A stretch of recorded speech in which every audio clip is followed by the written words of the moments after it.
You dare! One step forward, two steps back, I'm here. Back.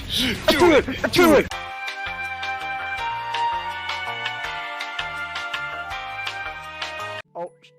Oh! They're biting. Okay, they're into that stuff. Biting? I can taste the day! Save the night, save the night! I'll be the one to care for as I watch. Do you dare to fight? Evil's might, evil's might. I'll be the last one standing in my My eyes are filled with curiosity. You think that you have power over me in this life? There's no room for you and me. So turn away or face this day with me. With me. Okay, here we go. Yes! Yeah! No! I need to pause. Oh my god. Worst part is it wasn't even gonna be over. A little longer than a few minutes later. Nick, I think I'm gonna fucking lose. You went to go get some water. Oh, not the last one. I think I'm gonna fucking lose it. I have returned with my drink. Hey, Nick. I think I'm gonna fucking lose. You haven't already? I don't know what you're talking about. I'm perfectly fine, man. Ever since you came back, Nick. Oh my gosh. See if you can make it through here, Sonic. How about I do this, Eggman? How about you fucking die, you piece of shit? Nobody likes you, Eggman. Sonic, you're scaring me. Yes! Yeah! Alright, Sonic's story is done! Golly, I've been waiting to tell you this. Gammatorns aren't real people. They are things created by Matanui. Enjoyment, yes!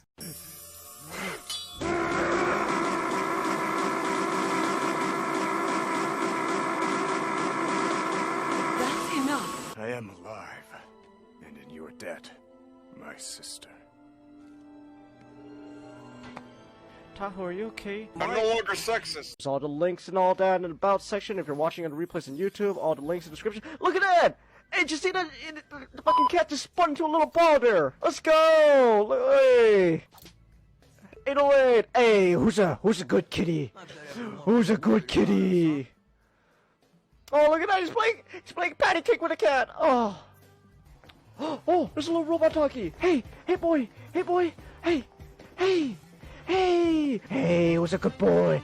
No, come back, doggy. I want to pet the robot doggy. So, Nakai, what brings you to this place? Is your problem inside? I don't think it's anything in your head. The problem must be in your pants. What are you saying? Hey, what are you laughing at? Don't you laugh at it! Sorry, I was right.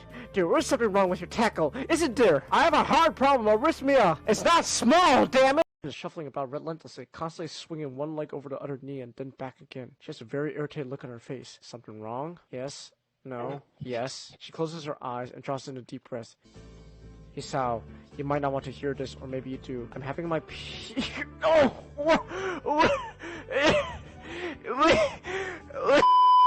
Her Aunt Flo decided to take a visit, I guess!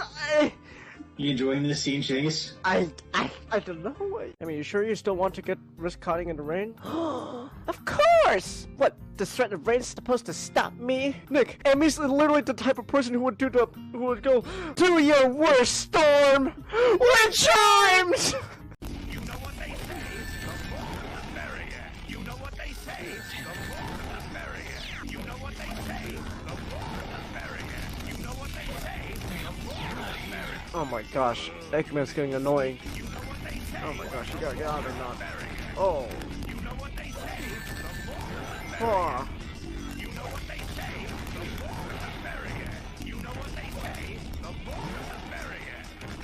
Sure. Chase, you know what they say. The more the merrier. Is the more getting merrier or not? His silence says everything. Is the water toxic? No, it's like water. You have a short time Oh, before shit. you start Wait, drowning, wait. and Wait, how do I swim? you don't.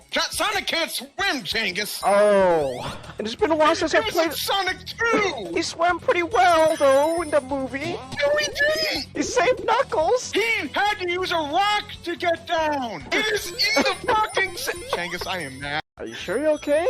It's nothing bad. Okay. I did get hit in the testicles in elementary school once, though. I mean, Nick, are you really a man if you don't get hit in the testicles at least once? Nah. Also, I think the other day or the day before, I almost sat on my testicles. So there's that. I would have done a Mr. Belvedere. You know what? I want to make that like a quota now. Like, you are not a man unless you have once hurt your testicles. Once.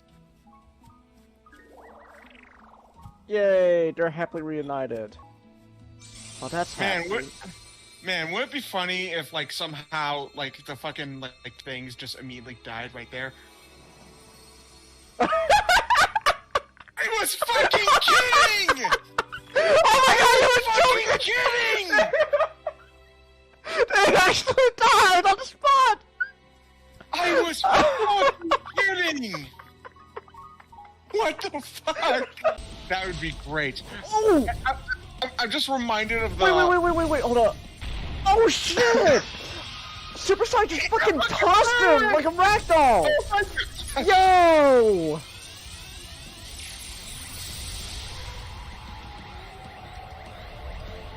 Oh man, these Super Saiyan fights are so fucking hype, I love it. I love this series, Jenkins. Oh, this is amazing. Oh my god, are we gonna do what I think we're gonna do? Are we gonna— yes, we're gonna fucking use the big sword! Oh my gosh! We're gonna use his own fucking— Wait. we're gonna use his own fucking sword to kill him! Oh shit! Yo! Oh my gosh! Oh! Holy shit! Oh! Yo!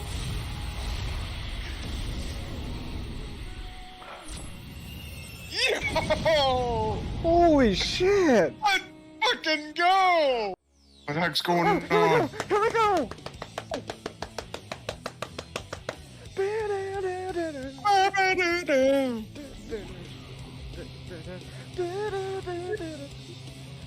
I remember the chorus to the song. Live and love. Live and love. Oh, here we go. Yeah, it's tomorrow. Works of yesterday. They probably dodged a bullet with, naming off the way he did. The way they, nemesis the way they did. There we go! Yes! God, this level's so fucking annoying when it comes to S ranking. I have to use the restroom. Yeah. I'll be back. I gotta go find my phone.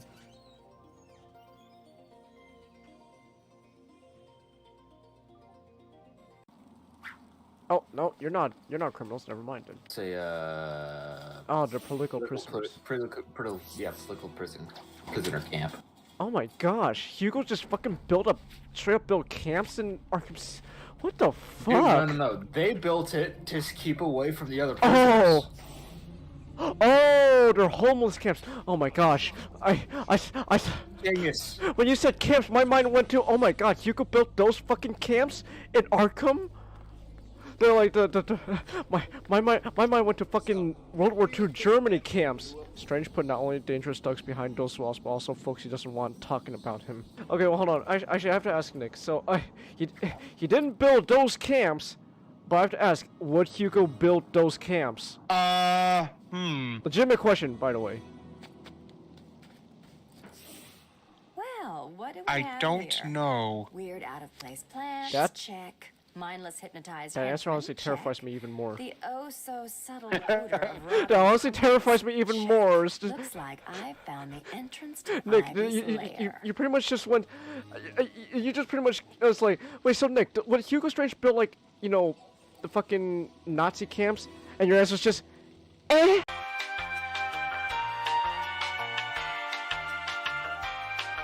Oh my gosh, Hugo just fucking straight up built camps in Arkham What the fuck?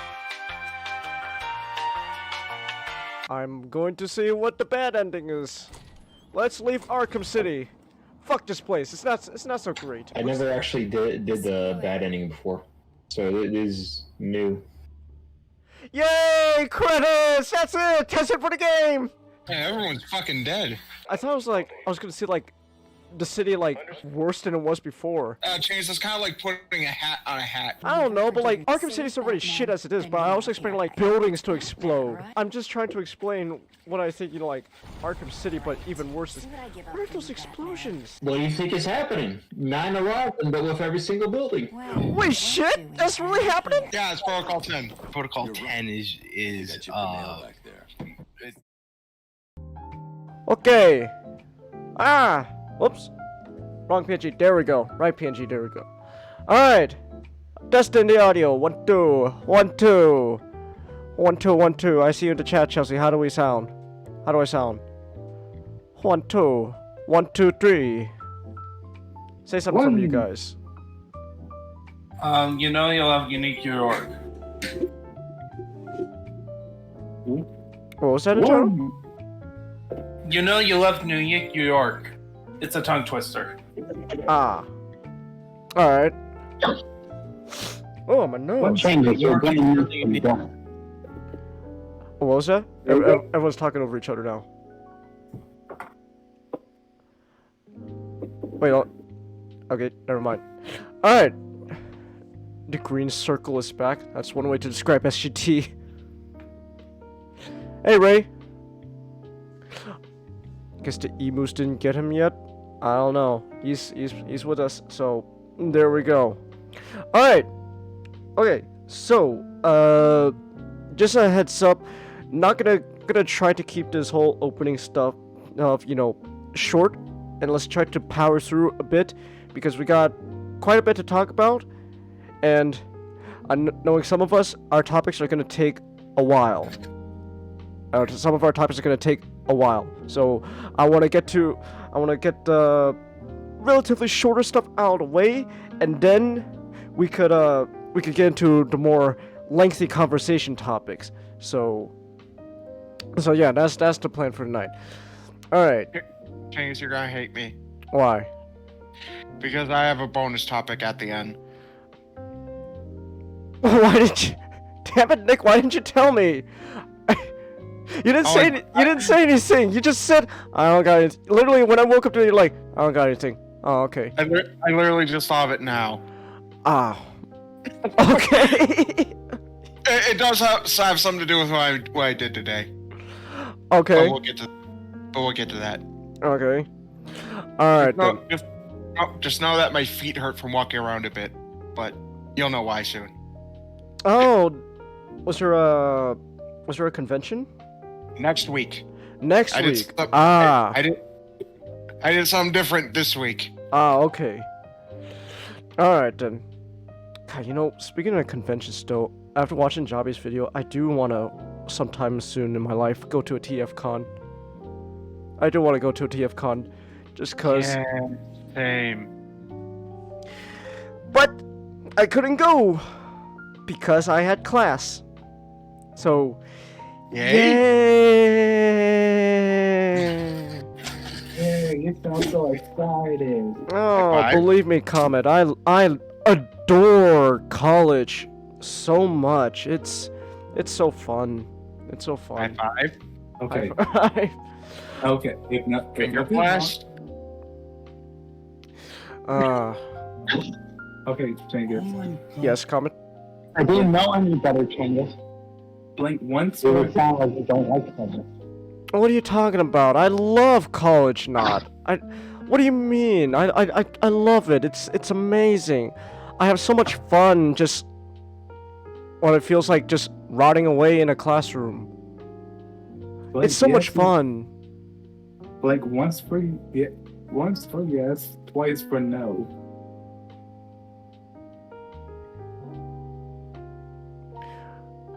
Well, my PNG just blinked twice, so there's your answer. Roundhouse. Okay, get the helicopter ready, boys. We're going to rescue this man. Well, is this Escape from LA? Close enough. Who's gonna be Snake Plissken? They made him sound like Peter fucking Lorre. What are you watching? I'm playing RE4 remake. Ah, all right then. You know the Napoleon looking guy from the original? Yes. Now he look like Bach. Bach? Not Bach? Bach. Mozart? He looks like Mozart now. Yes. He sounds like Peter Lorre. Peter Lorre. He's Spanish midget Peter Lorre, yeah. Spanish midget Peter Lorre. Oh my god. What are you playing, Jono?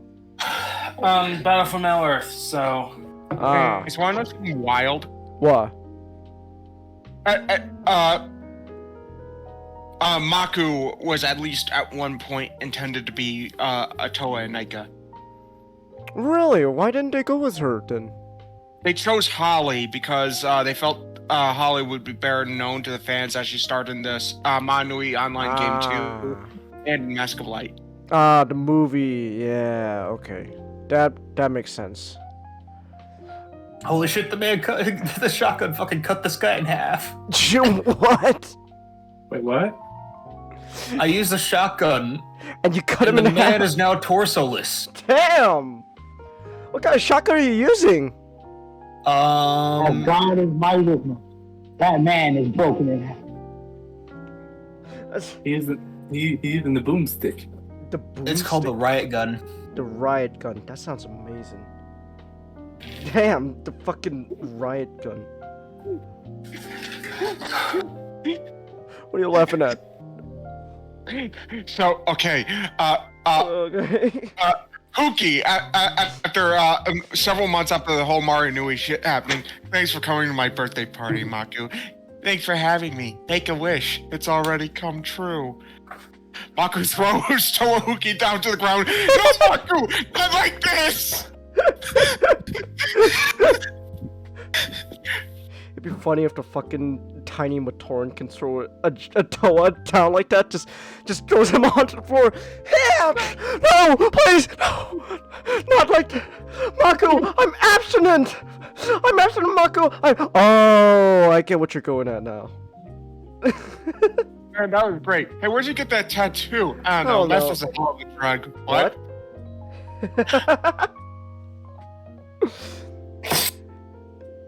You're not surprised that Joe's playing a video game, Chelsea? Yeah, he's always doing that. He's always playing a video game. There's a floppy It's a way to get now. What are you It's a- buying? It's just a way to keep me up a bit. Oh, I get that. I understand. I'm not judging you. I'm just saying, yeah, you always play a video game. I'm not judging you. I'm just saying, yeah, it's a fact that you're always playing a video game. So, yeah. All right. Housekeeping, Chelsea. I feel like so. To be honest, more and more as I stream, the more I find housekeeping becoming a little less important. Just like at this point, it's like everyone knows like what to do. There's a whole about section on Twitch and description in YouTube for a reason. So you know, there's all that and stuff. So you know, like, but I guess if you need a verbal reminder, just as usual, these streams will be on YouTube. I almost lost a gunpla piece building the Saku, so all these streams will be on YouTube. So you know you could check that out as well. Of course, you know, follow me on social media. We got a Discord server. Check that out, and also despite the month ending in 6 days, looks like we will not be reaching that $50 monthly goal by the end of the month. But hey, not the end of the world. Better luck next time. Because at the moment, I'm a little preoccupied trying to figure out how the Zaku works. There's no Zaku, boy, no Zaku. What Zaku are you building, by the way? The Masquerade. Ah. Yeah, I got, cause I finished building, Amuro's, RX-78, but I got the Origin version of the Masquerade Gundam Origin. So I was like, oh hey, you know what? I might as well get, the Masquerade Zaku. So, to match, the RX-78. So I was like, hey, is there a Masquerade Origin Zaku? There isn't. There was only a high grade available. So I was like, you know what? I'll just get a typical Masquerade Zaku to... it works well enough. So, yeah. You got the MS-006F Zaku Commander type Char Admirable Custom. Yeah, I got Char Zaku. So yeah, it's all red. Everything's red. They'll be able to go twice as fast now. Whoosh! 3 times as fast. 3 times as fast. Oh, 3 times as fast. My bad. Forgive me. I have sinned. I have created a cardinal sin. I've spoke heresy on Gundam. It's supposed to be 3 times as fast. My bad. I apologize. Don't go on Gundam Twitter, by the way. It's a fucking shit show right now for some reason. Yeah. Man, people just really... I didn't realize Witch from Mercury would become such a fucking controversial thing. Wait, what? You know how it all started?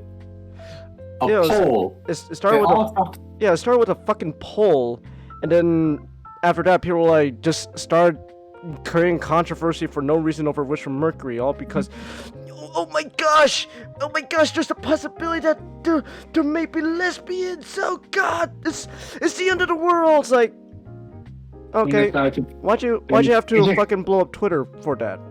Like, there's better things to do with your life. Yeah, then everybody talking about Taurus this, Taurus that.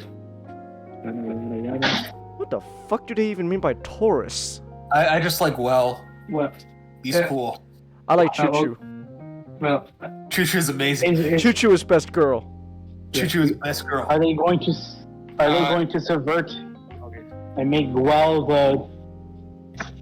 the second hero of the show?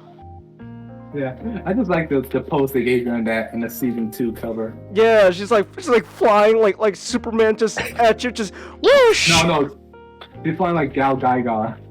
Superman. Superman. No. It'll be Trooper Girl. Trooper girl. Yeah. So many memes are being made of that. That's something I do hope in the season 2. I want my more Choo Choo. favorite art of Choo Choo I've seen is her in a Titans uniform. Hey, there's Choo Choo Man, then there's Choo Choo Rocket. Wait, why is Choo Choo in a Titans uniform? Because she hates Spacians. Oh. You know what, that makes sense. that does make sense actually now. Yeah, Choo Choo's best girl. I want to see more for her. Alright. Fuck. Well, I'm trying to figure out how does it hair fit in the helmet? Yes? I mean, how does the hair fit in the helmet then? I forgot. Magic. Space that space Ooh, magic. that is some fucking Cenobites shit right there. Wait, what? Cenobites? Cenobite. What are they doing in Resident Evil? Wait, what was explain the situation. What's going on? There, it's a big graphic. Oh, okay. Fuck. Choo Choo Rocket. So the special thing about, I just wanted to say, for the special thing about Char Azuel's Zaku is that Una has more thrusters than the average commander type. Oh. That is not the reason why it's so fast. Oh. In fact, anyone who rides Char Zaku and does not understand how Char maneuvers in it, often says like it's a fuel burning, like it's such a fuel guzzling machine. But the reason Char is able to efficiently control it is because he doesn't use as much of the fuel as people waste normally using it. He shifts all momentum by just kicking off of random debris or asteroids that he finds. Okay. That's pretty Yeah. cool. And they also like they take the limiters off. Or something like that. Yes, Char's machine is one of the few, including Johnny, where the limiters were just taken off completely. Oh. And we're doing like higher quality parts or something like that, so it doesn't burn out. Ah. You know. And you know what's kind of funny about the commander type? What? It was like originally the R2 and R1 were supposed to be like the Zato FR2 R1 were supposed to be like the commander type of the replacement, but it was too expensive. The commander type was sort of like that that compromise. Ah. Maintain the performance somewhat, but using pretty much the same part as the average level. Okay. You sort of like Because it was really expensive. Ah. Last thing I actually do want to mention is apparently Char's custom suit was an original commander type. He didn't trade up to. He didn't never trade up to like unlike his other aces. He never trade up to like high mobility types. So he's effectively doing all those impressive stuff on a late model. In a basic suit. Model. Yeah. Oh, that's pretty cool. Man, Char's pretty cool. He seems like a cool guy. I wonder what he's gonna be doing in his life. That was a fun fact. He was named after like a French singer and diplomat. Huh. Oh, the French. Oh, the French. Frenchers. I guess that's one thing that's one good thing the French have done. They gave us Char, Bernadette. The French, not really that great. Yes. Here it is. His name is Charles Aznavour. What did you send me, Nick? Yeah. Oh, Bionicle Day's coming up. That's right. That's right. Bionicle Day's coming up. Fucking dead now. Get wrecked, scrub. What are you doing? I killed the Cenobite looking guy. Ah, okay. Alright. Yeah. That's the guy. Ah, Charles Aznavour. Ah, okay. Alright then. That doesn't sound too French. He was a French singer, lyricist, actor, and diplomat. So what do you know? French diplomat. Char is not a diplomat, though. He is far from being French or a diplomat.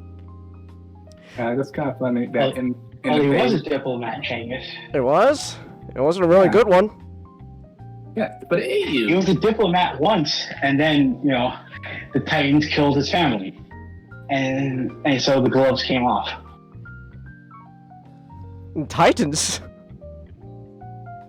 Yeah, the last battle of... Oh! Wait, really? Wait, really? What? Quattro was technically a diplomat? Well... Oh, yeah, when Commander Blix passed away in his sleep, quote unquote,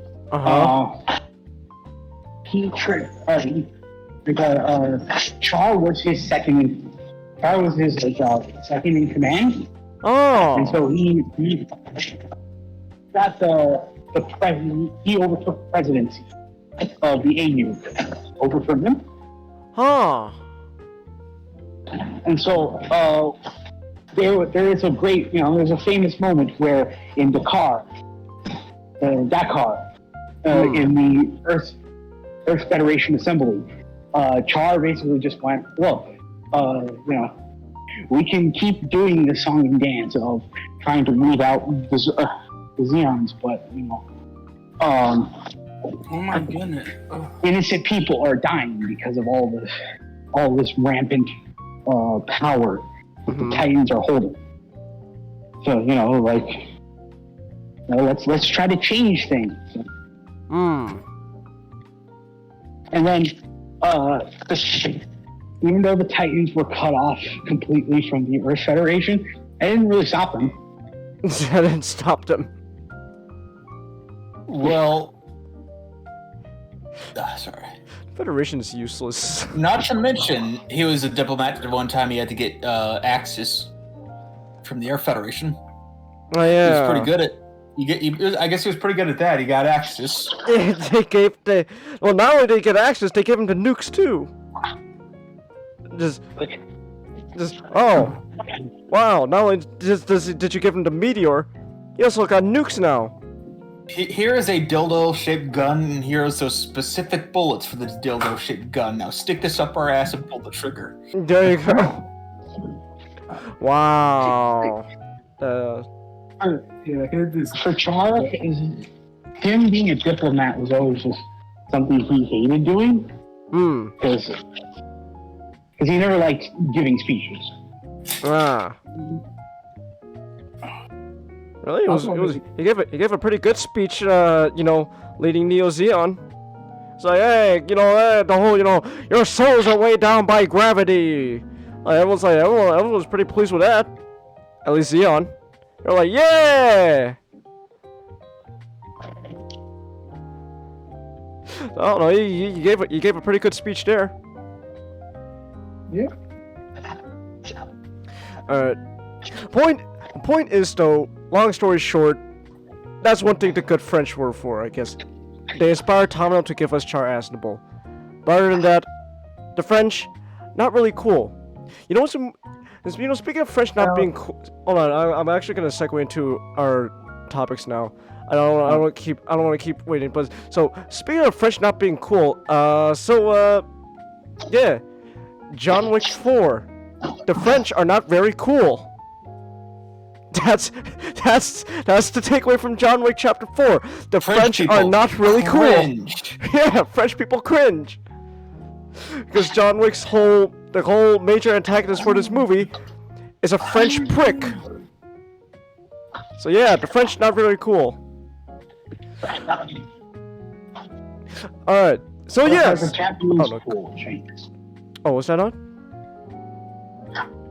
But he does go to Japan, or the Japanese cool. Yeah, the Japanese were pretty cool, but the French, not really cool.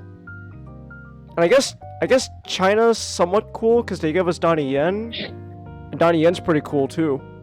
So yeah, there you go, China. You get dad. You gave us Donnie Yen, so good job. Donnie Yen's also really cool in this movie. Like I said, man, I always want to see someone uppercut another guy with a gun, while shooting that very gun he's uppercutting the other guy with. It's like, damn, that's really cool. That's really cool, and I feel like that's like my. Oh,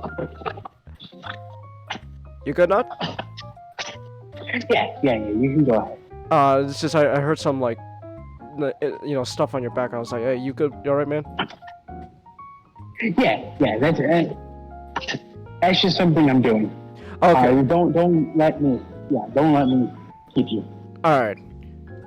You weren't very interested in John Wick? Well, to be fair, Chelsea, the movies aren't for everyone, because the movies, Why aren't you there? Oh my. You okay then, Jono? Take a break if you need to. If you're getting worked up from the game, take a quick break. Go take a breather and stuff. Get some water, some refreshments, use the bathroom, etc. I never had to use the bathroom watching this movie. I was glued to my seat.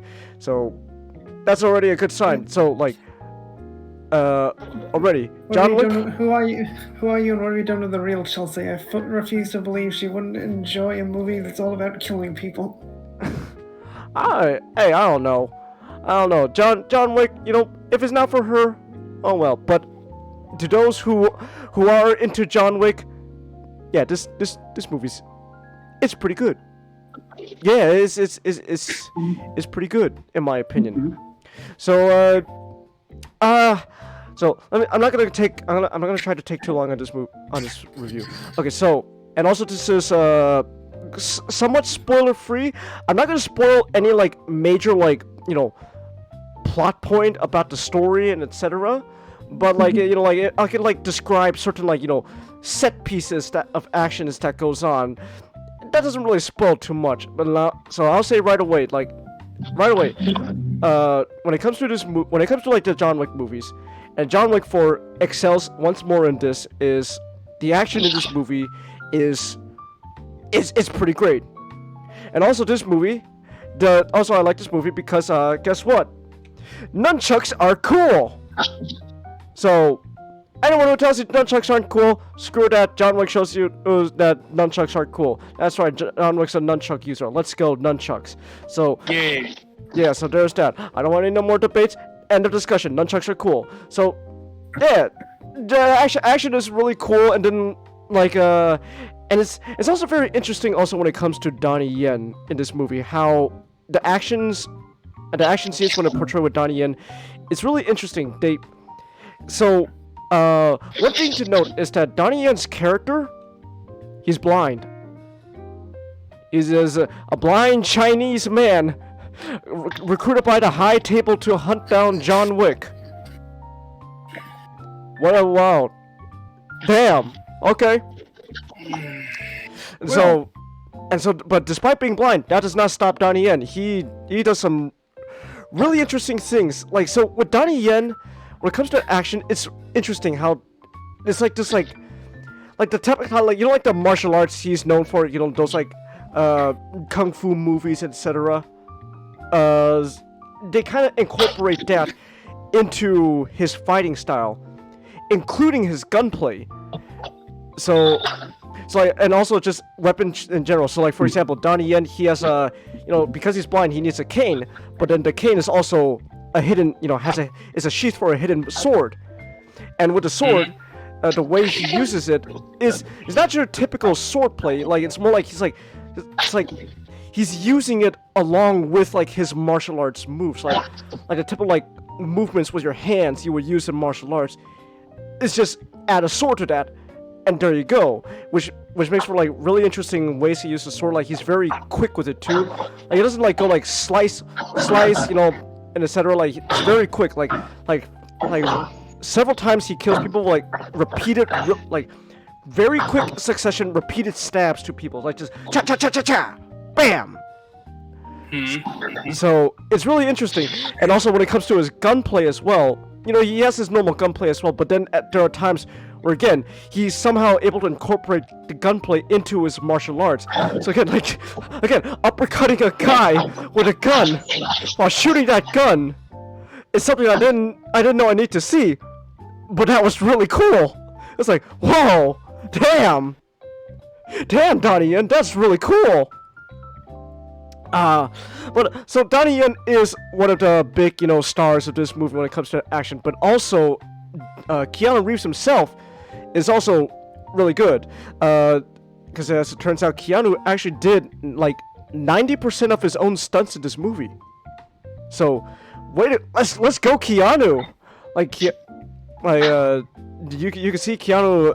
You see Keanu here is he's a lot more physical than usual. There's a lot of physical fights going on in this movie.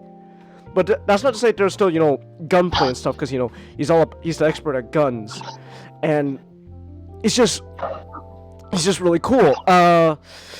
One big set piece, for example, of action that I think really was really cool in this movie was, it's not doesn't spoil anything, but I'm not gonna spoil too much. But basically, there's this whole thing where it takes place in like this building, and you see John pretty much do what John Wick does best, and he's going through each room, taking down, mowing down enemies and etc.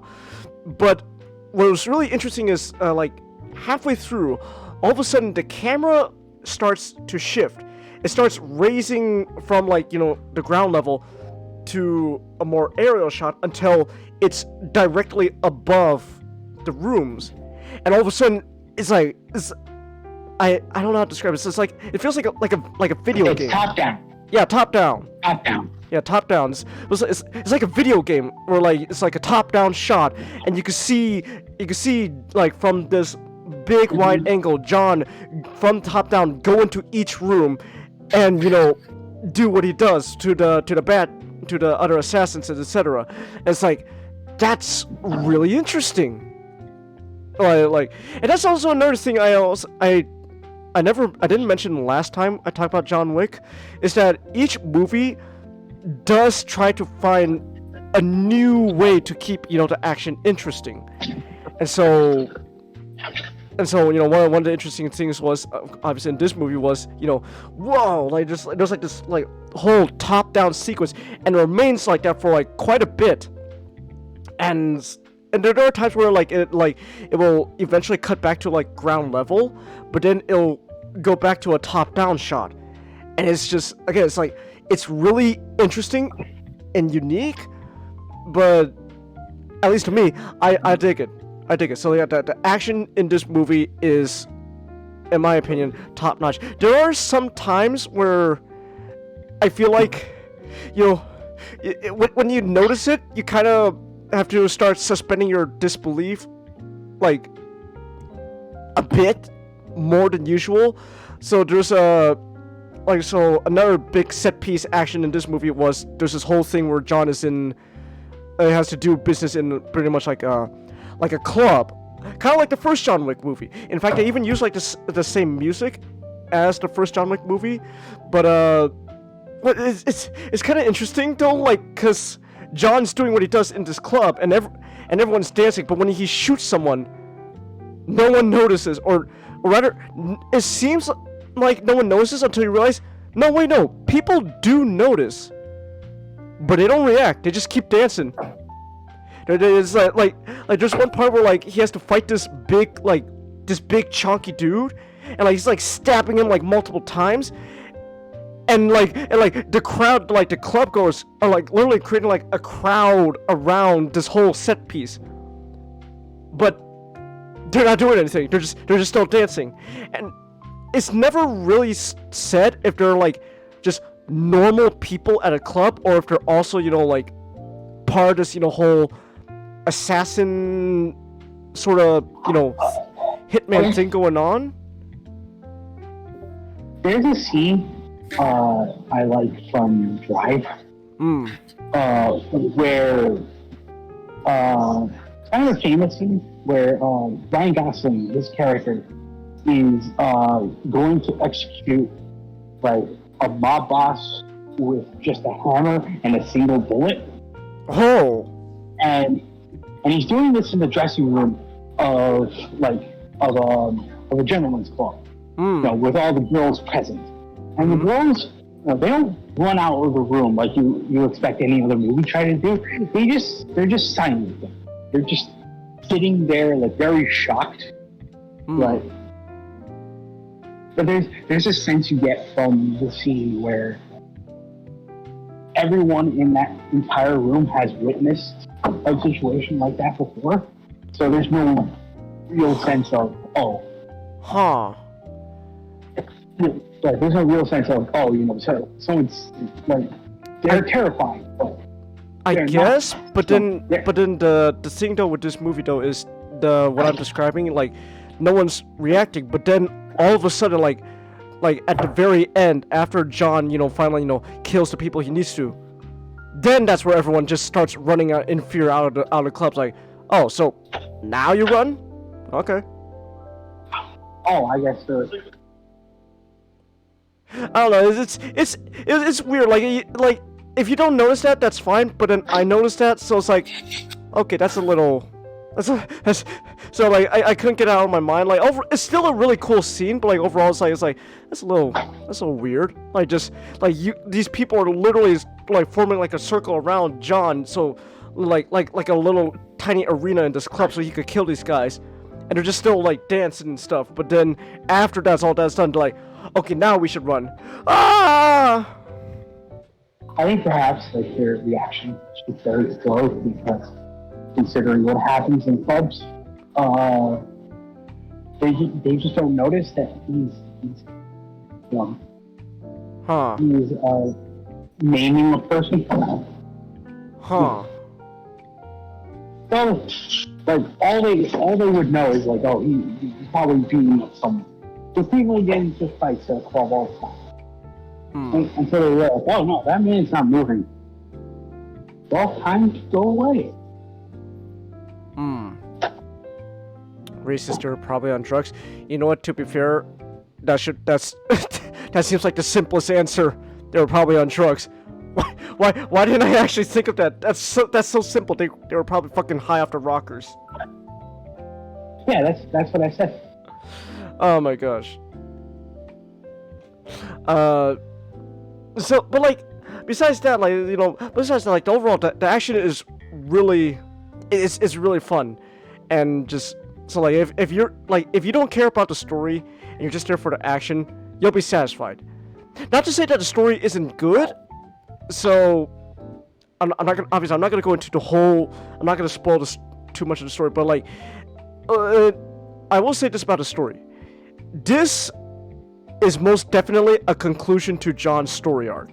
His whole story going on through these movies, this is a conclusion to it. I will say that. His story does end, which means if they are planning on John Wick 5, I hope they don't, because his story's done. So there is a after credit scene that there is an after credits scene, but I wouldn't. So the thing is, though, I don't think that would constitute for John Wick 5, though. They should call it something else. You could say it's like, you know, it's a John Wick story or in the John Wick universe, but they don't call it, you know, John Wick 5, because it doesn't feel like John Wick 5, because his story is done. This movie concludes his story. I guess, like, if they still haven't canceled the ballerina, that could be maybe a sneak peek into that film. Maybe? I don't know, but like, just overall, the story is a conclusion to John's whole character. It finishes it. So, any more with John himself, personally, I hope they don't. Like I don't know, maybe they'll do like a whole, like, I don't know, I guess there's a possibility they could go like a prequel route, but even then, I hope they don't, because I feel like any like prequel story with John is unnecessary. His story is done. I feel like there's nothing else that needs to be told. But besides that, like, overall, though, like, it's alright. I will say, this is I do agree with you, though, not what you said before, that this movie feels like it should have been John Wick 3 rather than John Wick 4. I will agree with you there, because this does feel like something that would, like, this feels like actual things going on after the events of John Wick 2, like something is progressing. Like, John has been, in John Wick 2, John has been, you know, exiled from this whole hitman world. He's been excommunicado, and the whole high table is out to get his head. And in John Wick 3, they kinda did that, but then, you know, he kinda ended up, again, like you said, like, sort of back where he started at the end of the movie, just once more on the run. But now here, this fourth movie, it's definitely, you know, like, okay, now he's definitely got, you know, an idea of what to do to fix his situation and finally be free from the high table. So, I will say, this definitely feels more like a John Wick 3 than a 4. But I still like John Wick 3 though, and this is also a really good movie. Like every John Wick movie I've seen so far consistently, I have enjoyed. Yeah, you know, I can have some nitpicks about it, I can have some problems with it, but overall, I think all of them are very good at what they do. They're enjoyable, and is really good. Keanu acting wise, Keanu is Keanu. You know, the way Keanu does John's character. He's a very, you know, he's a man of few words. So you know, Keanu, he doesn't say much. Donnie Yen's character, he's fun. Donnie Yen's character is very fun. It's very interesting how they bounce off together, because like Don and how just a lot of characters in general bounce off of John, because like a lot of times the other characters will be a lot to say a lot of words, and then you know like they'll say something like, you know, like, oh John, hey come on man, let's get going, you ready man? And Keanu's only response is just, you know, yeah. It's a little funny, but at the same time it's like, hey, it's interesting. So like there's this whole thing where there's another set piece where Donnie Yen and Keanu Reeves, their characters are fighting together to reach a certain destination, and then like through the whole thing, and then like it's not like a quippy fight, but like in the beginning, you know, like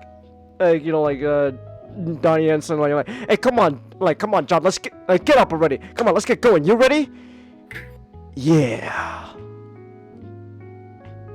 So it's kind of a meme, but it perfectly encapsulates the character of John Wick. A lot of times he just says, yeah, I'm thinking. He's a very reserved man. So, but overall though, like it's really interesting. Also just another thing to know about the story is that there's a very big emphasis, in my opinion, on the theme of death. There's a huge emphasis on the subject of death and like finality, the end, like and if not death, like just conclusions, the end in general. So like for example, like in the beginning of the movie, there's this whole thing where there's like a desert chase, was like on horseback with John Wick chasing down these guys in the desert on horseback, and it opens up literally on like this shot of like the sun rising up, and you see 4 horses with guys on riding on them, and like they're riding on the horizon, and you could tell like, oh, this is clearly meant to like resemble something out of like the Bible. This is, you know, it's the 4 horsemen of the apocalypse. You know, this is the finality. This is the end. There is death coming, and so there's a really huge emphasis on death. How everyone's saying like, John, like, are you just seeking death at this point? Do you want to die? Or you're like, John, you know the only way you're ever gonna be free is dying. Or, you know, people will say, John, you are like the fucking Grim Reaper. Everywhere you go, you know, people die. You're like the Grim Reaper. You are death. Everything you touch is death. Death walks upon you. Wait, so there's a... Oh no, go ahead, Nod. Do you think your wife can hear you? Oh. What was that? Do you think your wife can hear you? I don't know. Do you think you're getting out of your life? No, you don't think you're getting out of your life. So maybe you're wrong. Yeah, maybe you're wrong. So yeah, like there's a big emphasis on death and conclusion, and that's all I'm gonna say. That's all I'm gonna say about the story. Okay, so there is one like, I don't know, would I consider it a big spoiler? There is one thing though. Ninjano, take a break, man. You're getting worked up. Take a break. No, I'm not. I'm just. You're evolving to an angry gamer. Yeah, Oh no, go ahead. Oh. Is there fight you think is awesome in the movie? Oh. Hold on, can you? I'm sorry, not you kind of got muffled at the end there. I couldn't make it out. Is there a fight or an action set piece that doesn't hold up very well? Or I don't know. At least in my opinion, no. I feel like everything holds up fairly well. At least to me. Throughout these movies, there hasn't really been a time where I feel like, oh man, the action, it's not really that great. It's not really that big of a deal. I feel like each movie, in its own way, has found a way to make the action really unique and interesting. So, and because of that, I don't feel like there's ever been and just, obviously, just because it's unique and interesting doesn't mean it's good, but, like, even then, I feel like, at least to me, there hasn't really been something in these movies that I look back upon going, that could have been better. At least to me. I don't know, I guess, I don't know, maybe the way John used nunchucks in the movie? But then again, I feel like it kind of makes sense for John. Because John never really came off across as the guy who was really good when it came to physical fights. He was very good when it came to guns, and not to say he couldn't hold his own when it comes to physical physical brawls, but he excels when it comes to gunplay. So him not really being super well with a nunchuck, honestly, doesn't bother me because I feel like that makes sense. Because his nunchucks aren't what he's most well known for when it comes to killing his his targets. It's all about shooting them. Because these movies in general has been a huge emphasis on gunplay. So I don't think there's really been anything that I would say hasn't aged well, in my opinion. I'm trying. I feel like I had a point. I had a point to make, and I lost it. But overall, just overall, this is it was a really fun movie. Now I remember. Now I remember what was the point I was gonna make. So I feel like this is something I do want to mention, and it's a bit of a spoiler. It involves Lance Reddick. And, oh no. And the thing is, okay, so the thing is with Lance Reddick's character, I think it is pure coincidence what happened, but it's noticeable. Like, oh, this is the last movie I'm gonna see Lance Reddick in, at least unless there's another movie that's coming out that.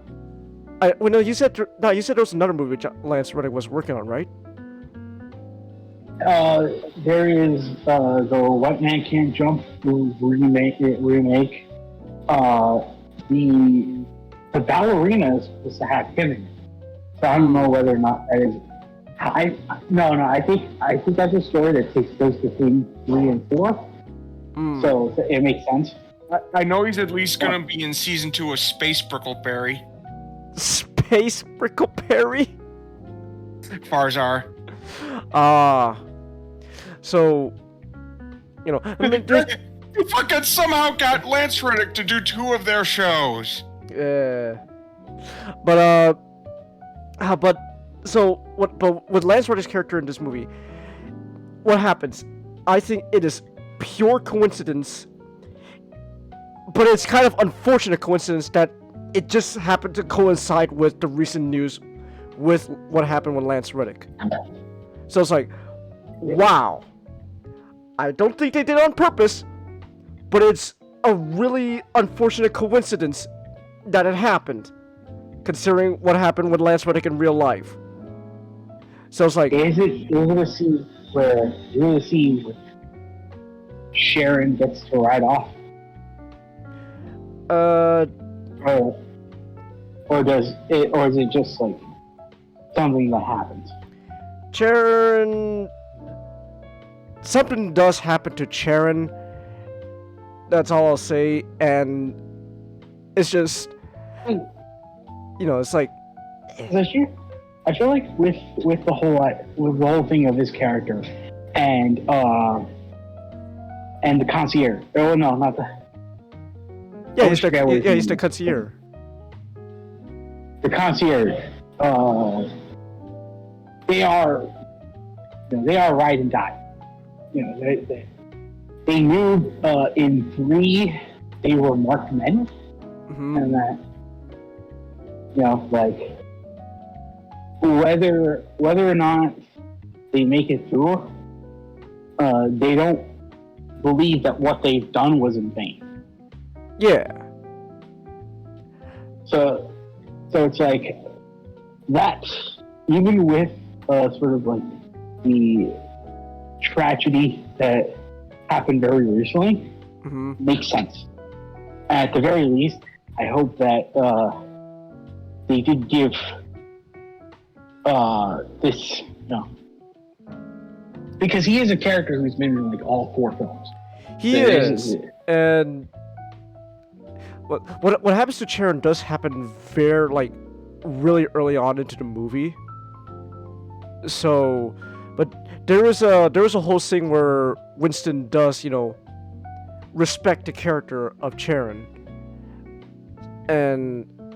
But again, like, it's just unfortunate timing. That's all. Like, it's unfortunate that it just happened to happen after the very recent news of Lance Reddick's passing. So it's like, at least to me, that was just really noticeable. Like, wow, this is not on purpose, but it's kind of bad timing. It's like, wow, damn. Because at the end of the day, I'm pretty sure, like, when filming this movie, no one expected at all for Lance Reddick to pass away. So, like, the intention was completely different, but it's still like, damn, that's really an unfortunate coincidence. I wish I were a bar button. I wish I were a bar button. Where's my iconic sleeve? Oh. Hey, damn! You saw like the Toys R Me. Yeah. Yeah. Hey, chill out. I'm on my period. Sniffs the air. No, you're not. No, my favorite that he pronounced Bakugan correctly. Know your toys and respect them. Like, no, the thing, he was right. He was right about, does that look like a Garganoid? I'm like, wow, he actually knows his stuff. My favorite bit from that skit is always the employee coming out of the bathroom just, chill, man, I'm on my period. Just sniffs the bathroom. No, you're not. No, you're not.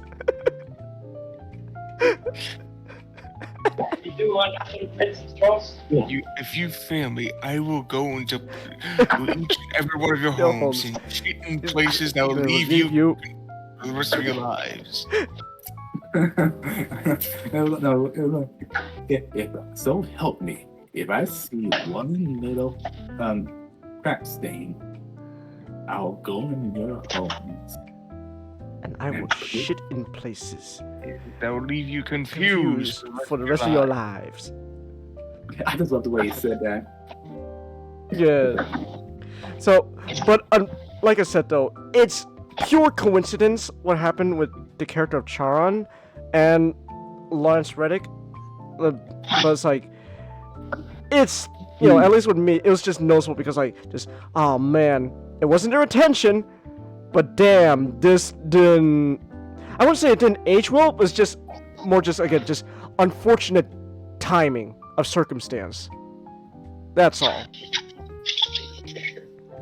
But with that said though, other than that, like, again, I think this was a very, very fun movie. I think it's worth watching. I think out of all the John Wick movies, the first John Wick is still my favorite, and I'm debating whether it's after that is John Wick 2 or 4, because then last is 3. Not to say those, and I don't mean like 3 as in like, oh, that's the worst John Wick movie. It's just not, in my personal opinion, the best John Wick movie.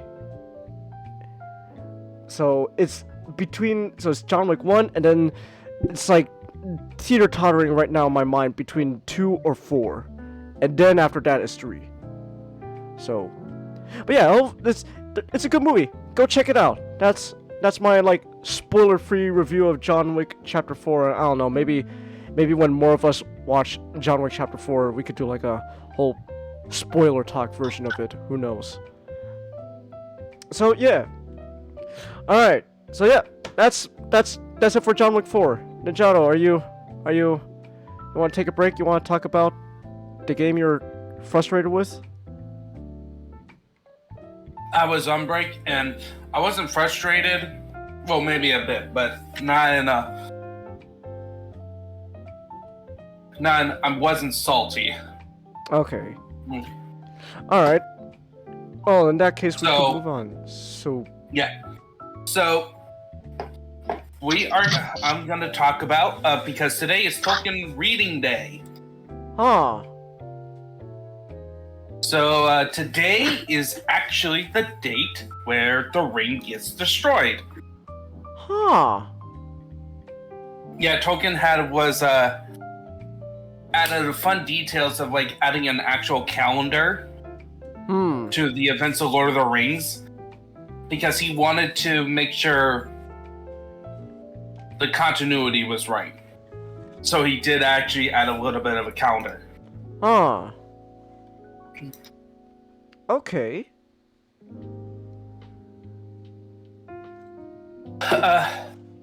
And so for Tolkien Reading Day, I decided to do something Jar Tolkien related, and I've been getting the craving for a good RTS experience. So this is one of my childhood favorite games. So first off, I'll have to explore the adventures of downloading Battle for Middle-earth. All right. What was the first game? Is not as painful. Second game is so painful, and even after all the pain, it didn't work. Oh. Did you go to My Abandonware? Well, here's the problem, okay? It's not so much you install, okay? So there's a certain process. Okay. Where you have to go through for Battle for Middle-earth 2 specifically. That involves a whole bunch of files being downloaded together.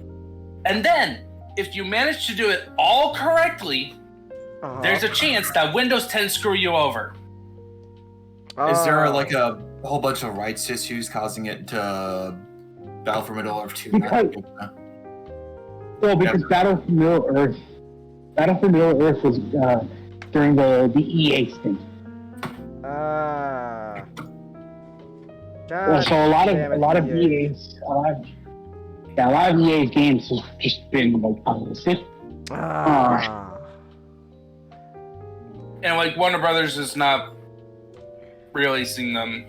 Everybody hates EA. Fuck EA. You know what? At this point, actually, they're the lesser evil company. Well, who's more evil at this point? Blizzard? Blizzard. Yeah. Activision, Blizzard, Ubisoft.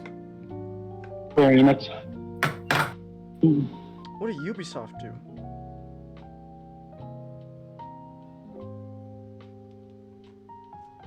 I'll tell you what. Oh, okay. I'll tell you what Ubisoft did, Changus.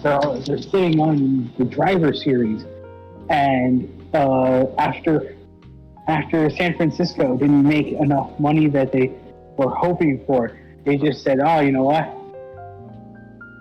That's it. We'll just sit on this." Yeah, it's that. It's not like something about some other. Because I don't know why Blizzard's such a fucking vile place, but like I was genuinely question. Ubisoft's almost the same. Oh. Yeah. Ooh, okay. Yeah.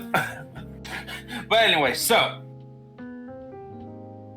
Battle for Middle Earth. So here's a fun fact. It's technically not the first Lord of the Rings RTS. Huh. The first, so during this time, there was 2 rights holders.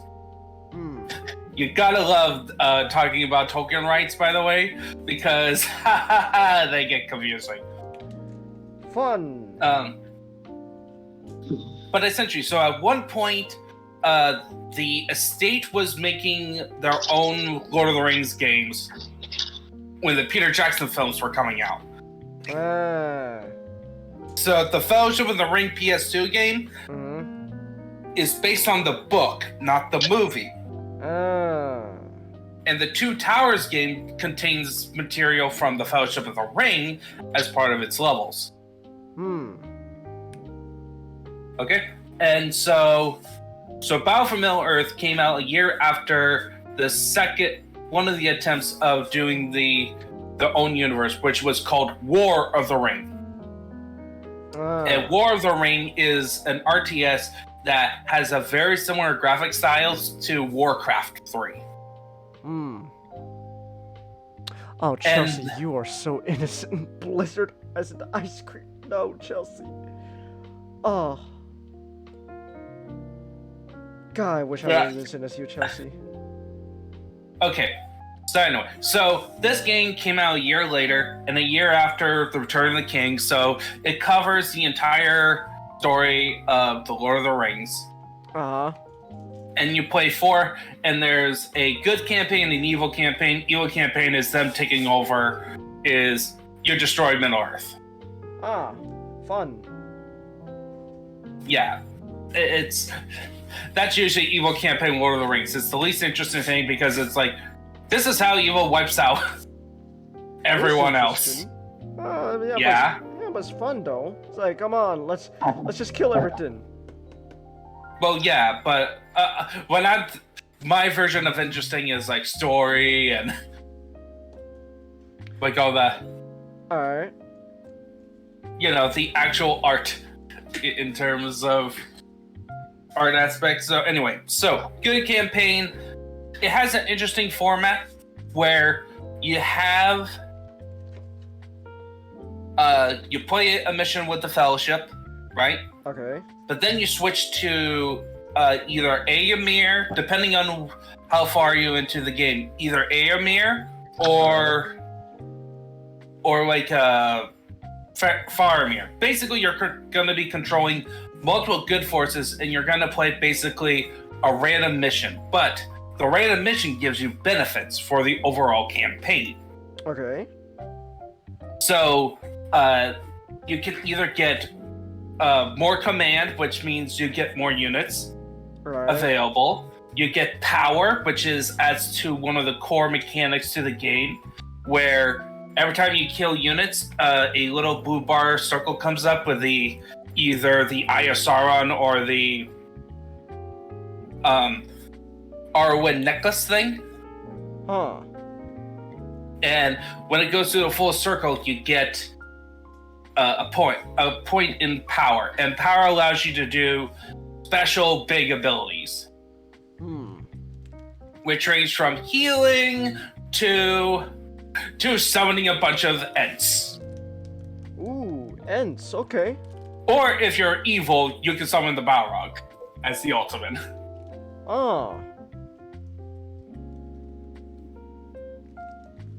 Alright. Like gameplay, like that is very simple. So the first game is actually easy. There is this now the fans are working on this thing called the all-in-one downloader, where you can download all of the Battle for Middle-earth games. They only have the first one, and they also give you an updated version. Okay. And I'm learning the hard way that the updated version yes. Not that great? Was made for people who had played the game for a while. So you got the extra hard version. It's hardcore mode. I got the Street Fighter 2 Turbo Edition. Good job. You can switch back to the early one, but now I'm like far in the campaign. Should I just restart and just go to the easier one?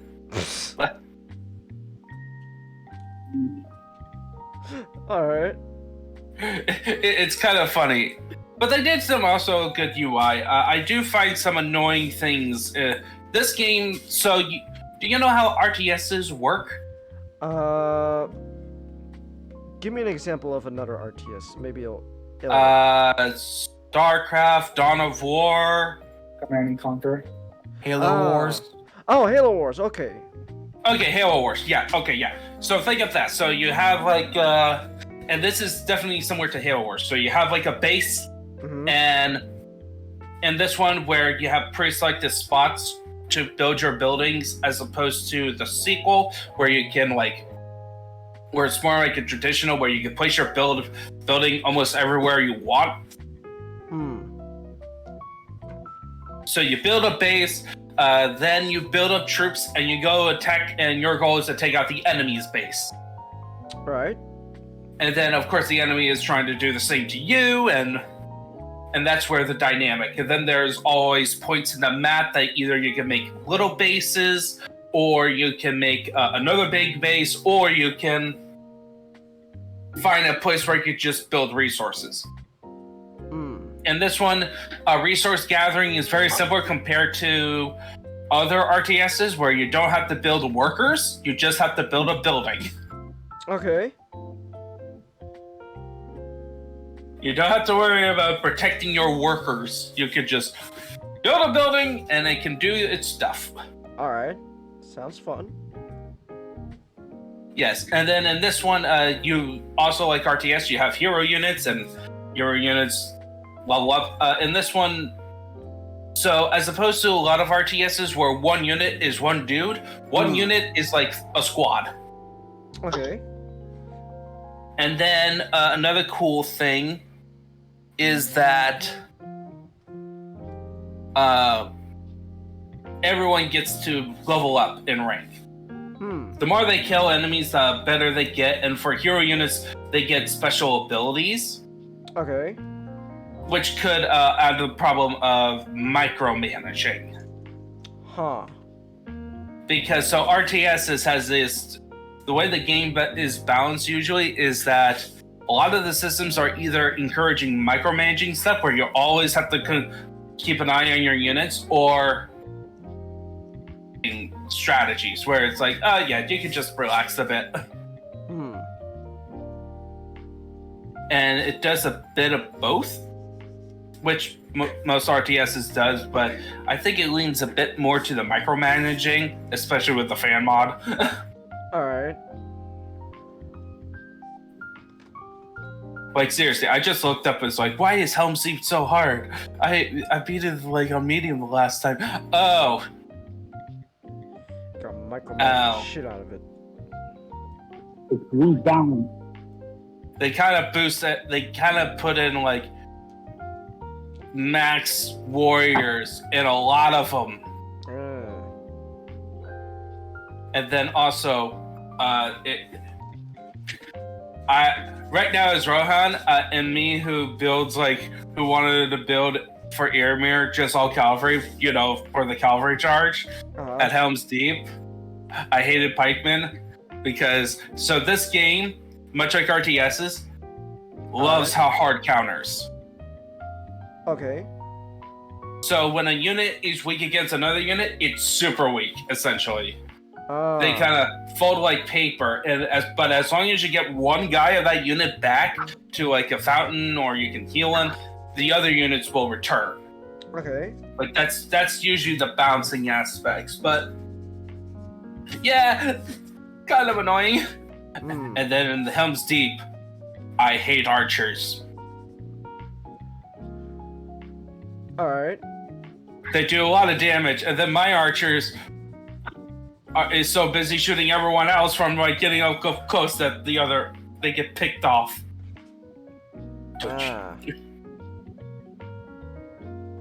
So overall, not a fun time. Okay. Well, it's a fun game. It's a fun game, but it's I mean, like your experience with Helm's Deep. I'm saying overall, that was not a fun time. Still have enough beat it. I think I may have to just downgrade. You're gonna downgrade? Alright. Because I'm not in the Return of the King stuff.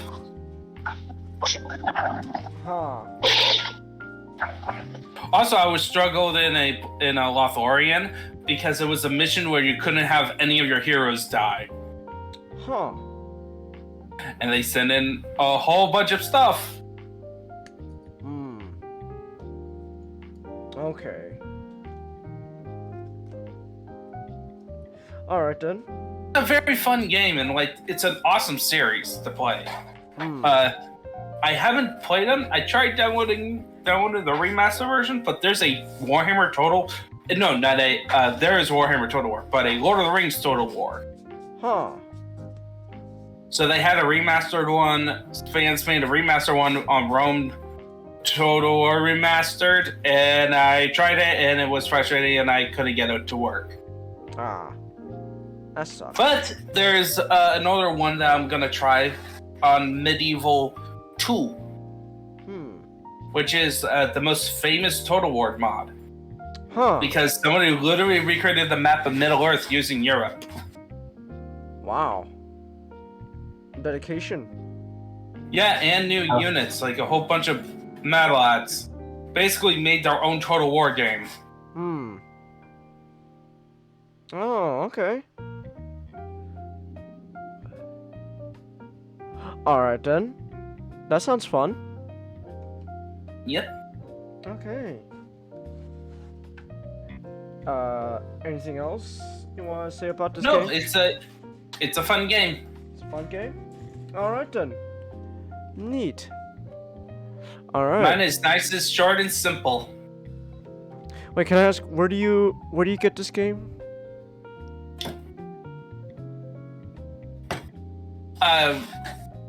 You have to join the pirate, the Sentai. Ah, okay. You could probably find it easier. My abandonware. Alright. Because it's abandonware. All the EA are abandonware. Ah. So like, there's no one looking to find you to be pirate. They abandoned. Okay. Alright then. It's very easy to find. Okay. That's cool. And all you need is WinRAR. Probably need Power ISO.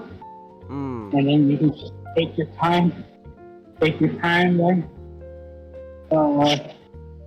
Getting it to a state. Getting it to work. Oh, alright. I may try Abandonware for Battle of Middle Earth 2. Alright then. Okay. Give me 1 second. Just gotta snip this piece off. There we go. Alright. Alright then. So there we go. Battle for Middle Earth. Alright. So that's it then. Moving on now to Japan. Talk about big robots. Alright. Robots? Where? You mean the Transformers? No, I'm talking about the Gundam. You mean the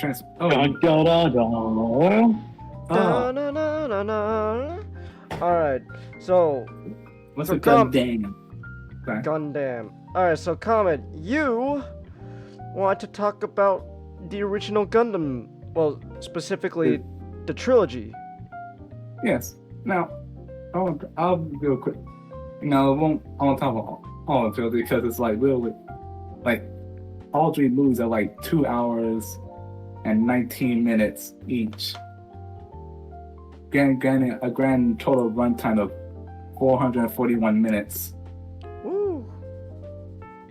Yeah. So we're going to talk about Mobile Suit Gundam, the special editions. Oh yeah, the trilogy movies. They were released in 1981.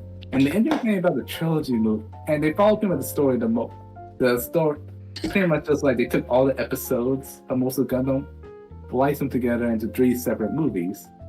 Mobile Suit Gundam 1, Mobile Suit Gundam 2, Soldier of Sorrow, and Mobile Suit Gundam 3, Encounters in Space. Yeah, they're compilation movies. Yes. One thing interesting about these movies that it's feel like they like Bandai. Actually, I probably guess Bandai has some control over the original.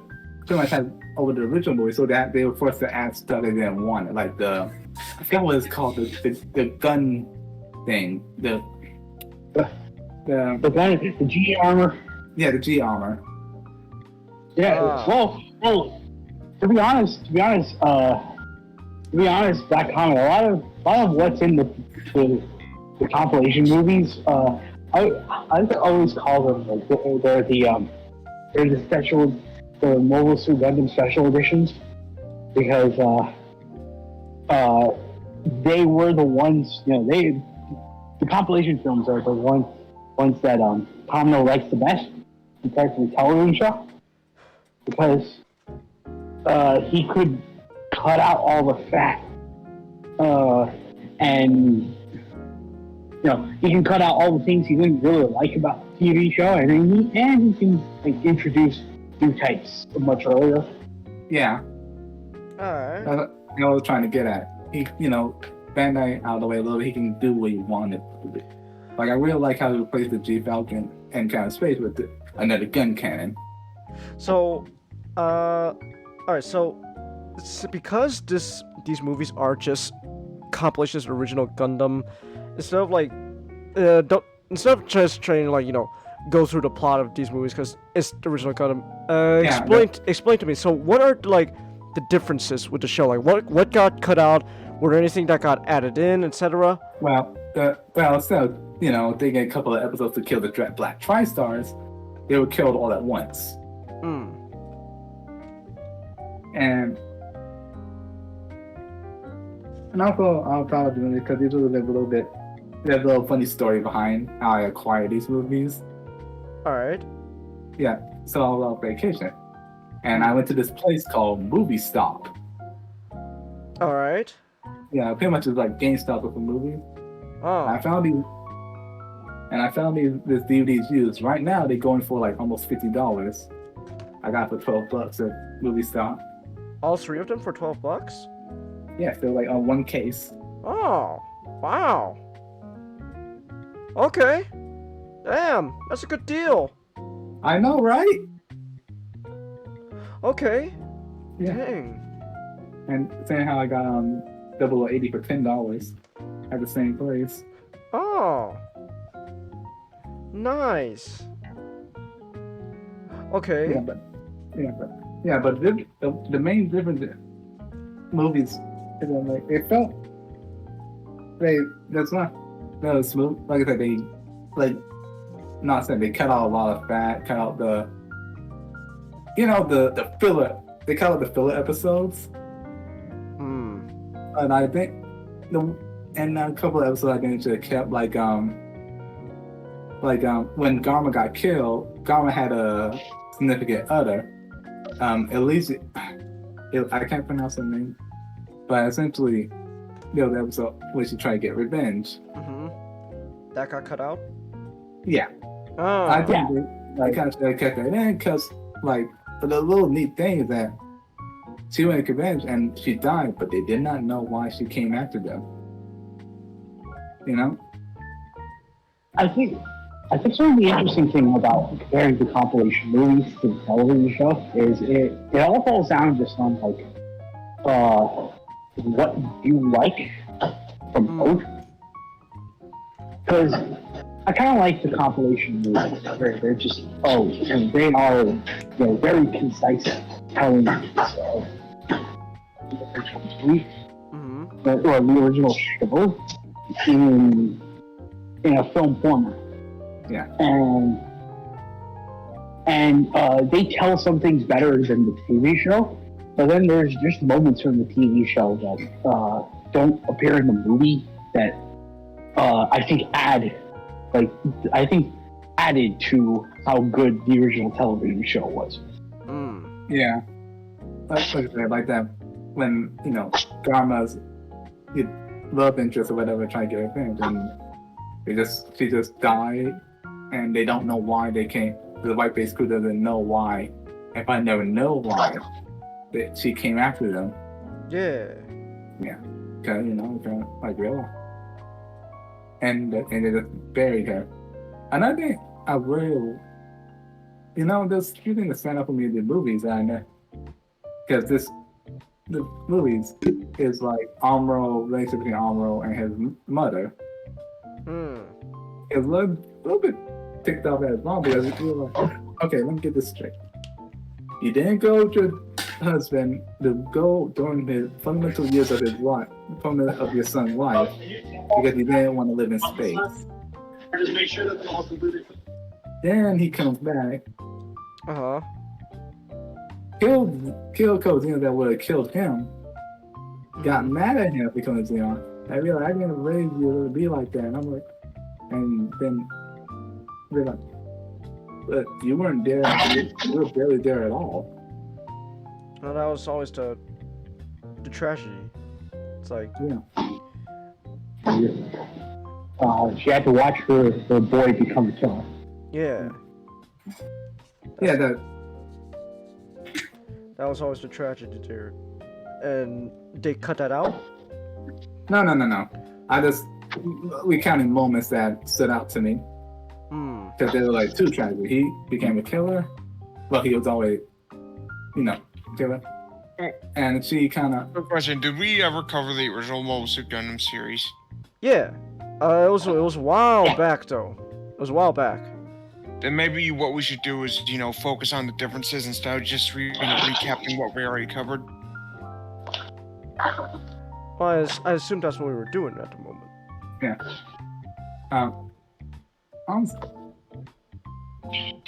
Another thing, but like that, and different. I also really like that they kind of cut it. Like I said, they cut out the G Falcon at the encounter in space and replaced it with another gun cannon.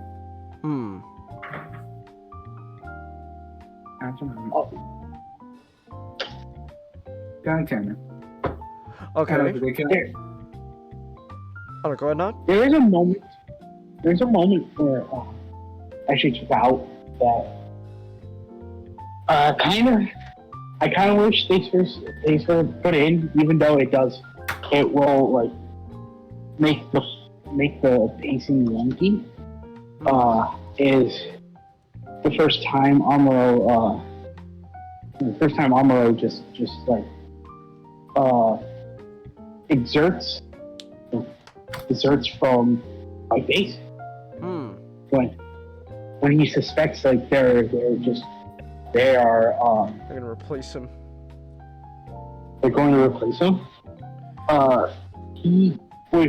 They took out the whole moment where he's trying to destroy bases himself so that he can end the conflict quickly.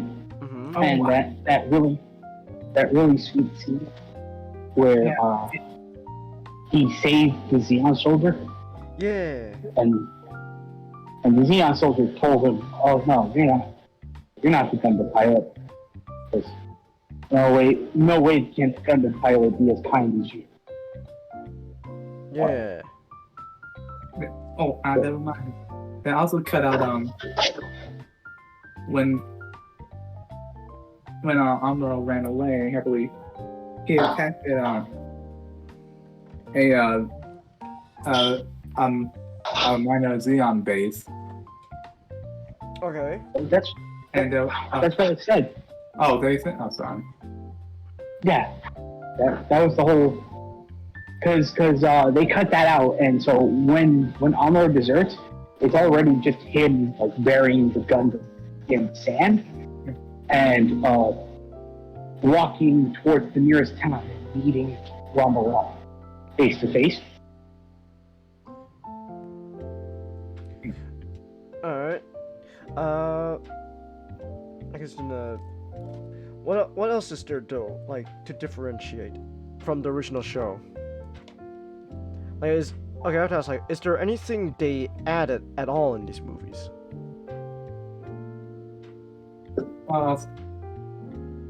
Outside of making reference to types earlier, a lot of I don't think they added much, but they just did more cutting out than adding. Okay. Make things, cut out filler episode. They cut out, Dorn's Island. And well, they always cut out Dorn's Island. They always exclude Dorn's Island. They don't even let that air on TV. Kind of thing in terms at the time. I do need to watch Dorn's Island the movie. Yeah,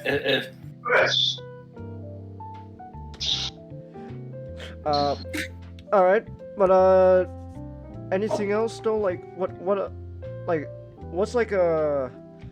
Is there any like cut they changed that's like super significant that like alters the experience compared to watching the anime? Yeah, that's right. Like you said, they cut out some like minor stuff here and there, but like, and some filler. But like, is there anything they cut that you think like this impacts heavily how you view this compared to the anime? I don't think I've seen the anime in a while. What was that not? I mean, comment? I think I haven't seen the anime in a while. Yeah. In my experience watching the two back to back,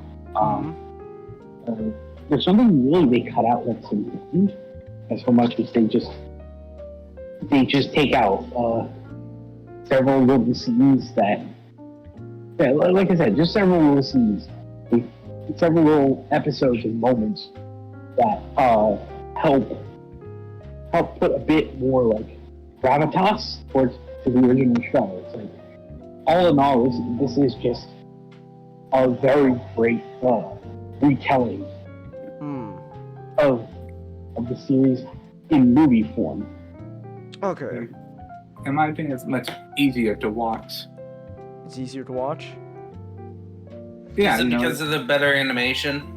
Well, not so much better animation. Was there animation changes? Like, did they actually improve the animation, or is it just the same animation from the show? I think it's the same animation from the show, but there's maybe a couple of fixes here and there. But what I mean by that is like you can watch the movies in like one sitting. Well, like not one sitting, more like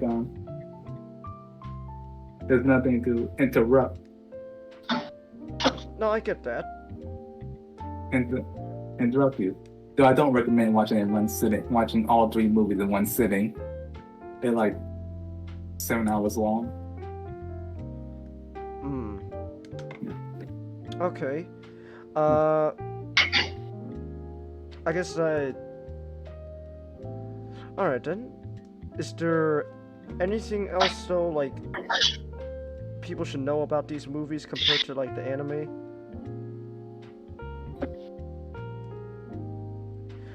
Okay, let me ask this. So like so they cut out a lot of stuff from the show. Does that affect like how like the pacing of like character development, or like other stuff like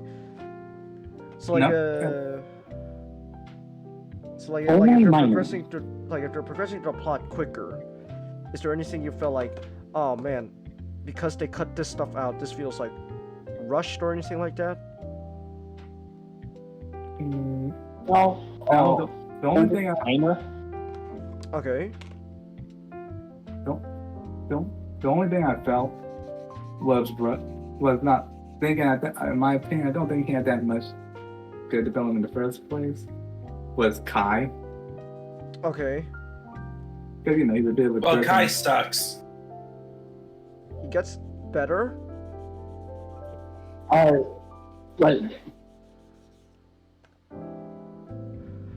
Like Kai's moment, your eyes, little moments with pleasure, No, they're not. Okay. Blenders. Hmm. Alright then. I guess then, the only thing left to ask then is, do you... Not so much do you recommend it, more I'll ask a personal question. Do you prefer these movies over the anime or, other way around? I prefer these movies. Okay. Yeah, I would because hear I why. think that Why do you prefer the movies? I kind of like it. Even though they cut some stuff, I think they cut those episodes out. I think it's the streamlined nature of the movies is very good as very good way to watch the original Gundam. Okay.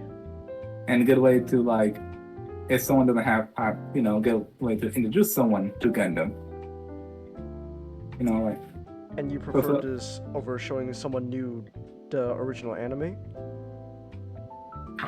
Yeah, especially if they don't have, especially if they sorry, don't have the time to sit through an entire TV show. Pop a DVD, watch one day, pop another one the next day, and such and such. No, but I'm asking you, do you personally, find... Yeah. Okay. Yeah, I personally prefer watching the movies. Alright. Okay then. I guess then, since Not knows about this too, I guess I'll also extend the same question to you, Not. Do you prefer this over the original anime?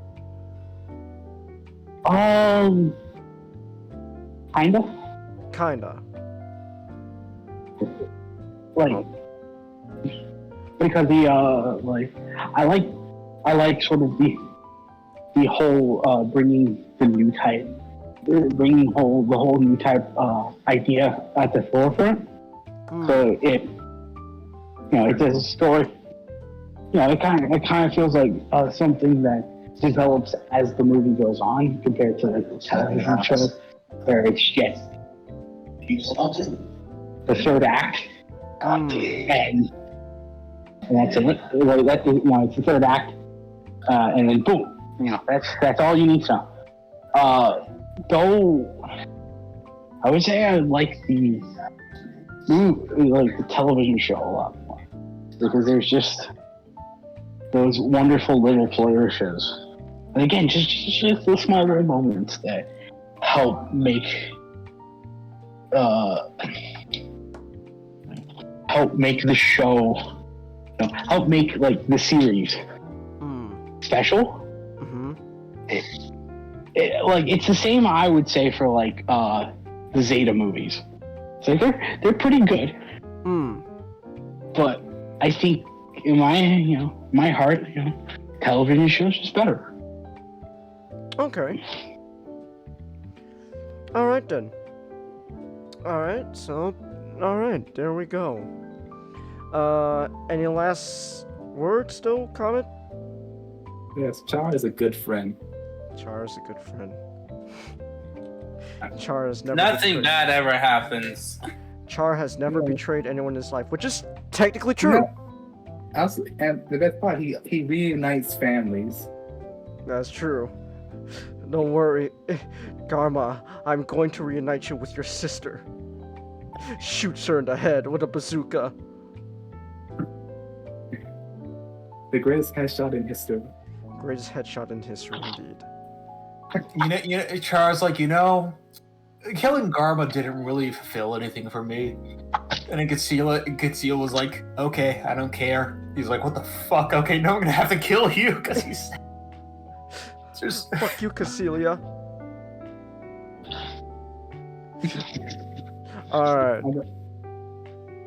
Go ahead. Funny, but I just kind of funny that there were a similar death to Cassilia's and a Dayon. Alright. I'm not gonna say who's the victim or the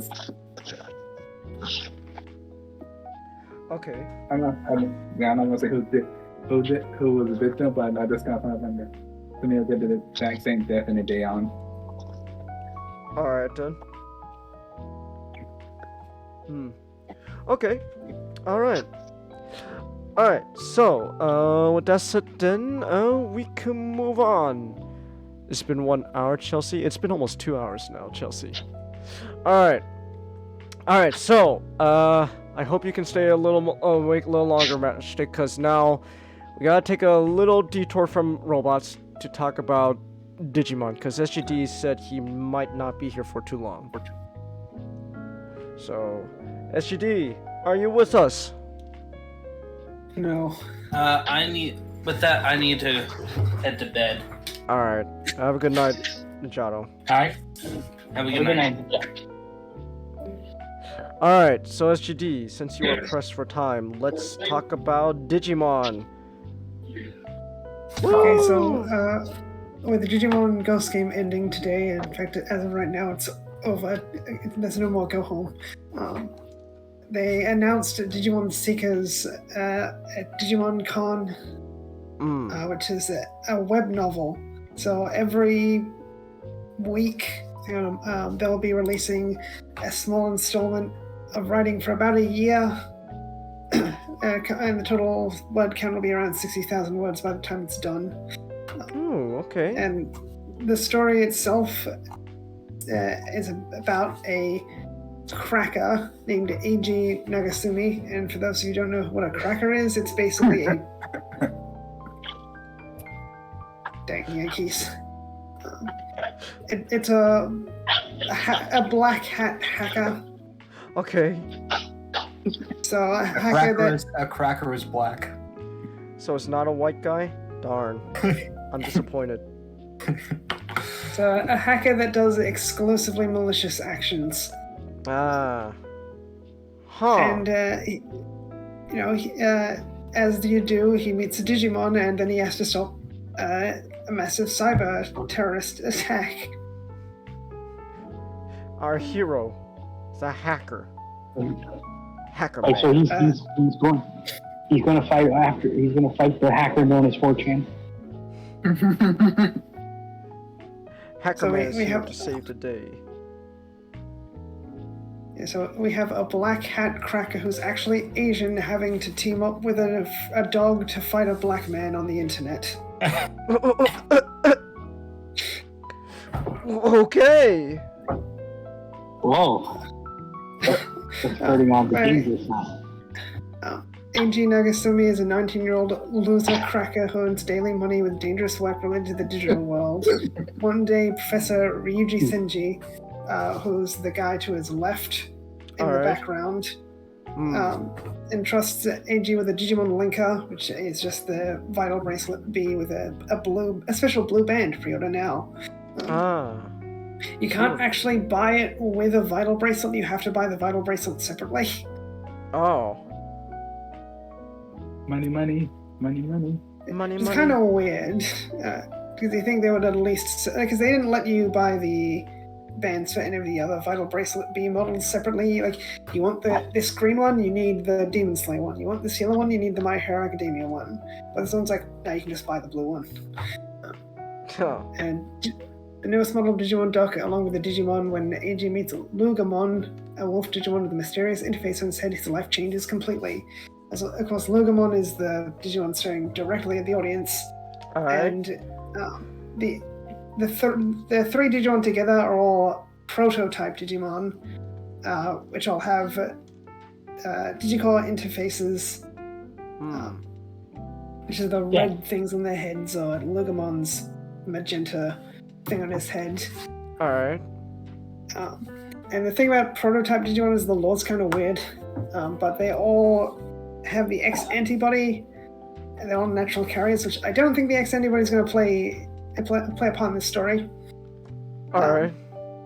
But it does have implications for Lugamon, because to Lugamon, on the left side of the poster is Ryudamon, and it said Ryudamon contains the data of samurais and dragons. So his final form is a samurai dragon. To his left is Doraemon, whose final form is a dragon because he contains the data of the dragon, not a dragon, but the dragon. The dragon. So he's like a dragon. Like a dragon. Is he part of Yakuza?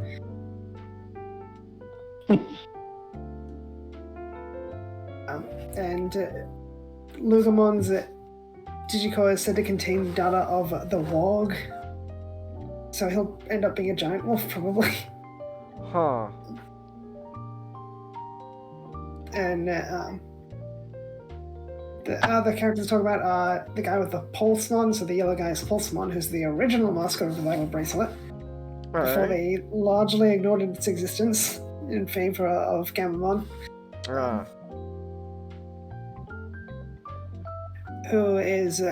his name is Leon, and he's a young hacker who goes by the username Judge, and he, of course, is a vigilante who works to stop crackers and their digital crimes. And, of course, they bring up something called mind linking, but they don't explain what that is. Okay. They just say, oh, it's a mystery, like you'll find out in the story. And he's sort of described as a foil to AG. So I guess AG is going to be more immoral, and Leon will probably butt heads with him over that. Then there's Satsuki, who's the girl with the cat.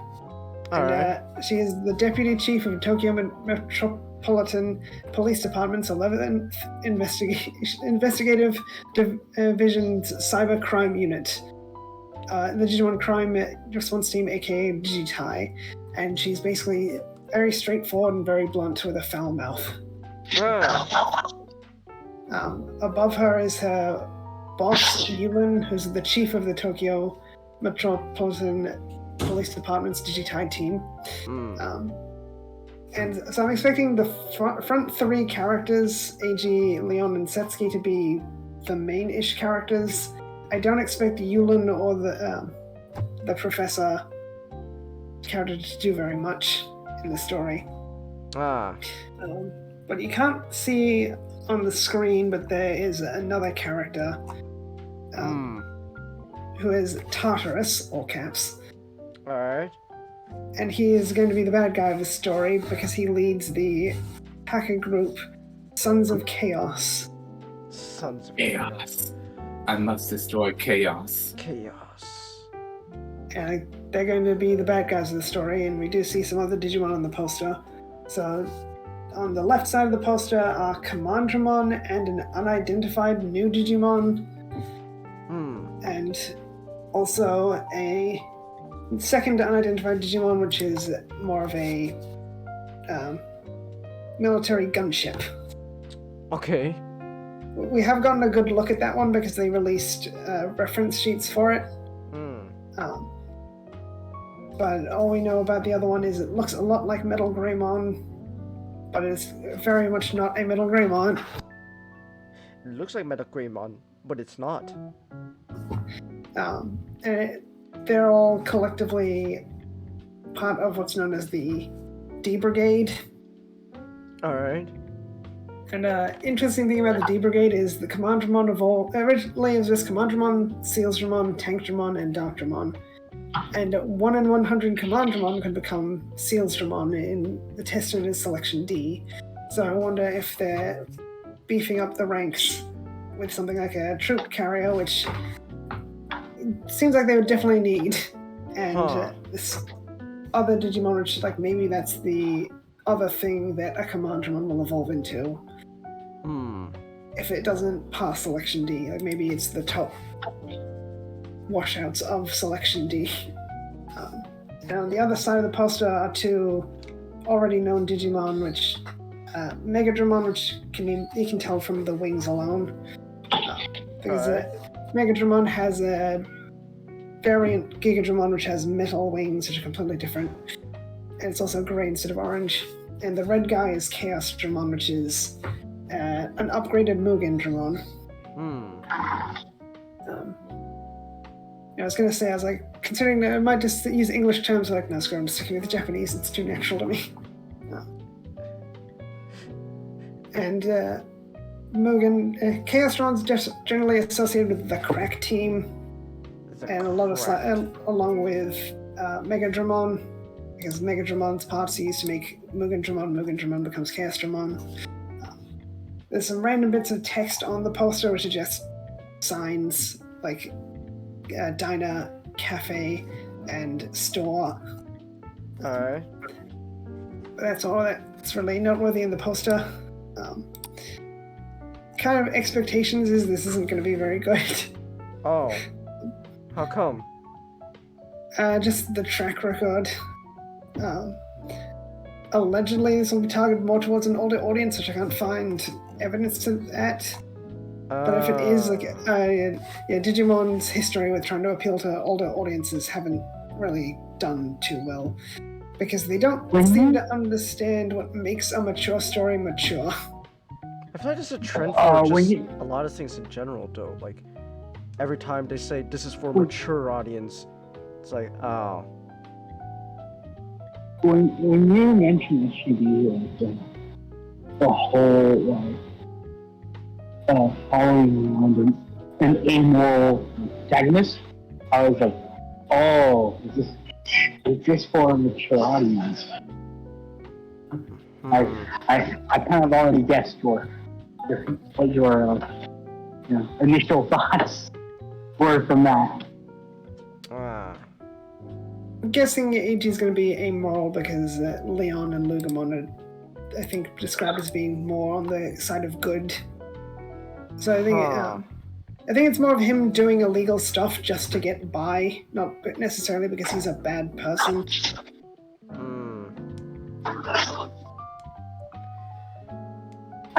I understand that, but like I also think that I think the way they're going to try to do it is they're going to create some sort of nuance that won't be as effective as they think it will be. Yeah, I'm guessing like his background is to help explain away certain things he'll do in the story. Okay. Like he'll need to break the rules to find out what the criminals are up to. I'm sort of expecting Yulin and Setsuki to be early quote-unquote antagonists, so they sort of get in AG's way at the beginning, but then they realize they need to team up for the bulk of the story. So I would describe like Setsuki and Yulin provide him the manpower he needs to fight Sons of Chaos, because there's no way he can do it on his own. Probably. And another problem is like it's a 60,000 word story, which like that is reasonable. The problem is if it's going to be a weekly thing for about roughly 60 weeks, that's going to be roughly 1,000 words a week. And when you really put things into perspective, 1,000 words is not a lot. Especially if you're dropping just 1,000 words on their own.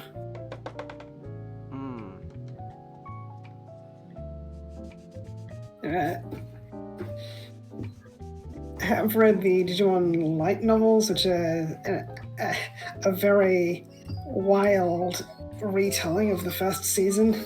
Okay. And I think stuff like fights are probably going to be very bare bones. Which might be for the best, because if you want to properly describe a Digimon fight, I think that would probably take up a good chunk of the 1,000 words. Oh, okay. But another thing worth talking about is the dim card they showed off, which is getting released not long from now. Alright. And it does show off some things, but keeps a few things secret. It shows Lugamon's Prevo forms, which for some reason weren't added to the reference book alongside it. just Lugomon was added to the reference book, but not the babies. There's also the Harrismon line from Digimon Re-Arise, including its Fury mode. Alright. We get Tyrannomon, which I think... Tyrannomon started off in one of the trailers, so I wouldn't be surprised if Tyrannomon is the first Digimon they fight as part of the story. Okay. Then there's also Master Tyrannomon and Rust Tyrannomon, and Master Tyrannomon is an evolved form of Tyrannomon from the Digimon World games, where it's just a toughed-up Tyrannomon that trains other Tyrannomon. Alright. Rust Tyrannomon is an evolution of Metal Tyrannomon, because the line is Tyrannomon, Metal Tyrannomon, Rust Tyrannomon. So I think those two are just there because Tyrannomon's in it. There's also Damemon, who I think Damemon's just thrown in there for the sake of it. Okay. And I wondered why is there no Swamon? And I realized Damemon transforms when he attacks in one of the V-Pets. So they'll probably do that. His attacking animation will just be Twamon. Alright. Because Jellymon does something similar in her dim cards, where she'll hang out in her combat form. When she's walking, she'll go into a jellyfish form, and when she's attacking, she'll go back into a combat form. Someone argued Mad Leomon doesn't transform in its dim card like it does in the V-Pet where Damemon transforms, which is a stupid argument because Mad Leomon shouldn't transform into armed mode as an attack because it's armed mode's not a transformation. It's very distinct, so the fact that it doesn't transform makes sense, but Damemon's whole gimmick is he transforms. And of course there's Andromon and High Andromon, which I wonder if they're thrown in here to make room for a crack team themed dim. Because the problem with the crack team is literally all their members are level perfect and ultimate levels. So if you wanted to, you couldn't throw them all on a dim card. Also makes me wonder if we're gonna get a D Brigade dim card. I don't know. Alright then. And then the bottom row is an adventure route which you unlock the Bemon line from Digimon World 3. And some people think that'll have story significance, but I don't think so. I think they're just thrown in there for the sake of it. Because they've been getting a lot of attention lately, because they went from people begging for their existence to be acknowledged to them getting in the card game and stuff like this, and then the dim card. And of course there's 5 hidden slots, which are Lugomon's evolutions. I think that the hidden perfect is either going to be a dark evolution for Lugomon or a completely new Digimon. Of course, it's going to be a completely new Digimon. Okay. And I think the extra super special secret one is probably going to be a special form for Lugomon's final form. Alright. Because you need some way to beat Chaosdramon. And the thing about going back to the prototype Digimon, Oriumon can turn into a sword. And another one of Doraemon's final forms is Alphamon, the Royal Knight, who wields the sword that Oriumon becomes. So it kind of would fit the theme to just give Lugomon something special too. That also brings me to a worry that Doraemon's going to become Alphamon in this story. Instead of Dorogoromon, because I'm sick of seeing Dorogoromon get shafted. No, I already did this whole thing. But there's times where it makes sense. Yeah, I did this whole thing here. Hold on. Hold on real quick. Not just for now. I'm gonna mute you just cause. All right. I really hope he becomes Dorogoromon in Digimon Re-Arise. One of the characters has a Doraemon as a partner, and it follows the line as you'd expect: Doraemon, Dorogomon, Dorogreymon, and like he's gonna become Dorogoromon, and then he becomes Gaiomon. It's a completely different Digimon, part of the Greymon line. Okay. And I was very upset with that. Ah. Because they really like Gaiomon in over at Bandai. And then they rubbed salt in the wound, because all the other protagonists in Re-Arise that reached the ultimate level got new forms, except for Harrismon, whose entire line was brand new. Gaiomon got a special form, which there's this artist in Digimon called Asmaria, and he really likes to over-design Digimon to a gross extent. Gaiomon Itomode looks like it was designed by Asmaria. Okay. The irony of the situation is it wasn't, but he did design Gaiomon. Huh.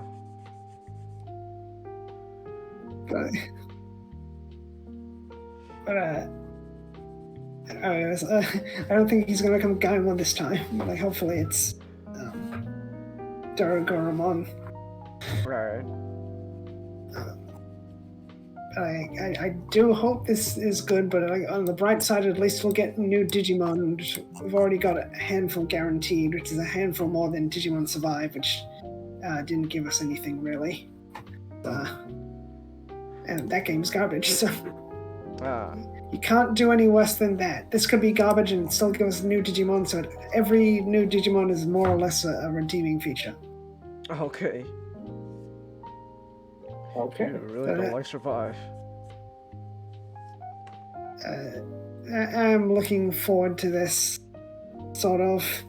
Sort of. I just hope they don't use machine translations. Alright.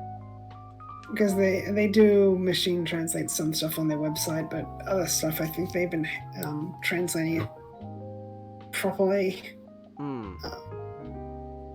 So I think this will probably be something they translate properly. But a concerning thing, like, not about Digimon Seekers, but like the idea of these Digimon stories in general, is it does open up new avenues to explore stuff. Because 11 years ago, it was Digimon's 15th anniversary, and they revealed Huckmon, and Huckmon becomes Gismon, who was the 13th Royal Knight. Because of all those things, Digimon will say, oh, we have 5 band shows, we have 13 Royal Knights, but they don't actually show them all at once. Over the years, they filled out those numbers. They reveal Gismon and Huckmon are apprentices to Genkumon, who Huckmon was supposed to be the first of a new generation of Royal Knights, and they said, oh yeah, we had this idea, but we scrapped it because we didn't have a means to tell the story. Now this would open a way for them to tell stories like that. Not that I want another 12 Royal Knights, because that would be 25 Royal Knights would be excessive. Okay. So I hope that story stays dead and buried. But yeah, so I find probably most exciting and concerning thing about Seekers is, like, if they continue to tell more stories like this for the future of Digimon. I wouldn't be surprised if they do, because I expect the Vital Bracelet will probably be a long-term product. Alright. Something they expect, the Bandai expects to just keep going for as long as possible, especially since the Vital Bracelet B allows the user to update the software with a SIM card. So that definitely showed that, yeah, we have long-term plans for this thing. Yeah, I think the first story will be out on the 3rd of April, and they'll be releasing one every day for that first week, and then they'll go by a weekly thing, so I'll probably be doing a first impression in the next few weeks. Alright. Alright then. Well, I hope for your sake it's good. I'm not too big into Digimon, but like, I don't know, man. Every time, it seems like just a trend in general, not just Digimon, just everything nowadays. Every time they say, "Oh, this is something oriented for the more mature adult audience," like this. Oh, damn. Well, so much for being good. People don't understand what, I'm saying, the nuance of mature stories.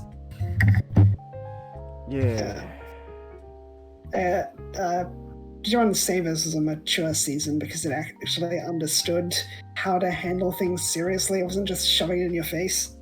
It was like, oh yeah, this guy wants to kill Digimon. Like, why? Because of these this, and this reason. Compared to the season everyone thinks is mature, but is quite the opposite. Digimon Tamers. Like, why does this guy want to kill Digimon?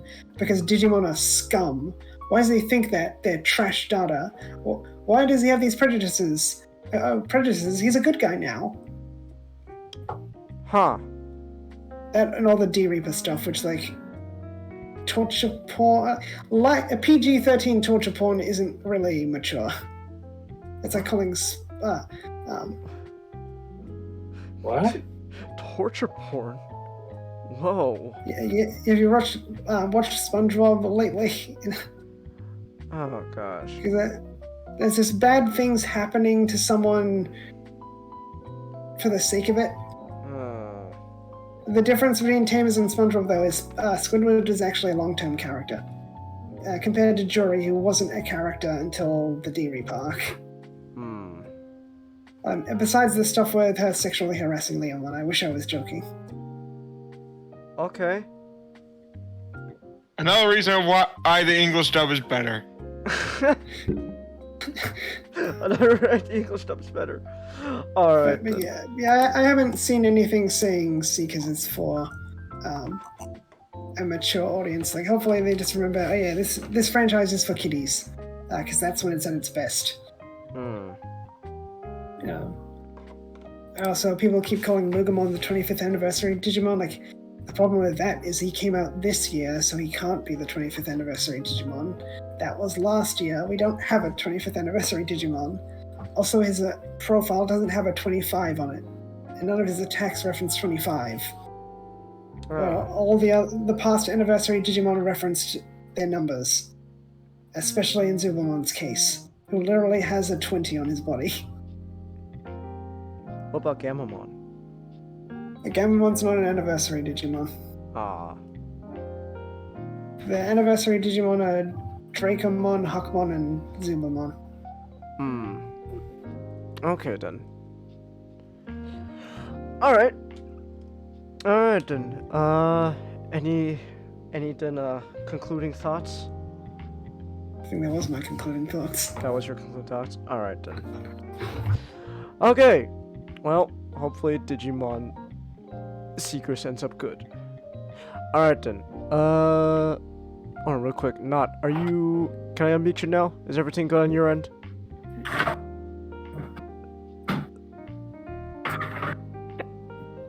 Hold on. Let me just unmute you anyways. Alright. You good now, Not? Yes. Alright. Alright. Okay, so with that Digimon gone, now we can go back to Gundam. Alright, Matchstick, I hope you're still awake. It's now your time. It's your time to shine.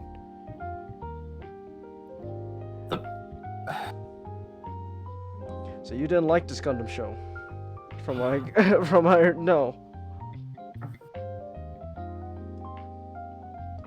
The path of the righteous man is beset on all sides by inequities of the selfish and the tyranny of evil. Blessed is he who in the name of charity and goodwill shepherds the weak through the valley of the darkness. For he is truly his brother's keeper and the finder of lost children. And I will strike down upon thee with great vengeance and furious anger those who attempt to poison and destroy my brothers.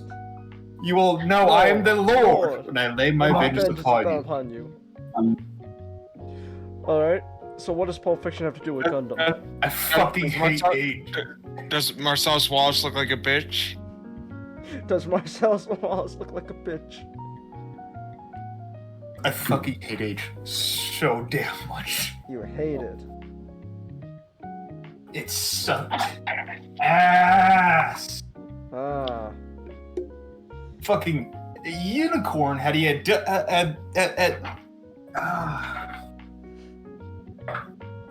where to fucking begin? I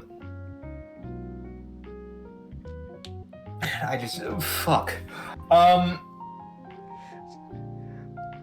It was kind of a bummer because I was planning on watching Age soon. You'd have dropped out. I would have dropped out. You would have dropped out. I was stupid. I didn't drop out. Oh. I powered through it. Oh. I wasted 18 hours of my life. It's sucked ass. Oh. So, alright, I guess I'll start with the general premise. Alright. Oops. Gundam AGE is, alright,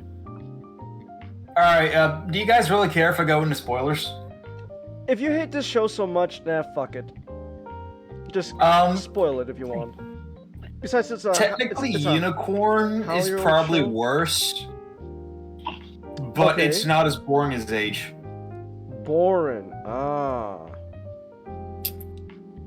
I mean, AGE is pretty bad aside from that, but Okay. AGE has, fucking AGE. It just AGE. That is the appropriate name.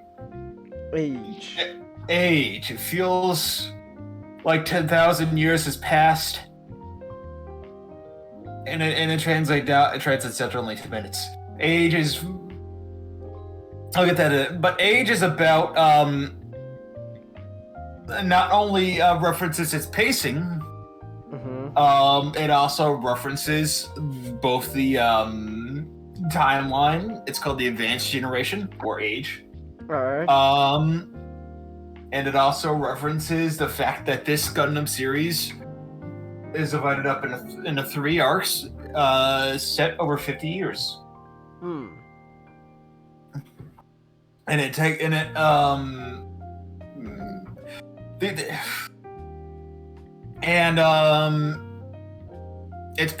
has 3 protagonists, each of them the son of the other previous one.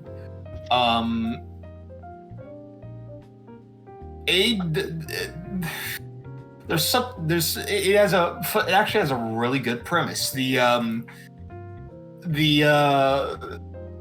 Taking place over 50 years, and it divides its arc up into 3. It divides into 3 arcs, with the next arc being the child of the previous one. Mm-hmm. That is legitimately a really good premise, and that is the best part of the show. And that's it. AGE is. So the first arc of AGE is about this blue-haired twit named Flit Asuno. Blue-haired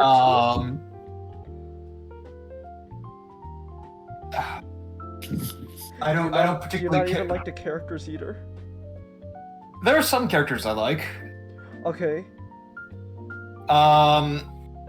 And he is from a legendary family of mech designers. At this point, war has been abolished for like 100 years now. I get from the previous colony wars, and now a unknown enemy, or the UE, has come about and is attacking the colonies, the Earth Federation. Federation. It's the Earth Federation, still shit as ever.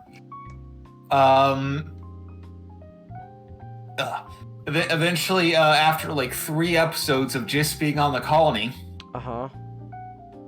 it is the place. We eventually go out into space. All right. The thing with one of the things about AGE that I hate is that it's paced like a normal Gundam show. Okay. No. Sounds all right when I say it out loud, but okay. What's the catch? It is divided up into 3 stories. Ah. so it doesn't have the time to go into the sub arcs that a regular series has the flexibility to do. You can't waste time in an age, and they waste time. We go into this we go into this fucking one colony, and then they're having like a gang war when we have 2 episodes sorting that shit out, and I do not give a flying fuck.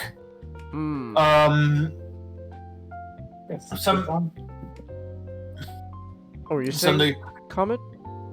Oh no, I just remember that one line. Yes, the Dawn is right. The what is right?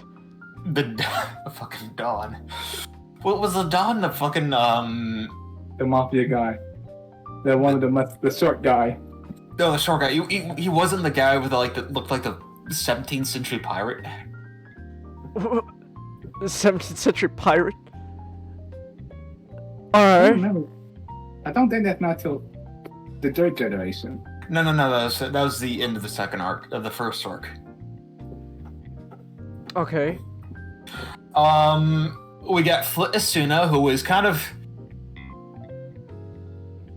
He doesn't really have anything about him in the first. Alright, so I'll just say his full arc. He goes from being a very generic character, like a discount Amuro. He has this discount Tifa that he's pining over. That shows up for like 2 episodes, and she dies. And it's kind of like alright. So imagine Lala Tsune's death scenario in reverse. Char and Amuro in that position. And that how it kind of plays out. Okay. Well, that actually sounds kind of interesting there, though. I'm probably gonna do a better job with AGE. I'm gonna probably make AGE sound interesting. Off topic, but I made this. What'd you make? In backroom.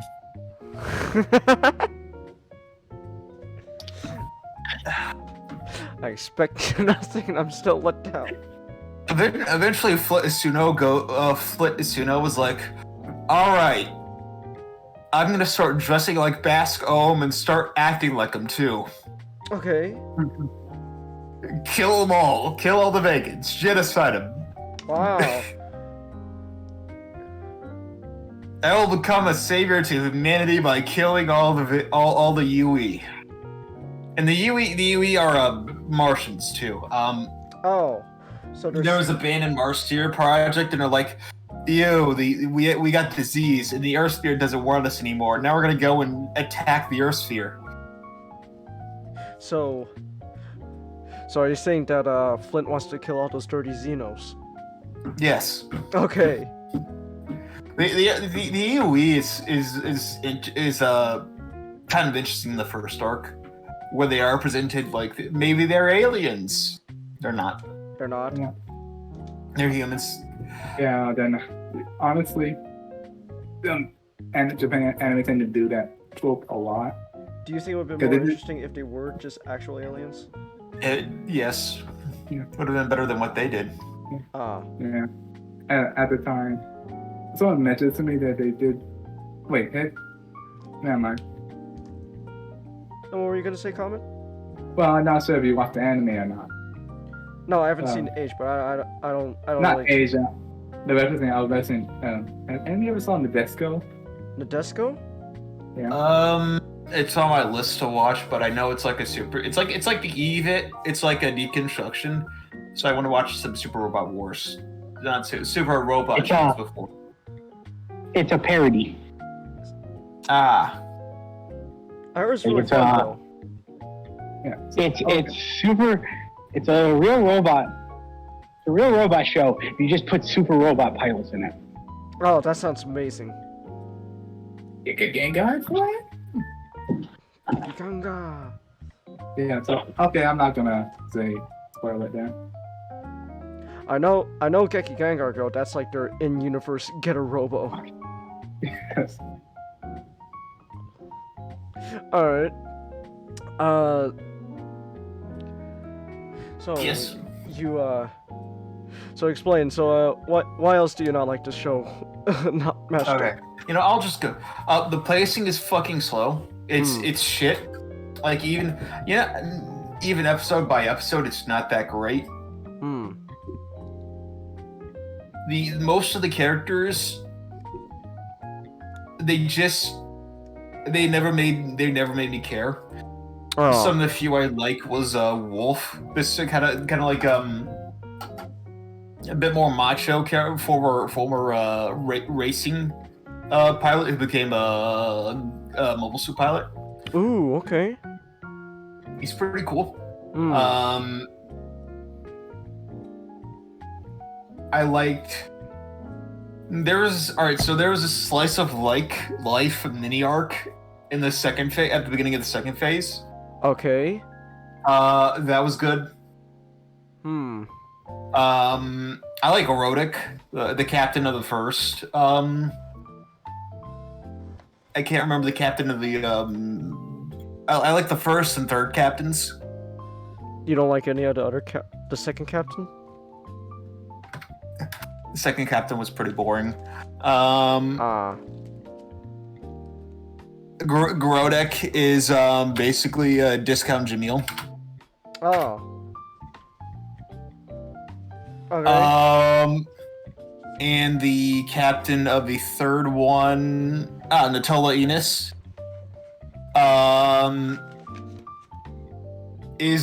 was some random lieutenant, and they're like, "Hey, your father's from a high place. You get a ship now, full of a bunch of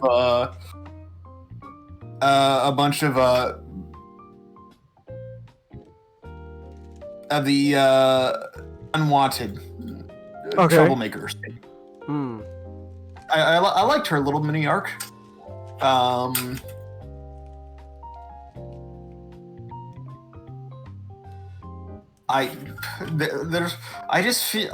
lot of the characters I just feel so much apathy for. Oh. Like a lot of them I don't downright dislike. I just don't care. Oh, okay, that's worse. Yeah. Like most of the show, I can sum up in the word apathy. I just don't care. This is the most like paint by fucking numbers, shitty retelling of the Universal Century. All right. We got a little bit of a fucking. They did do Crossbone. They did bring in like Crossbone like pirates, which. Ooh, okay. Still, I just don't care. Nothing about this show made me care all too much.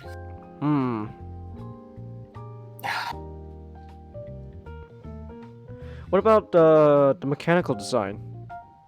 Like the mobile suits. What do you think of them? Very interesting, actually. Okay. They kind of got this Pokemon look, for at least the Vegans, UE/Vegans. Huh. Here, I'll post a couple in the background. Yeah. Post a couple of them. The Earth Federation. This is just generic Earth Federation shit. What about the titular Gundam itself? What's your opinion on that? Alright. Whoa. Yeah, these ones are actually pretty cool. This is like some like this is like Jupiter Empire kind of mobile suits going on here. They all can transform and look like a lot of them can transform and look like Pokemon. Huh. Oh, okay.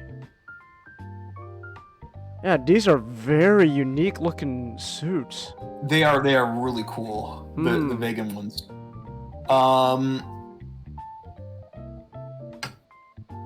I like the Dobin Wolf. The Dobin Wolf? Wolf's mobile suit. It's kind of an all-white looking one.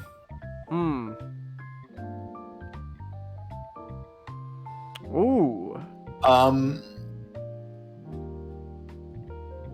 the worst part, the second arc wasn't actually too bad. It was actually pretty alright. Hmm. And then it had the fucking audacity to go back into absolute midness again. Huh. Like, I like the second arc. I liked it, but it's the third arc's overwhelming midness made me like just overshadowed it. It's fucking trash. I'm gonna look at some of these mobile suits. Let me see here. Oh, hello. Is this like the Adil? I'm assuming this is like their GM, their gym. Looks. Is it a GM looking one? Looks like a gym. Here, I'll post it. Yeah. Then it's. Looks like an astronaut. Then it's the one. It kind of looks like an astronaut. Just. Woo. Well, the gym, really looks like an astronaut. So. Yeah, so like things come full circle. Okay. Just doesn't look too bad. This whole show is, from what I heard, is that it was originally meant to be a game, and then Bandai was like, "No, I like this too much. Video game writer, you write a show now." There are so many variants of the Gundam. What? You got a lot of fucking variants. You got the Age 1, this and that. You got Age Titus, Assault Age Jacket, 2, the Baldur, the Razor, the Spallo, the Sordia, Beaks, there's Goliath. There's too many variants. I'd like to mention how it works. They essentially just eject its limbs and put new limbs on. Oh, swappable limbs. It's supposed to be sort of like how the backpack system works. That sounds actually interesting, though. Like swappable limbs. I'm gonna look. Ooh, look at the Titus. Look at this. There, the Gundam bulked up. It's got like round ass shoulders. Oh, you already posted it. Yeah, and the thing about the Age 1, Age 2 is pretty much the original Gundam, Zeta and Double Zeta. Combined? No. Each generation. Ah. So the Age 2, let me look up Age 2 here. Oh, transforming. So I'm assuming this is like the Zeta of the generation? Mm-hmm. Okay. Yeah. I like Asimu a bit more. He has this in the okay. His arc is that he has an overwhelming urge to want to be better than his father. But he can't because he's not their version of a new type. And then at the end of it, he's like, "Fuck new types. I'll just be a super pilot." He went the Tobia route. Just, I don't fuck new types. I'll be my own guy. I'm fucking chair. Also, the H3 is just straight up a double Zeta. That looks like that's just a double Zeta.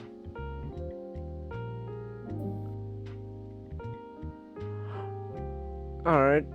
HFX. And then the last one, I forget his name. Shit. Wait, how do you go? Whoa, hold on. The HFX. Look at this. Like, so you go from the double Zeta to just the Quanta? Like, that just looks like the Gundam Quan from Double O.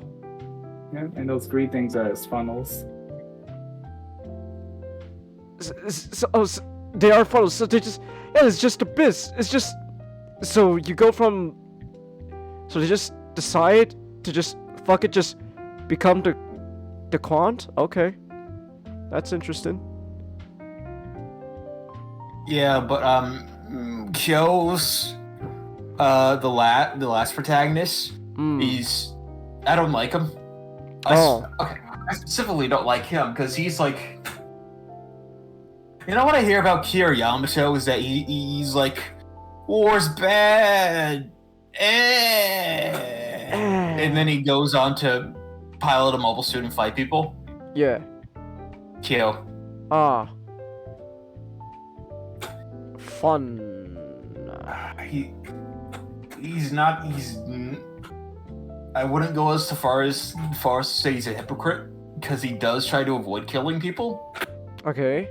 But he's fucking annoying.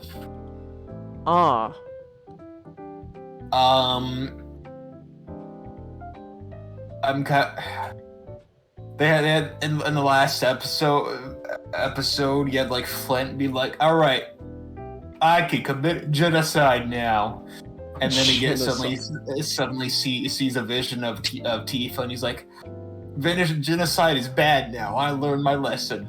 It was kind of disappointing because him doing the genocide would be much better. Not much better, but much more entertaining in my opinion. Huh. Yeah. Okay. The design is like, I don't care for it. It's overly kiddish in my opinion. I don't actively dislike it. It doesn't bring me to care. The art design, music, nothing stood out to me. Like, the series is just so painfully mid.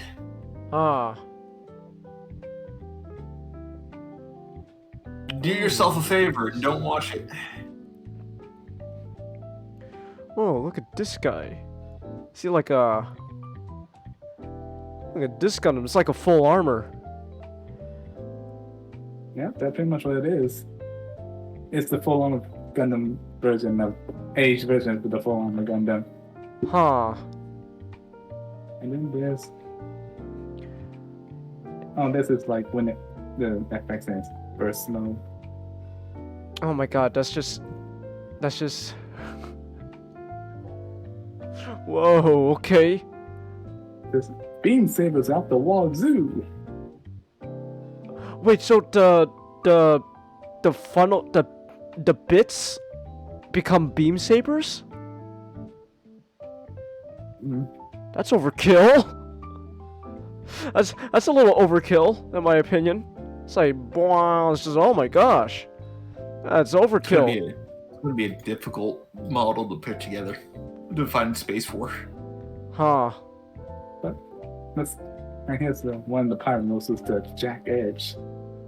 The Jack Edge? It just straight up looks like a Full Metal Panic. Huh. Maybe same designer? Well, you said that this series also just like went crossbone? They brought in a pirate group in the third arc. Huh. Alright. The second protagonist was like, I don't like the Earth Federation now, so that means fuck my kid. I'm gonna abandon him and go off to become a pirate. Ooh, the Dark Hound. That's straight up a pirate hat and hooks. An eye patch. Oh, it's kind of looks a little cool. It looks cool. Yeah, I think that was my favorite of the Dark Hound. Okay. Yeah, the Dark Hound I like the most. What do you think about it, Comet? The Dark Hound? No, the show. No, this show. It's like it's like a candy sour ball. It's like candy, like the sour ball this candy. Okay. Sour ball once had. You put it in your mouth.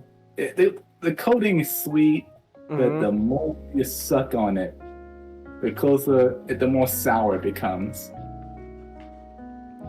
And I don't really like. You said suck. The all mature. I had to make the joke. Just you said We're so. almost... yeah, but the more you suck on it, the more sour it becomes.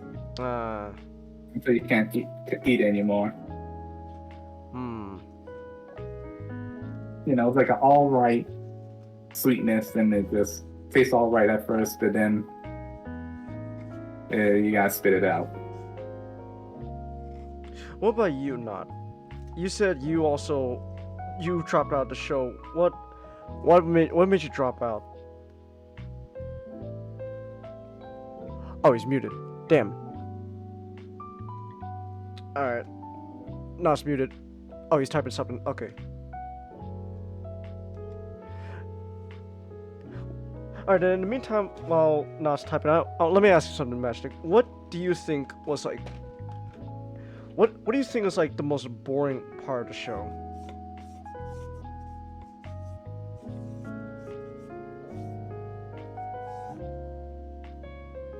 Thought it was drab and light. Yeah.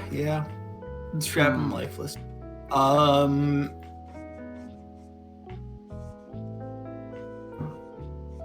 There's so much fucking boring shit that I can't. Oh. There's just so much. Oh.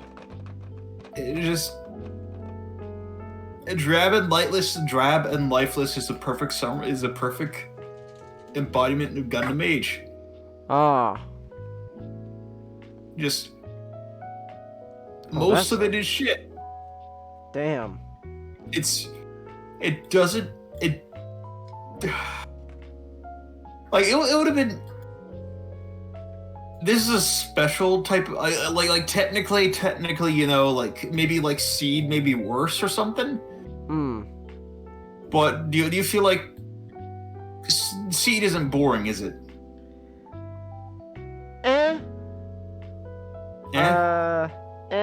Well, at least with me, I eventually got so frustrated with the show, I just started zoning out. So, I'm not a good person to base the experience on Seed on. Okay. All right, Unicorn. I was like, all right, Unicorn. I dislike Unicorn. But at least it's making me feel emotions. Maybe not the right emotions. I wanted it to end so badly, but I was like, I just felt apathy. Just so much apathy for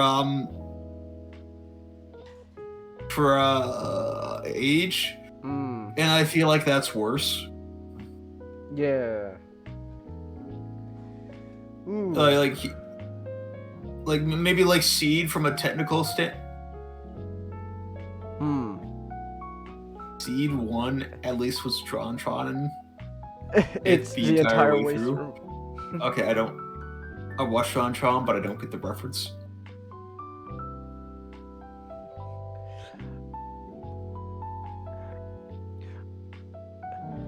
Alright. I don't. Oh, no, go ahead. No, do you get the John Tronin? No, it flew over my head. I guess didn't just.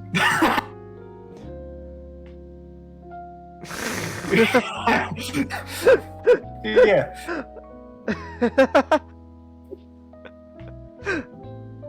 I guess. Well, I was trying to say. I guess then let me ask this: if there's one thing at all you could improve on the show, what would it be? Firing the writer.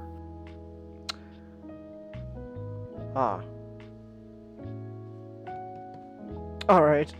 I don't know if he's a good video game writer, but he's not good at running a television show. Okay then. You had numerous reactions like this. That happened. Let's see if I can find it. What are you trying to find? There was this meme made a long time ago. About AGE? Yes. Alright. Unfortunately, you probably bury some.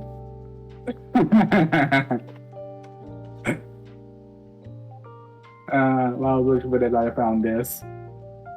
What'd you find? Let me see.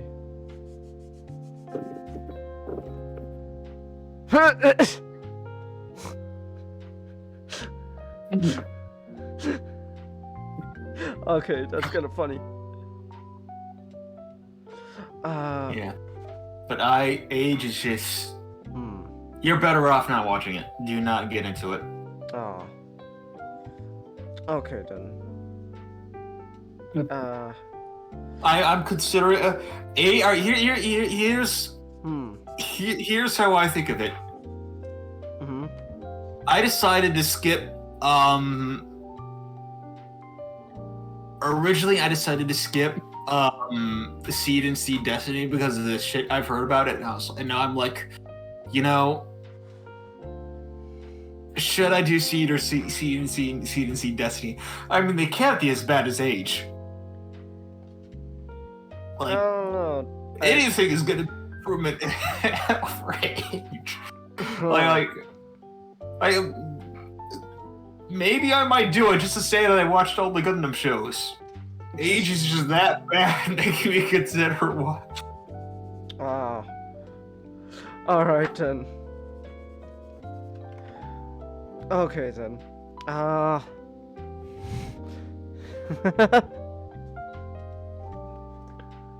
That's pretty good comment. Yeah. Unfortunately. Yeah. But unfortunately, the meal trying to find. But probably barely lost to the sands of to the. It was a good internet reference. And it lost to the sands of time, data of time. But at least we got this Darth Vader Age too. Darth Vader Age. Huh. That's not bad. Like, I'm not gonna watch Seed and Seed Destiny, but for a moment, Age, after finishing Age, it made me I legitimately considered, should I do Seed and Seed Destiny? Probably not. I'm not gonna do it. Yeah, probably. I'm gonna do Iron Blooded Orphans and then Victory, and I watched all the good stuff. And Asian Unicorn.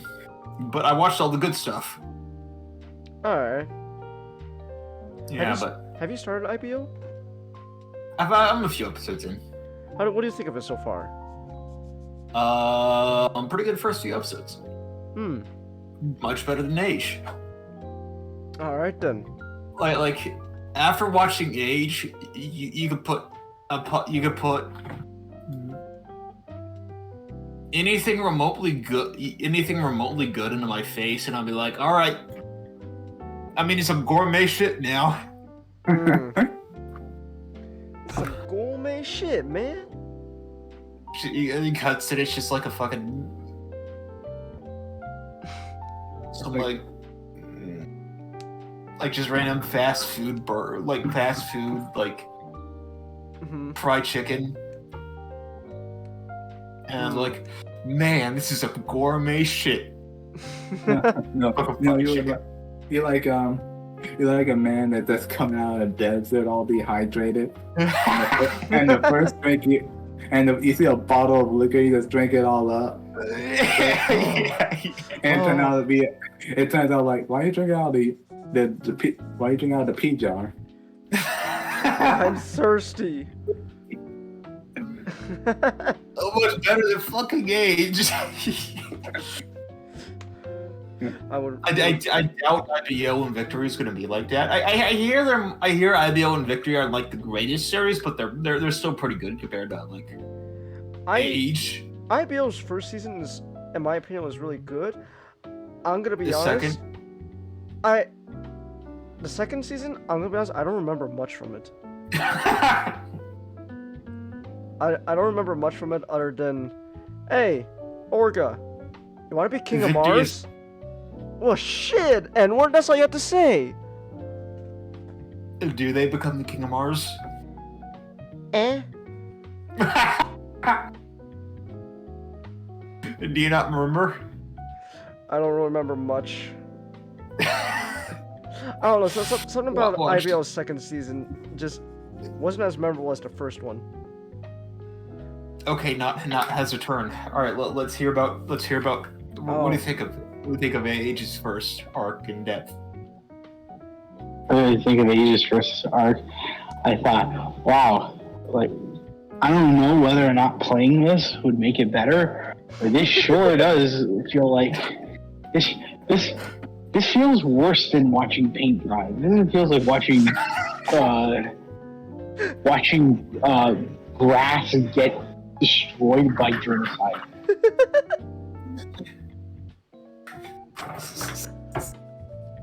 Alright. I feel like something tragic is happening underneath the surface, but I'm just too far away to see the damage being done. I just do not care. Damn. Alright. Like at least with like Seed and Unicorn, there's something there that I can bite my teeth into. There's something there where I could do like the Tucker Carlson face and be like, what the what? They're like Unicorn. I can best describe it as it's fucking retarded, but it's it's both. It evokes an emotion out of you, and while it's fucking badly written, you can tell that the people working on it put heart into it, put some soul into it, even though it was shit. It's like that meme of the skateboarder, like he goes up, he does a flip, and he just falls flat on his face at the last panel. It's like Unicorns like that, but you can tell they tried. They tried. And watch it, and you take some enjoyment out of watching the guy just fall flat on his face. And Age feels like a guy just walked down and he just sat and then laid there. Alright. Alright then. Wow.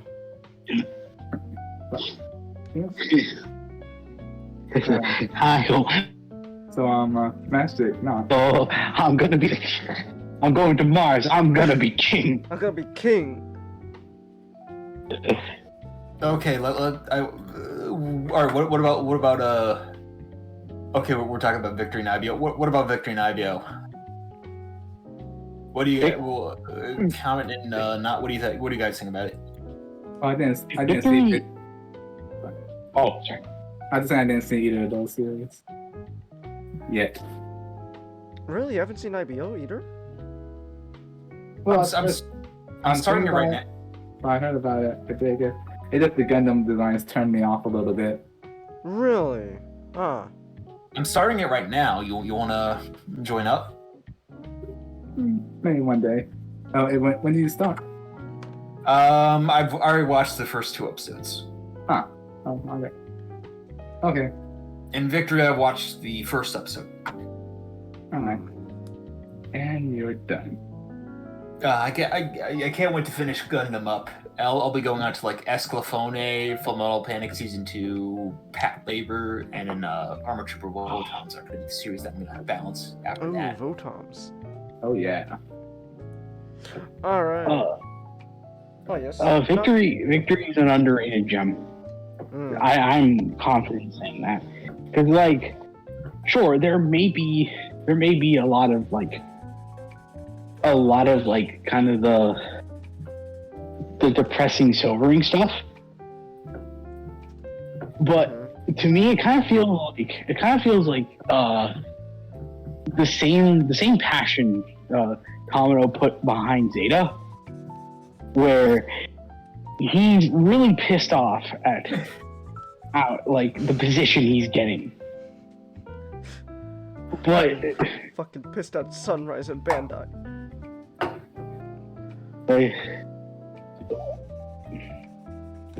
There's no sense of like, oh, he makes a lesser product because of it. Victory is an interesting show. Not only just behind the scenes, but just like in and of itself. Because there's a lot of things that feels wholly unique to it. Like I kind of like Russo. You know, the whole, yeah, I'm a 13-year-old and I'm tasked with being an ace pilot against a completely batshit insane monarchy. Who they are simultaneously gynocentric and the most people who get killed are women. Feminism marches on. I don't know. And Char Clone is just the Char Clone is just Jonathan McIntosh.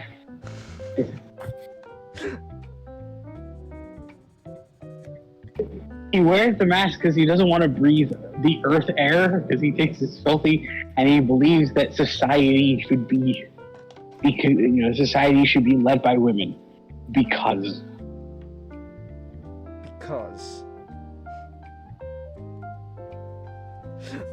You know what I can say? An interesting thing I can say about Tamino is that I find it really impressive that no matter his mental state, he could still, no matter if he's happy or depressed, he's gonna put out a good work. Yeah. I find that really, because a lot of other writers, like a lot of writers, they're being in a depressed state affects their writing ability. Tamino's like, I'm gonna channel this. I could channel this. All right, all the women in Victory dead horribly. Fuck 'em. Fuck 'em. And you are going to like it, viewer, or something like that. Hey, Camille, you're a pissed off edgy asshole, and you're gonna be in a coma at the end of it. And you people are gonna like it, bro. And I will make people like it.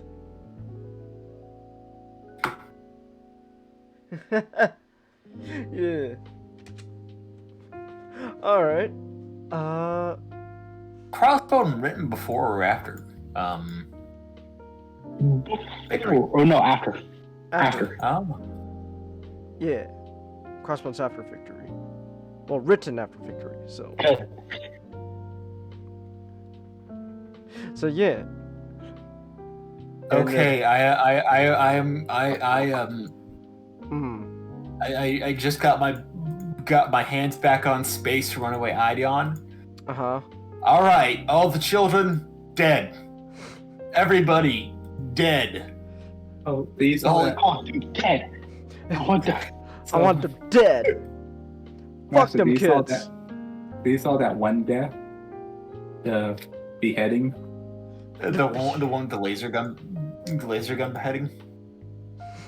Was it a laser gun? I think it was laser gun. With the little. No, like the guillotine. Okay, I've not seen that. I only saw the first episode. Oh, I'm not there yet. There's guillotines in Ideon. That's. Oh no! Wait, no, in Victory. Oh, in Victory. Ah. Oh no! I'm not talking about the guillotine. I'm talking about like the kid who was wearing a spacesuit poked his or her head out. Oh. Wait. Yeah, that's right. Are you talking about Ideon? Yeah. Maybe I could find that scene on YouTube. There was a clip. Mm-hmm. I remember seeing a clip on about Ideon, and it was titled "Tamino earns the name Kill 'Em All." Kill them all. And there was a firefight between a bunch of children and the enemy, and oh boy, a lot of fucking dead people in that one fight. Hmm. I like how it ends. It's like, oh, you know, like it almost seems like there's no tragedy behind it. Like you'll know when you see how it ends. Yep. And funny enough, they got a nickname. The God of GMs. The God of Gyms. It does look like a gym. It does have a gym head. Alright. Okay, but I think we're getting a little off track here. Is there any last thing you want to say about Age, though? None of you watch it. Please don't watch it. It is soulless, boring trash. It does have a good premise though, but that's the only good thing. The only great thing is its premise. Damn. What a damn shame then. Alright. Okay then. So, what is that chart picture? What is it? That picture you posted, Colin, what is that chart picture? Like, King chart. It's clearly... King. Oh. Oh, King Char. Ah, okay, King Charles. Ah, okay.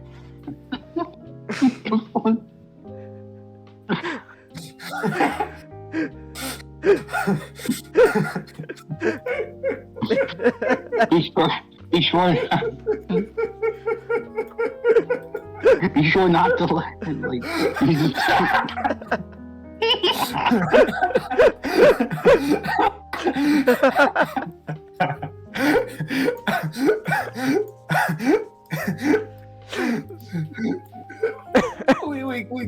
we gotta stop the French.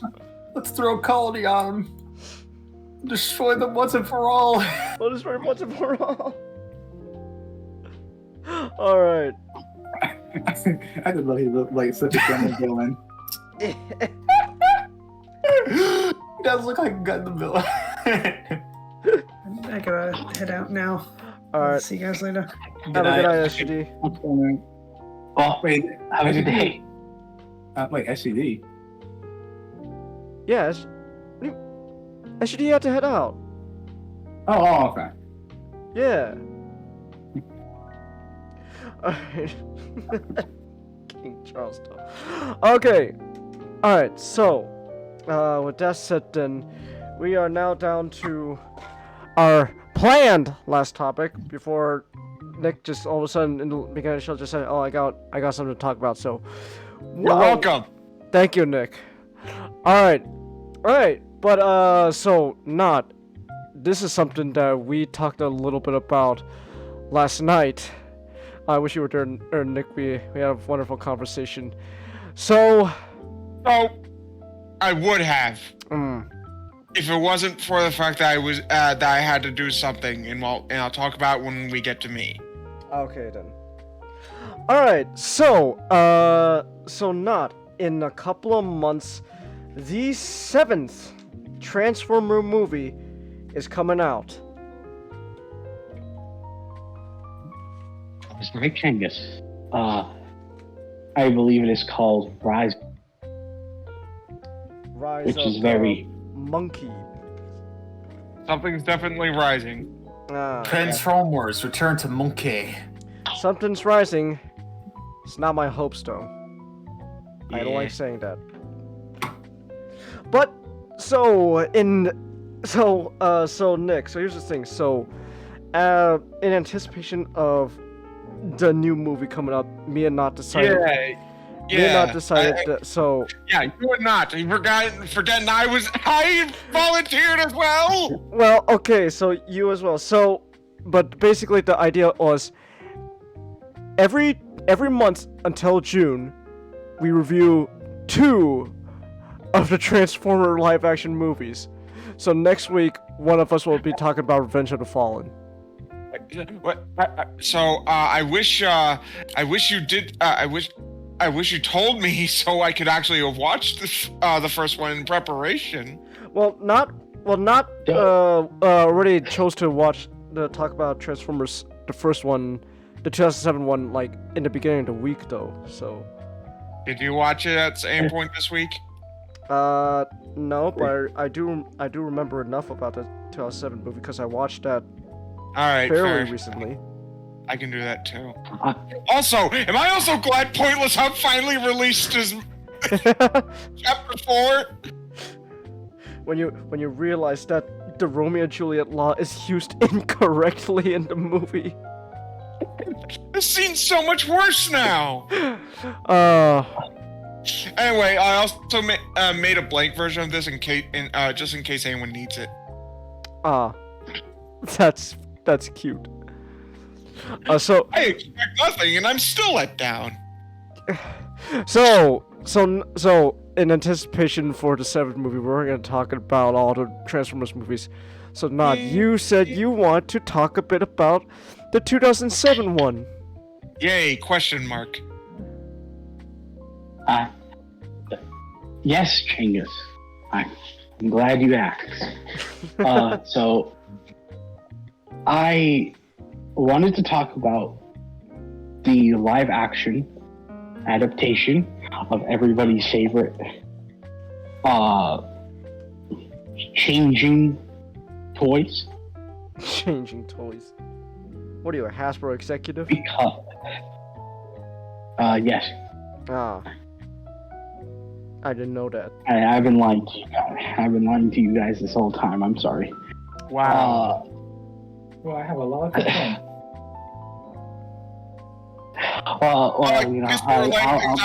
I guess if we're laying things all out, my name isn't actually Nick.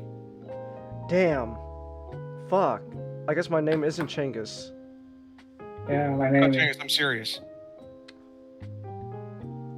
Are you?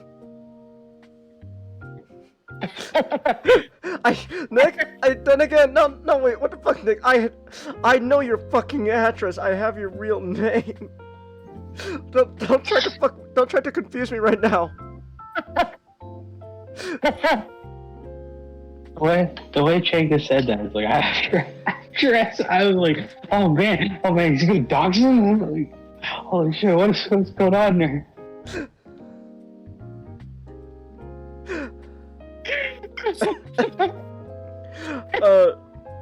I love these moments. Okay, so, man, I just realized, with moments like these, I kind of wish we were playing Among Us. Oh my gosh. I'm not referencing a specific moment. I just know I'm gonna screw a lot with a bunch of people during the fucking meetings part. Oh my goodness. All right, but back to the 2007 film by the wonderful director Michael Bay. Yes, Michael Bay, Frozen.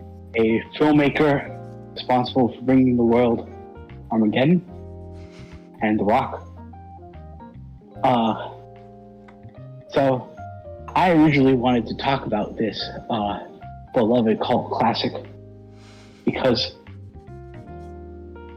I noticed something interesting happening, and I wonder when we get to June 9th, will there be a shift again? Okay. Because Bumblebee, the previous movie, before this new one, did not do as well as compared to the other ones. So that does raise a question. And it also pisses me off. And it also pisses me off. The one good one performed the worst. What is wrong with you people? Yeah. So it came out like I'm really quick. I'm to believe they came out like the a year apart from each other. Is that correct? I believe so. Because last night it was 2017. Yeah. That's fucking terrible timing. Yeah, it is. Best movie immediately after the worst one. Ooh. Yeah. Awful timing. So, I do through this five-part discussion about the Bayformer movies. I do want to talk about not necessarily my opinion, because I feel like in the realm of the internet, there's a lot of opinions being floated around. Do I agree with some? Maybe. Do I agree with others? Maybe. That doesn't matter. I think what's an opportunity I want to do right now, just talk about Transformers.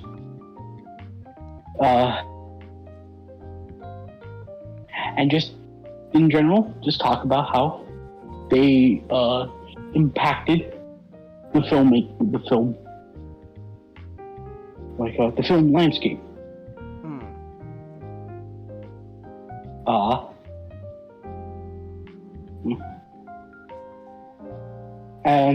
And I do want to mention that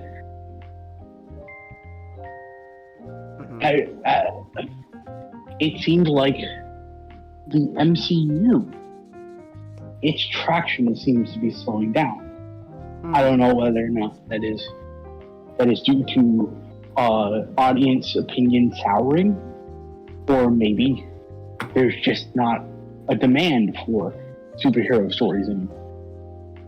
Time will tell what further results will be, but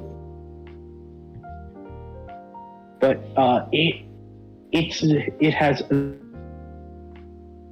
MCU has occupied a space that was very much once dominated by the Transformers live action series, or as many of its fans refer to it as, the Bayformer.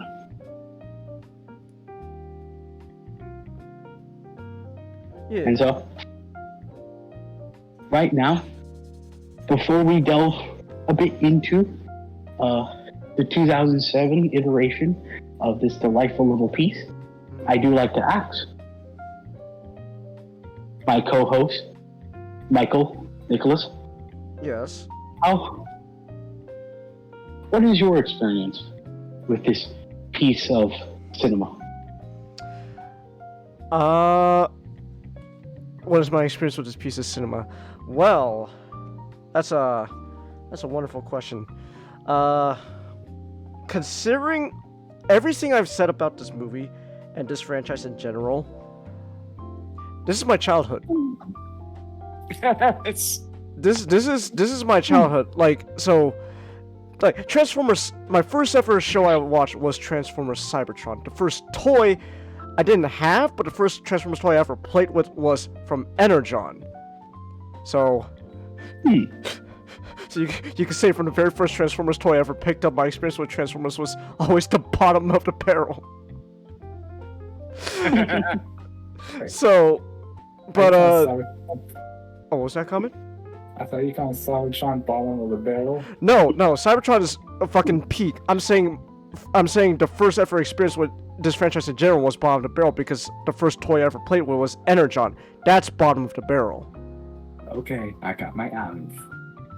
Actually, bottom of the barrel is Kiss Players, but thanks to Stunticons, that was removed. That does not exist. Stunticons? Yeah, remember the Combaticons. Combaticons pilot. Thanks to that, Kiss Players no longer exist, so we're good. Yeah. No, but so like I was growing up on like the shows and stuff, but what really got me was the movies. That's my childhood. The first thing that got me really invested in Transformers was this very movie we're talking about, 2007. I watched it, and it was also a special day because it was also, we watched it on 4th of July, Independence Day, because that's, how much more American can a Michael Bay movie be than watching it on the 4th of July? So, and ever since then, that movie has spawned my passion and love for this franchise. And despite a lot of the shit I say about these movies, including the first movie, the more, I guess, as I grow older, maybe it's nostalgia. Maybe it's just nostalgia. But the more I look back on these movies, the more I go, at the very least, the first movie wasn't as bad. Yeah. It's still, nothing. It's still never gonna be how I viewed it as a kid. Like, oh my god, this is the greatest thing ever. No, no, child Michael. That's fucking dumb. You're a fucking dumbass. Don't you dare call it the greatest thing ever. But it's like, I look back on it a lot more fondly than before as I grow older. And I feel like that also is kind of the general opinion of a lot of people in general. How it seems like as the years go by, maybe it's just because this is coming from people who grew up on the movies like me. So maybe it is just nostalgia.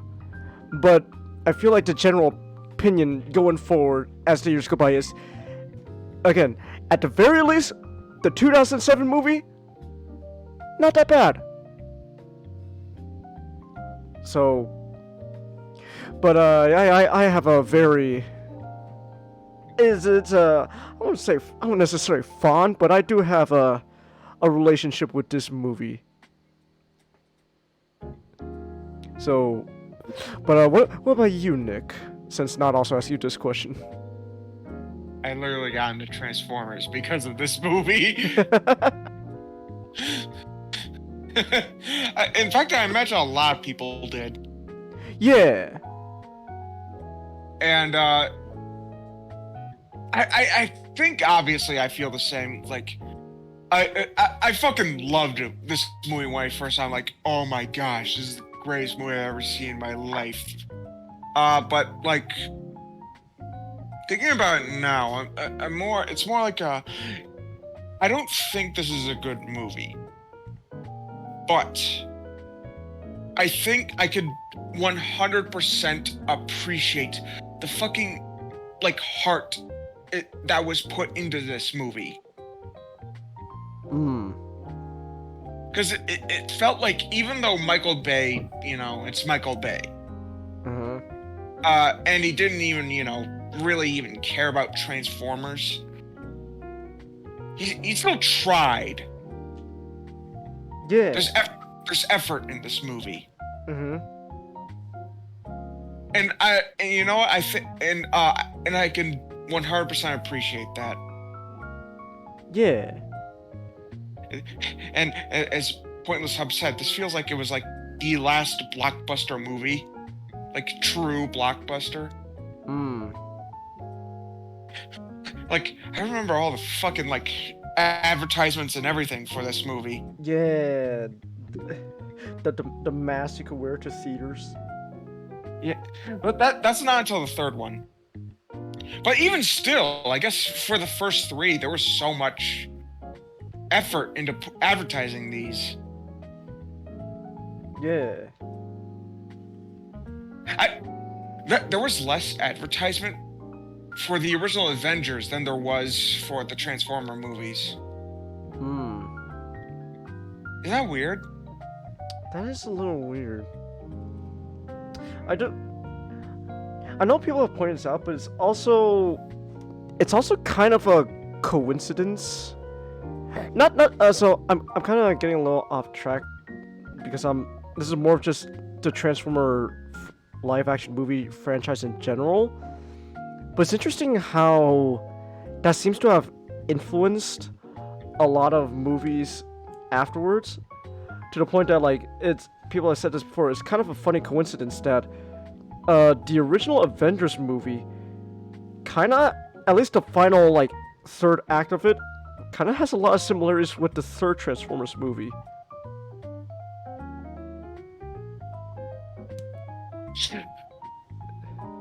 So, it's interesting. I'm going to fucking kill you, Loki!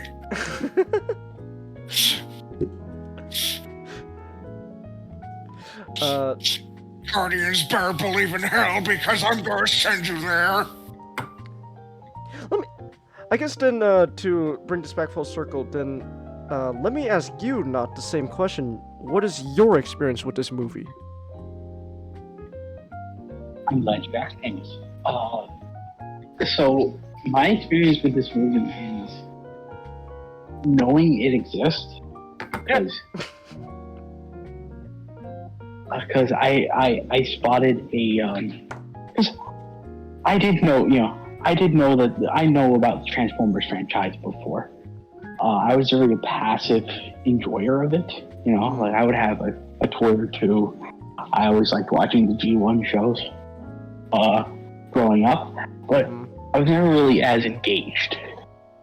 But then I noticed tucked away from in a theater's lobby a striking image of the poster of a close-up of Megatron's face. And all it had was a tagline that says they are coming, and then just the date for the movie. Yeah. I don't know whether or not, I don't know what clued me in to that movie being about the Transformers, but I imagine, like that feels like Transformers, There's a very Nick mentioned the marketing. There was a very strong premise to a lot of the marketing of the original movie that gave this impression of something a lot grander.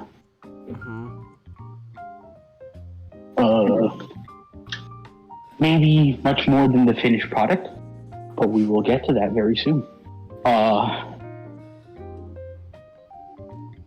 The first initial watch through of the Transformers movie was during a family trip.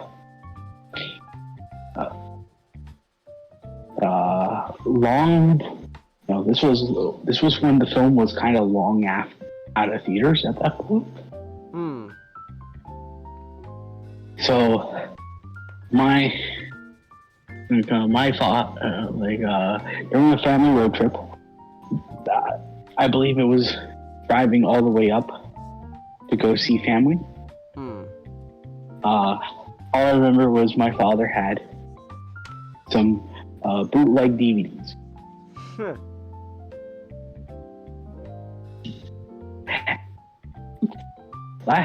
From last I remember, they were some professionally grade made ones, because they had their own bootleg menus, and and they actually had like DVD quality to them. So it's like, or we were eating rich there. I have to ask now, did your, like, on your trip, did your car have like a DVD player, or like did you have like one of those like old like mobile DVD players you carry? They're like the size of like a thick laptop. It was a DVD player installed within the car. The roof would have like a screen that will drop down, and there's like there's a DVD CD drive right above it with some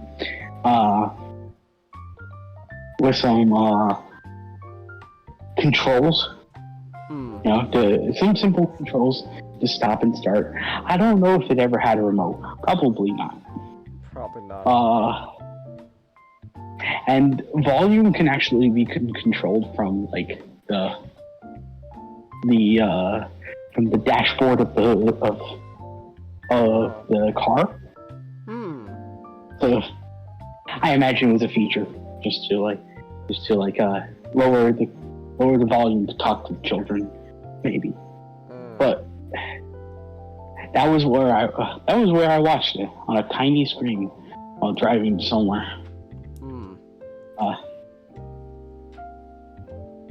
I want to mention, though it is not important, but I still do want to mention it. I had the three DVD professional DVDs I had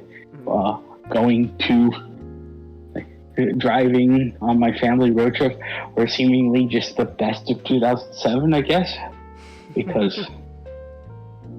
not only did we have Transformers, but we had Spider-Man 3. Wow. And Surf's Up. Surf's Up! That's unironically an actually pretty good movie. It is. Yeah, it is. Yeah, I like it. I couldn't help it. Also, I remember really liking two movies in 2007 that I got two bootleg DVDs of. One was Transformers. The other movie I really liked was Fantastic Four: Rise of the Silver Surfer. Oh my god, yeah! I was 8. Forgive me. No, I remember that too. Funny enough, I never had a DVD for 2007 Transformers for a long time, but I did have a DVD for Fantastic Four: Rise of the Silver Surfer. They weren't bootleg; they were official DVDs. Man, we were really fucking stupid kids.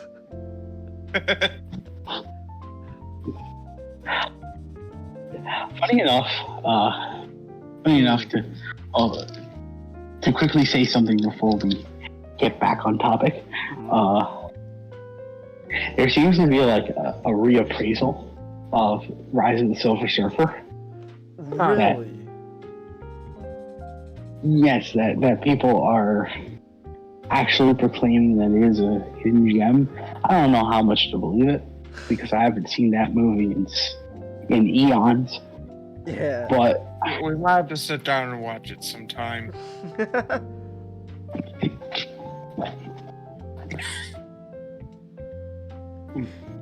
Funny enough, I never. Just one last thing. One last thing about Fantastic Four. Now, the Rise of the Silver Surfer was the only one I watched in theaters. The first Fantastic Four movie, I actually watched on TV when it came up, like on some movie channel. I think I caught the ending to the original Fantastic Four, and I'm like, all right, I'm all caught up. I'm ready for this one. I don't need to know anything else. I always like how all three movies made out of the Fantastic Four is essentially just them Doom in the face. It seems like it's some kind of like obligation written somewhere. Maybe.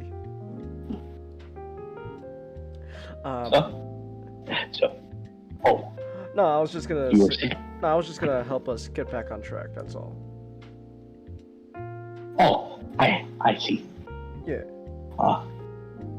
Continue. So, before we take a deeper dive onto a bit of the tropes and finer details of Transformers, I would like to regale the audience with a bit of a light plot summary in case they need it. So, Transformers 2007 is the miraculous tale. The arduous war between the Autobots and the Dissecticons. Dissecticon.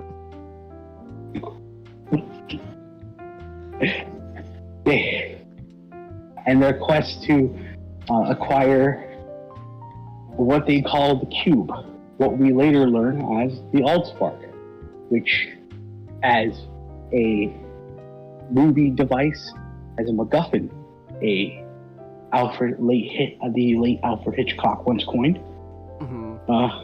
baffles movie scholars to this day. Is it a machine? Is it a cube that brings people life? Is it a machine? Is it a tool that destroys life? Does it transfer life over? Truly, this is the biggest mystery that Michael Bay parts onto this movie, making it very delightful watch. Let me help you with an answer to your question, Not. I don't know what the fuck the Allspark does. In all due time, Genghis, in all due time. That's not a question, that's an answer.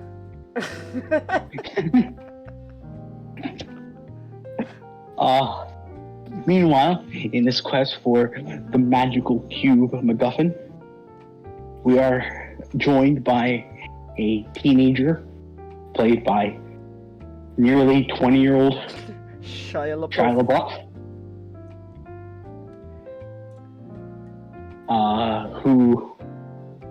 whose relations to the cube relies on a pair of glasses he inherited from his great-grandfather, Archibald Wickwitty. Eventually, after car shenanigans and eBay auctions, both Autobot and Decepticons intercept each other in order to possess the keys, the key for finding the Allspark within the glasses, and also the whereabouts of the Decepticons' terrifying leader, Megatron. So, a MacGuffin to find a a MacGuffin. MacGuffin to find a MacGuffin. Truly, this is cinema. So, I do want to, as a roundtable discussion, I do like to ask my co-host. Yes. To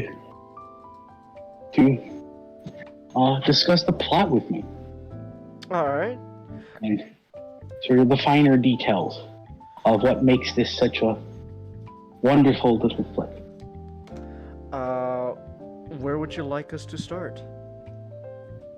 Well, like every great story, we can start at the beginning. Alright, so... The very first scene, to kind of tip my hand over the facade I'm doing right now, is actually really enjoyable. Oh yeah, no, that the whole opening sequence to original 2007 movie is honestly it's kind of a joke, but at the same time not really. When I say that opening sequence is honestly peak cinema, it's a bit of a joke, but kind of at the same time not really, because it is legitimately a really great scene. It helps sets the tone for what this movie is going for. It's and really introduces, plus it introduces, the cool robot, the Decepticons. It's your first experience with a Transformer, and just overall, it really helps set the tone of what do you expect out of this movie. Cause so I'm not gonna lie when I say that I'm gonna mostly borrow a lot of discussion points from the YouTube legend himself, Pointless Hub, because honestly his videos on Transformers are gold mines. They're gold mines. They're amazing. So I'm gonna steal a point from Mr. Pointless Hub here. So what's interesting is that what makes the opening sequence really, honestly, just really great is this is well, other than what I said, it sets the tone of what is what this movie is going for. It also sets the tone of what it also differentiates from any other Transformer before it, sort of. I don't know. Maybe if you consider like the comics or something, maybe it's not that different. But the big thing is the whole point of this opening sequence was they wanted to showcase to like the main audience the most logical very logical but also terrifying conclusion of the idea of robots in disguise, where all of a sudden a military helicopter, you can't tell if it's if it's just a normal helicopter. If it's not, it's like wait, hold on a minute. This helicopter it got shot down. Why is it still flying? What's going on? Like, so everyone's like confused, like, oh gosh, is it like it's like a haunted helicopter? And then no, it's a big scary robot, and the robot just fucking tears through the entire military base. So already it sets a very great. It really sets the tone. Just this is, for I guess lack of better terms, it's very much going for that feeling of this isn't your parents' Transformers. This is the new Transformers. But it's actually also just a really cool scene in general. It's a very thrilling opening. Yeah. You got anything to add to that, Nick? I don't know. Because this movie's, I guess I can say is I think this has the best depiction of the Decepticons. At least until Bumblebee, until Sharon Dropkick. But for the original 5, these were the best. Mostly because I think one of the reasons is because there were unlike 2 onwards, instead of like a whole army of them. It was a small group, so they each you could at least memorize them, and they all looked different. Yeah, it's also very unique. Also, I guess also real quick, just also the opening also shows you how unique these new Transformers look. They're not, these blocky toys from the 80s. They are, the parts. The parts shift around to form a terrifying like monster. Just whoa, what the fuck is this? And that's your first introduction to Decepticons. And what I do like is that despite the fact that they do form more monstrous shapes, they don't look like monsters, like like the like 2 onwards.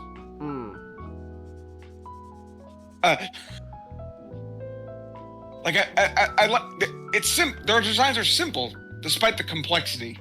You can also identify each one by the silhouette. Yeah. Also, Blackout's introduction is fucking amazing. Yeah. It's so good. Like, that's actually a legitimate praise for that movie. The build-up to Blackout is actually very good. It appears, the code on this, like the identification of this helicopter, it's just, it can't be, it was shot down. It was shot down months ago. How can you tell? Are you sure? Run a check. I don't need to. A friend of mine was on that. Yeah. Again, just the horrifying, quote unquote, horrifying conclusion of how terrifying robots in disguise could really be. Yeah. Also, Scorponok. Scorponok's really cool too. I also like that for some of the shots, they did try, like even with the robots, they did try practical. Yeah, I do want to go into I do want to go into like practicing a little more, but I don't know. Just is there anything else though you want to add to like the opening like thing to like of this movie? Not like what was your experience like when you first saw that opening? Like, what did you think of it? It's quite an interesting mood shift. If I am to be presumptuous, Okay. I do like to compare it to Predator. With how the seemingly, of course, it doesn't have the pacing of Predator, but it is the opening scene, so that could be forgiven. The way it shifts from an average film of its time. There was a lot of war films coming out during that bulk of time. I don't know where to subscribe genius or coincidence to Bay on that part, but I don't know much. But it carefully erodes sort of the war movie action aesthetic for something a lot more horrific. The introduction of Blackout is very much, reminiscent of the first time Jungle Hunters. A lot less subtle. But what are you gonna do? Just these forces were well acquainted with handling a problem that they are far less equipped to deal with. It's a very hectic scene.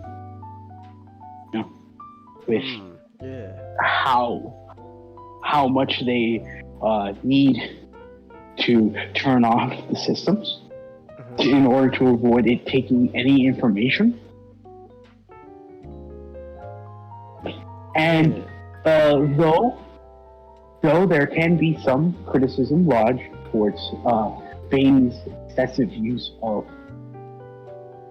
slow motion, I feel as if it is effectively used during the assault with Scorponok. If we are given a magnificent view, him leaping out of the sand while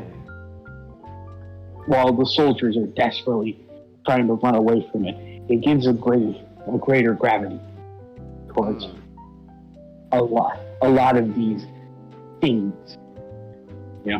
They seem there. And overall, just a wonderfully tense and, dare I say, great introduction to the movie ahead. Yeah. And then you get kind of a whiplash of tone afterwards, like immediately afterwards, because yes, we do. You get just right up introduced to, oh, here's Sam, Mr. Shia LaBeouf.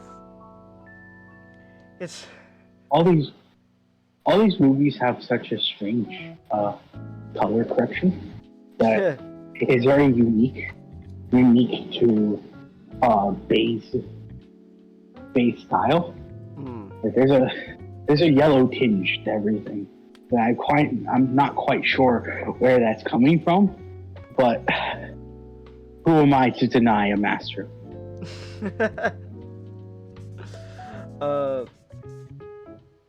I think also just the thing about like, I knocked on Prowl.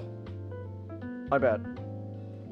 I think it was just like not only is it like the whiplash, but at the same time it also kind of, that whole thing kind of introduces to one of what most people consider like a criticism of these movies is the human characters and their dialect, how they converse with each other, and it's very the way Michael Bay writes interaction with like it is not even Transformers, just human beings in general from one person to another is interesting. There's a very like, how do I put this?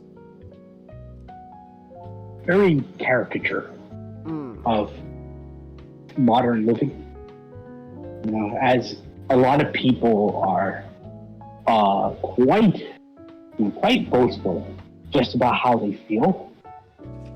There seems to be no like subtleties on how anyone acts around each other. No.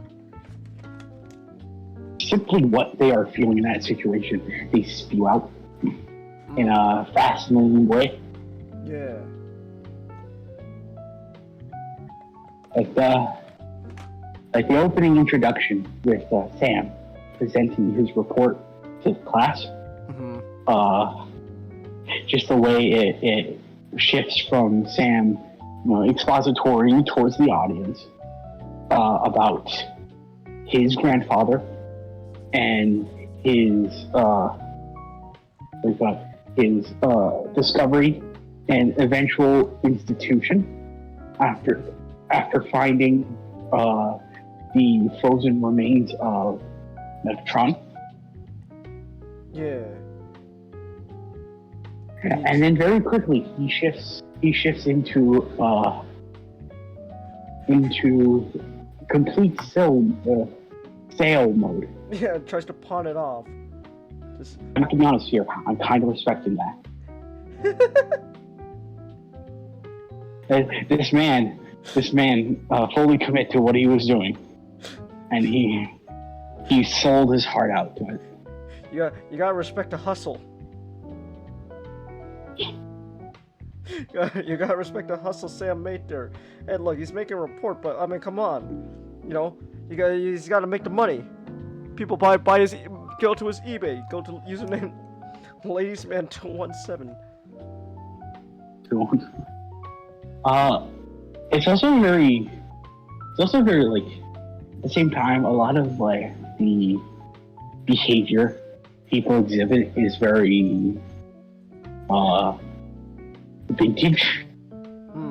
Would be an interesting word to use because obviously no one in his class cares about his report, but they don't care about his report in that certain way that, you know, that high schoolers in 80s movies don't care about reports. It's just like, oh, you know, everyone is just off in their own little world.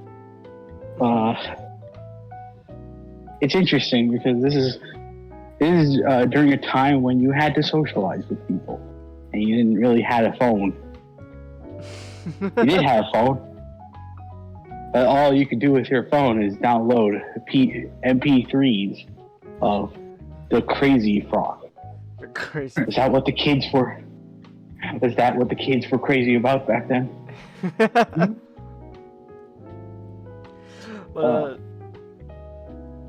I think also the way Michael Bay writes.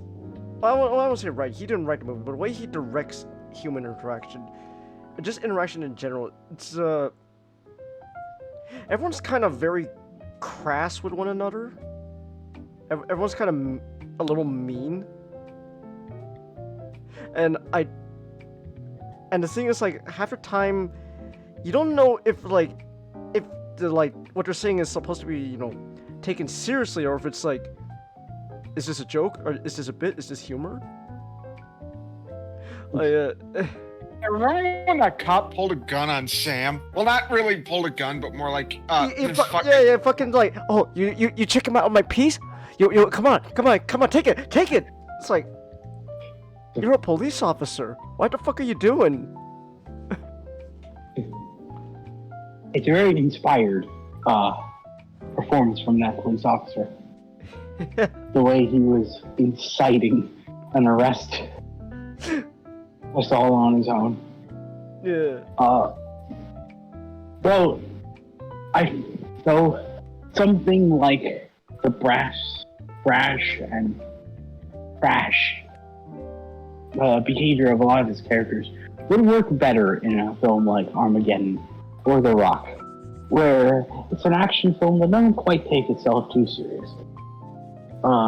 Transformers is interesting, I will say, as it quite doesn't match up to his other films in that there seems to be a divide between the comedic and the stone dead serious. And while I do not entirely agree with his methods, I must applaud his attempts.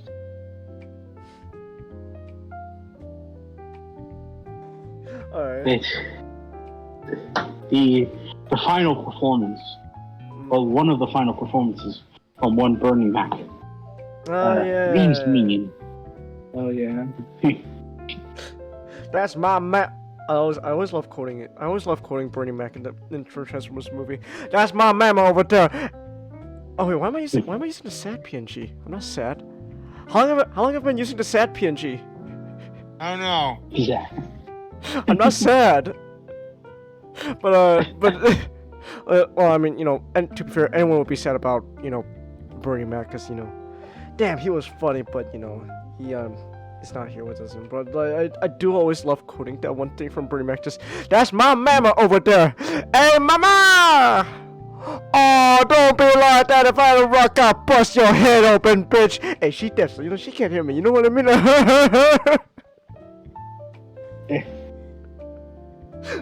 It seems a lot of his attempts at humor is made better by some of the more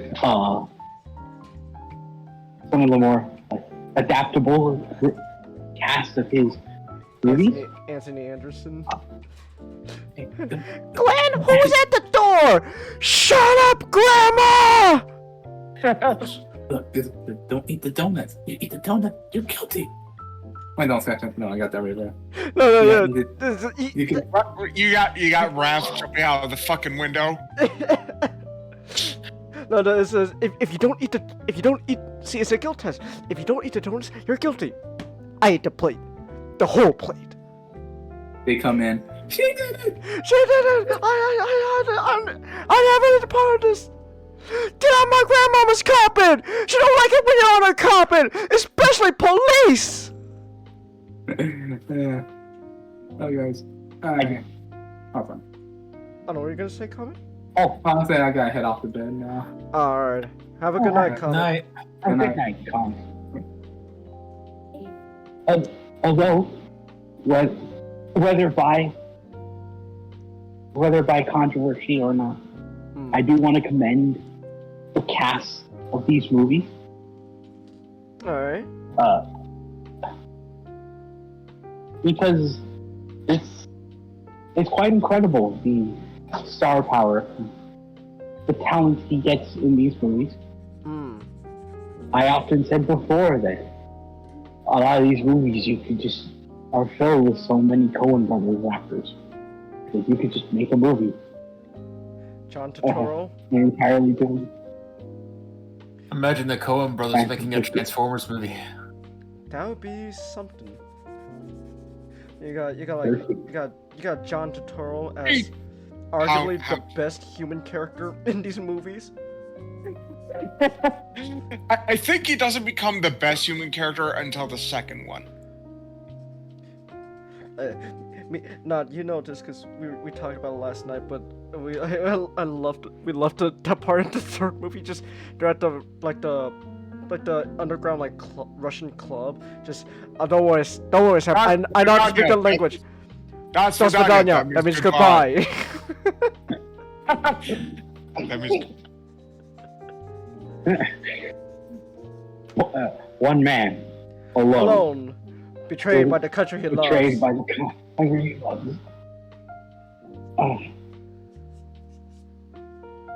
there's not only is there John Turturro, there's also Francis McDormand. Yeah. There's John Goodman.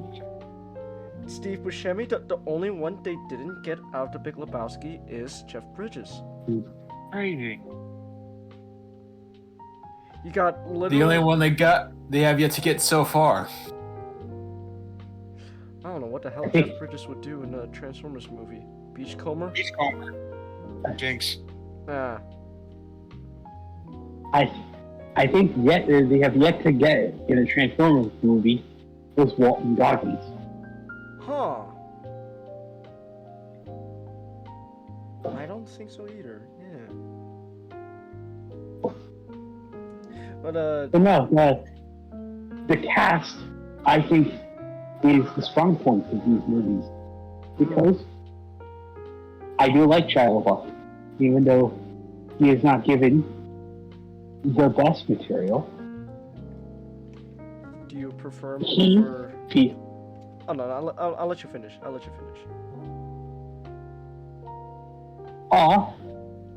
He feels dynamic in this role, more so than any other actor they would have gotten for Sam. There's a certain charm I've always enjoyed about him, especially during the third part. During the third part, but we will get to there. I have to ask though, do you prefer him over the later movies where they replace him with Marky Mark and the Funky Bunch? Well, Changes. Who am I denying Hunter?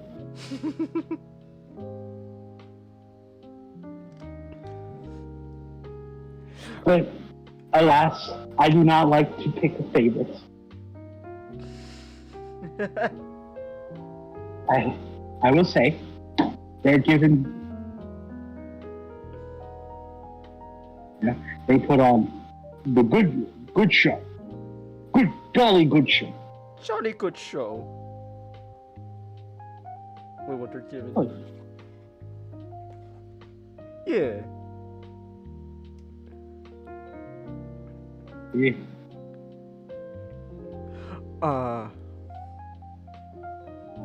But yeah, it's just interesting. But I think just to go forward, just like that whole scene with Sam just really introduces you to the rest of like the type of interactions with these human characters for the rest of the movie, and like what to expect. And it's just, again, it's a very interesting way, again, because how everyone's just really crass with one another, and it's interesting also how eventually, as the movies go on, this like characterization of like interaction eventually carries on to the robots Transformers themselves as well. So like by the time of the fourth movie, Age of Extinction, like all the Transformers there, like all the Autobots there, they kind of exhibit that like same behavior as like any Michael Bay movie. Everyone's kind of brash and rude to one another, but also at the same time, because they're robots, it's like taken to an extreme, so they kind of end up coming off kind of like assholes to one another. So but it's I think I find it very interesting though. But speaking of like characters though, there's one other major actress we didn't mention from these movies. Yes. And we get introduced that in pretty much after the whole Bernie Mac scene. It's Megan called Michael Bay Hitler Fox.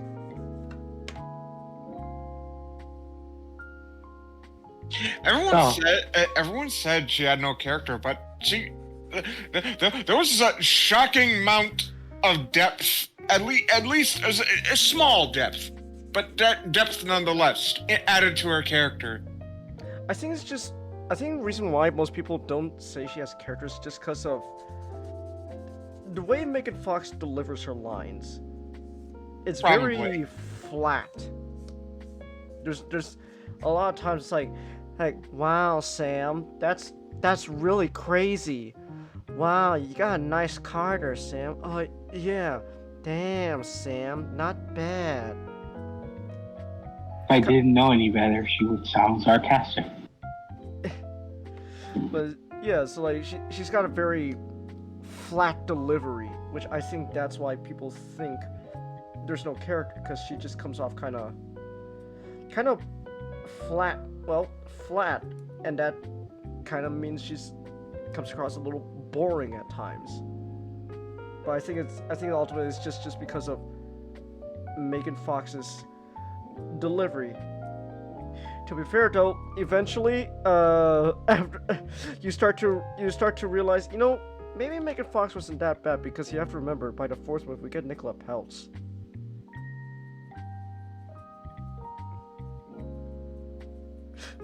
It's like, yes, we do. So it's like, who do you prefer, Megan Fox or Nicola Peltz? Well, one of those actresses was in that M. Night Shyamalan Last Airbender movie, and that wasn't Megan Fox. So pick your poison. That's not a good place to be.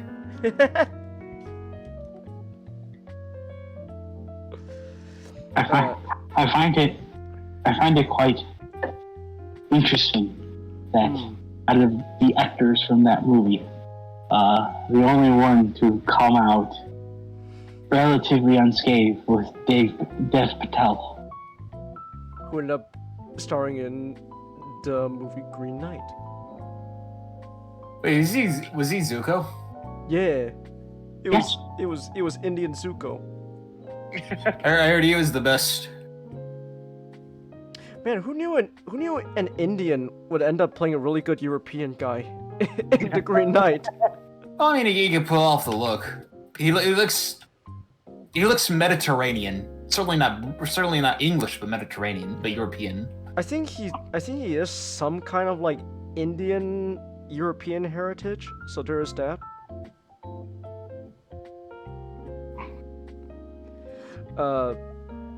But long story short, though, we get introduced to Megan Fox and her, at least Michaela, and her character. And again, it's interesting how her character actually has a lot more going on to it with her, but then also at the same time, just because of how like these movies are written, a lot of this like really interesting depth and characters kind of comes across out of nowhere though, because like all of a sudden, like when we were first introduced to John Turturro, and he arrests Shia LaBeouf and Megan Fox, her character Michaela is like telling Sam about my dad, and how I told you he was a mechanic. Well, a lot of the cars we worked on, they weren't worked on legally. You stole cars? Look, Sam, when you're poor,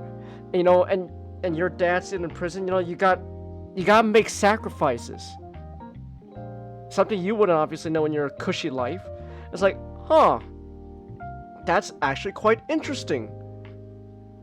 But then at the same time, it just kind of gets, a lot of this depth kind of gets just dropped on you. Just, there you go. Dropped on you. There's your character depth. Alright. Are we gonna touch on this a bit more? Not really?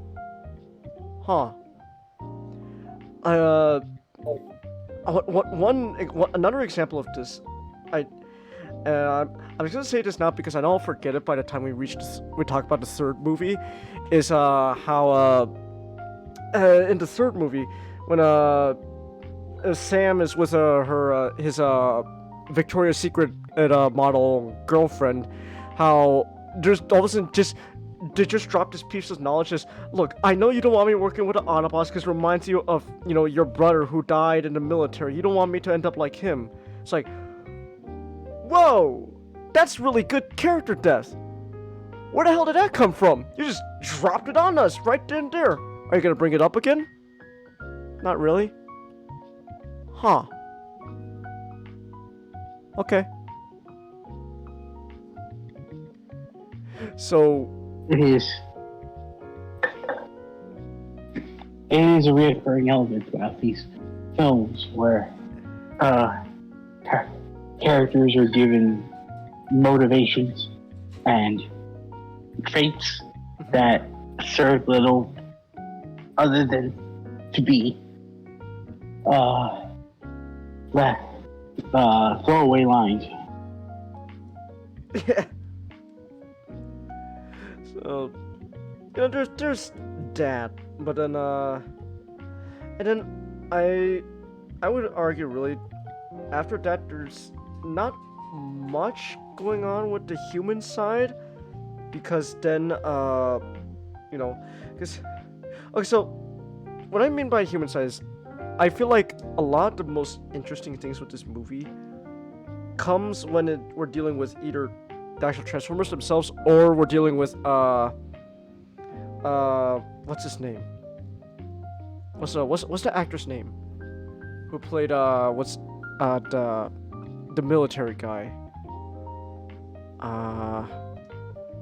Josh Duhamel? Yeah, Josh Duhamel. Josh Duhamel and you know his military bunch.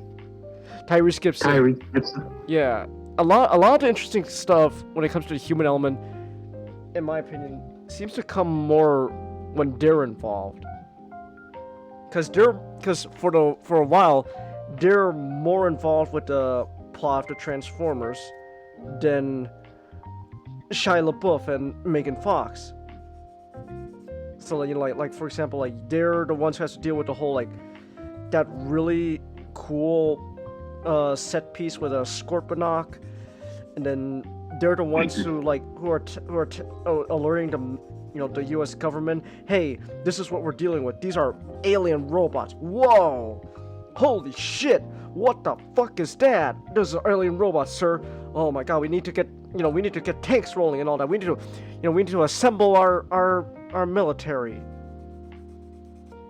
And really, it feels like for like most of the movie, Shia LaBeouf and Megan Fox are just kind of there for the ride.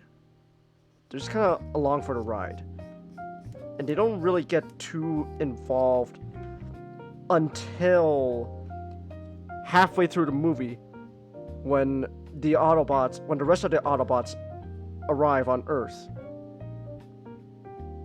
And I guess then, if you don't mind, I want to fast forward a bit to that halfway point where we're finally get the Shia LaBeouf and Megan Fox are properly introduced to the Transformer robots, beginning with the introduction of Barricade. And Barricade's really cool. That's also another thing. Like the first Transformers movie also had a lot of really interesting and cool concepts that I think are that they're really cool, and a lot of it has permeated through the rest of how this franchise adapted afterwards from this movie. So one of the things was like the introduction of Barricade, which is all of a sudden the idea of an evil police car. Now I don't want to hear any opinions on what your actual thoughts on police are. The point is, it's a really cool concept of the twist of the idea that a vehicle meant for people to uphold and protect the citizens and the law turns out, oh my gosh, it's one of those evil alien monsters that are out to dominate Earth. It's a Decepticon. Oh my gosh! And actually a really cool concept. So you got Barricade, and he's voiced by Help me out, Nick. Just for now. Jess Harnell. And and the thing is, this became, so here's also another thing. So what's interesting was, at the time of this movie, Transformers had a very interesting relationship when it came to names. So during the time of like the Unicron trilogy, names for Transformers of like from like the original cartoon and stuff were just thrown around willy-nilly just to keep the trademark for the name. So like all of a sudden, why is this guy called, Blur? He's not fast. He doesn't talk fast. We gotta keep the trademark. Okay. And in a sense, it's that idea is still somewhat there in this movie. Not to the extent how it was in like the Unicron trilogy, but still a bit there. But what's fascinating though is how the movie ended up influencing these characters to the point that the way they're portrayed in the movie has become more iconic than the completely different way they were portrayed in the 80s. So for example, Barricade, originally in the 80s he wasn't even an original show. He was just some toy Decepticon who turned into I believe like some kind of race car. But besides that, that was the only real like limelight that Barricade ever had, until the movie, where they just decided, you know what, Barricade sounds like a really badass name to give to this police car robot. And funny enough, that ended up becoming the most iconic depiction of that character. So when no one thinks about Barricade, the 80s race car toy, everyone thinks of Barricade, the evil police car from the movie. So it's really interesting how a lot of these characters, how the movie ended up influencing a lot of how these characters are portrayed throughout the future. And it also kind of extends also to the Autobots, where so one of the main Autobots that we're introduced to around the same time as Barricade is Bumblebee. And this was a big deal because Bumblebee, for the longest time, the trademark to that name was not available for Hasbro. A certain company known for superhero comics decided, no, we want the name Bumblebee. Fuck you, Hasbro. Bumblebee's our property. So they're like, shit, what do we do? So for the longest time, they went with, we'll just call this character Hotshot. There we go, Hotshot. But then by the time of the movie, they finally got back the name Bumblebee. And they've held on to it for their dear life ever since.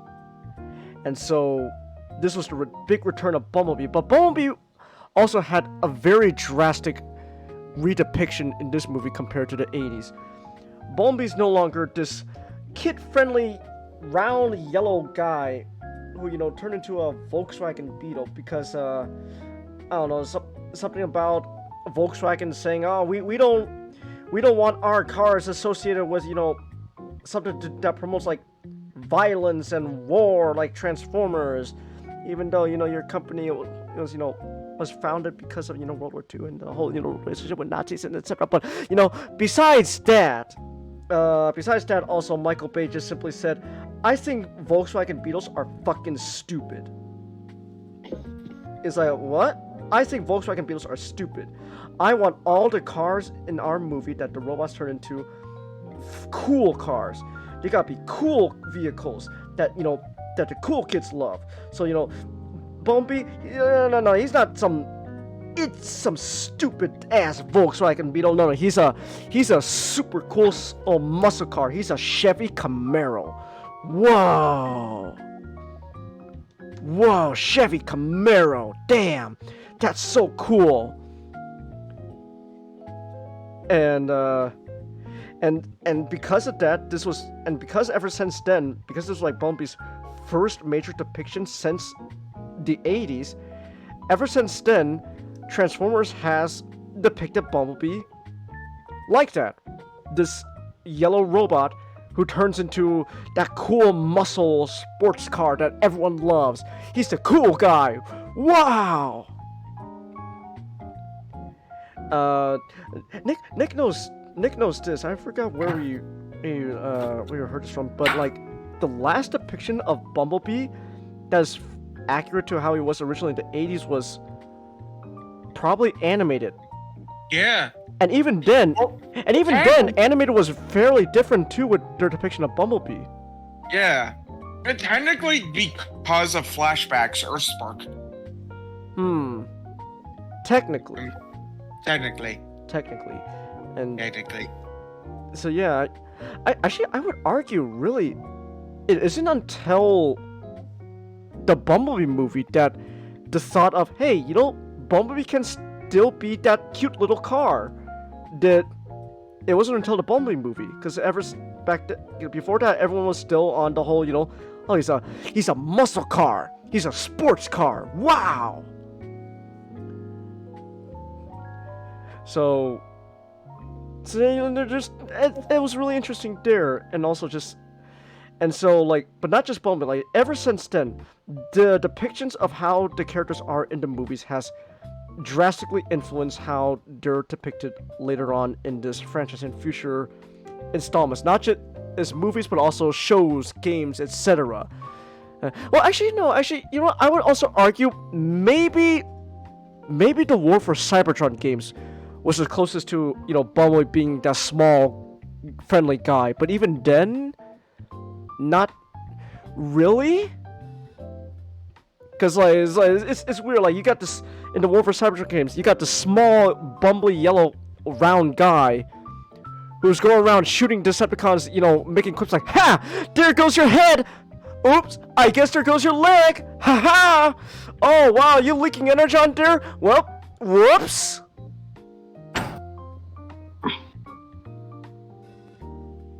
So it's interesting. So you know, but like, so you know, you got like these are like major shifts in how these characters are portrayed, and you know, and the Barricade. So like, you know, you get introduced to Bumblebee and Barricade, and you know, when your Barricade's introduced, I said a lot, you know, how in concept he's really cool, but also just his introduction is also really neat too. Just like, oh man, again, you know, oh thank goodness, officer, you're here. Oh gosh, you're one of the evil robots! Oh god! Are you Laserman 217? Are you using Laserman 217? So you know, there's this whole time, and then you know, you get introduced to Bumblebee, and he has this cool transformation, like, whoa! Drastic redesign of Bumblebee, and he defeats Barricade!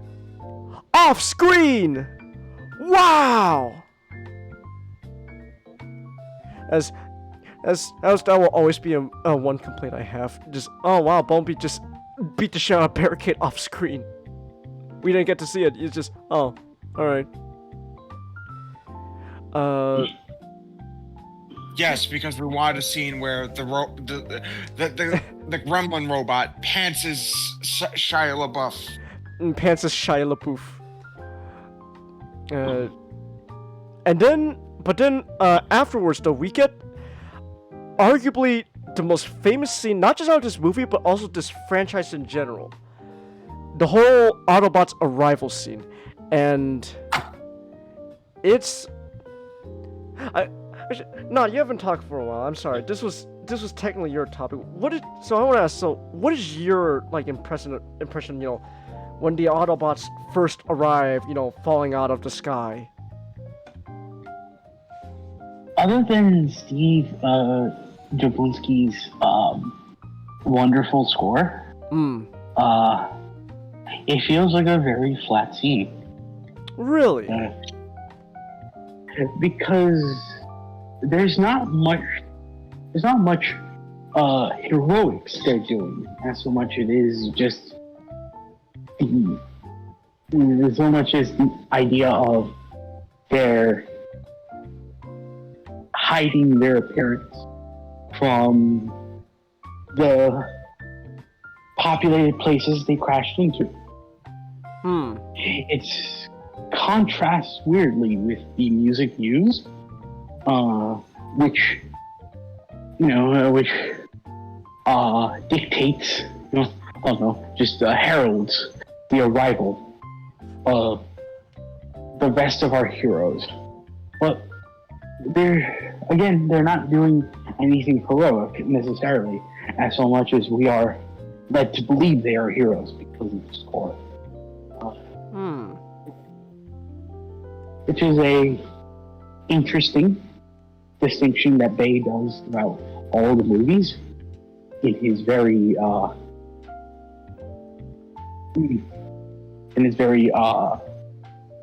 stringent moral view.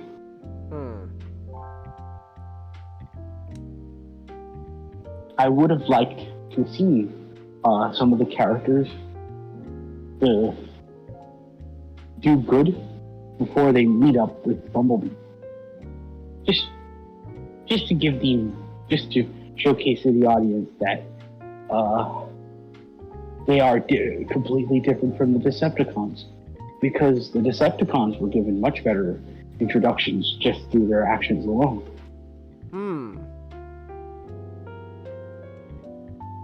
That's interesting. Okay, that's interesting. So, let me ask this. So, do you think it's solely due to music that scene, the Autobots introduction, is more memorable than the Decepticons?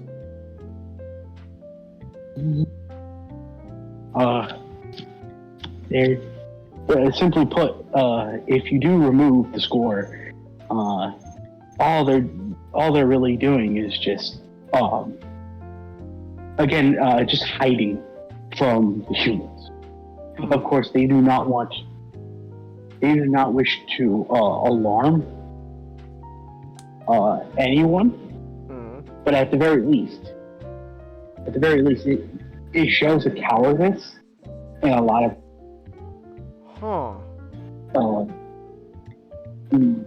mentions from Optimus very low about his admiration for the race known as humans. Okay. That's actually really interesting. I think you're the first person I ever heard that said that whole scene is, not as great as people say it is. That's really interesting.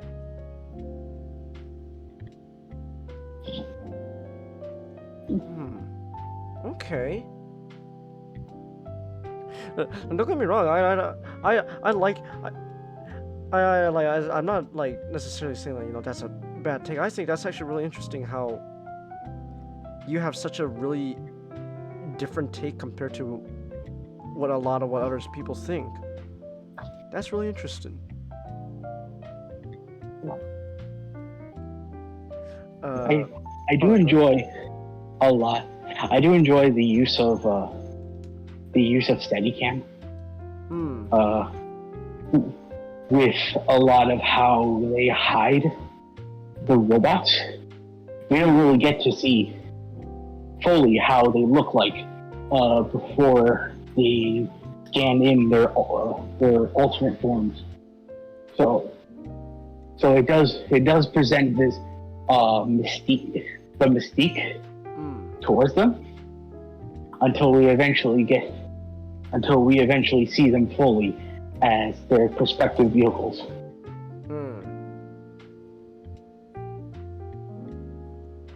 Okay. Alright. So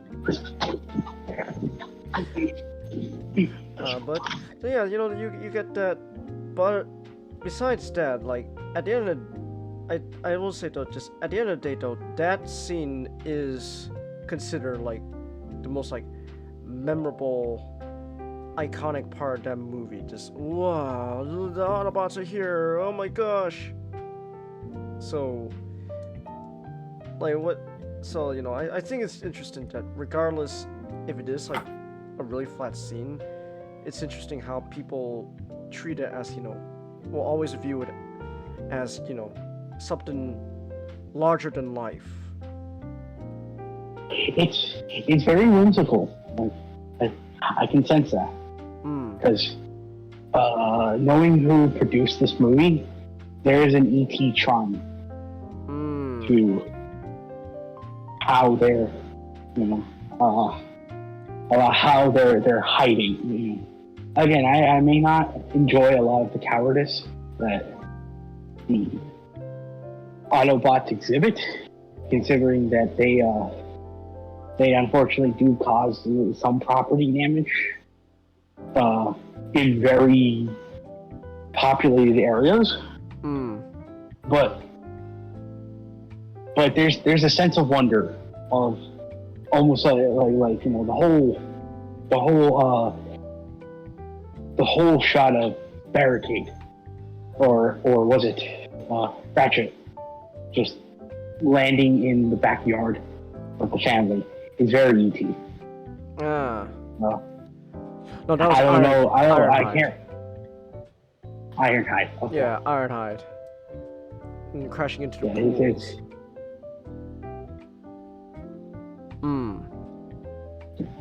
It's very. I can certainly sense the whimsy, the whimsical nature of their arrival, but it didn't work for me. Okay. All right then. That's interesting.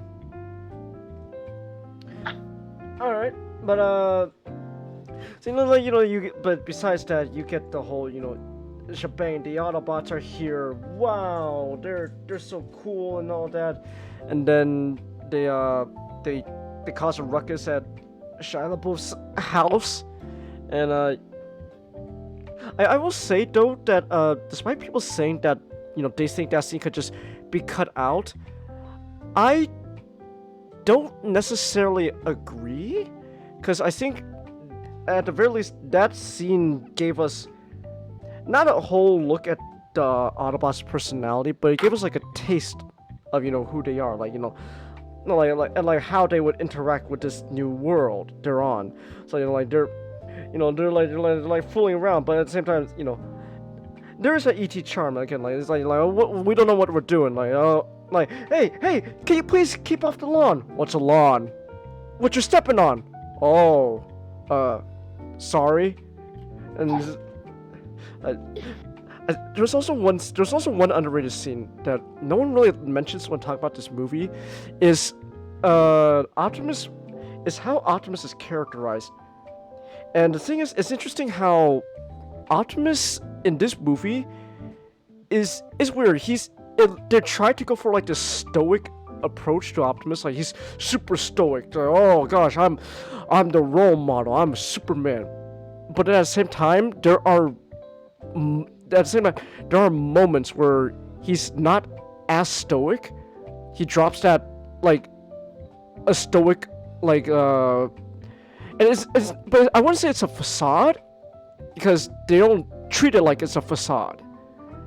But it's interesting how he drops that stoic characterization once in a while. So like in that whole scene where like they're bumbling around with Sam's house, like Ironhide's like, oh man, these guys the parents are annoying. Optimus, can I kill them? What? Ironhide, what are you doing? You know we don't arm humans. What is wrong with you? Look, I'm just saying, it's an option. So, and you see like Optimus gets flustered very easily.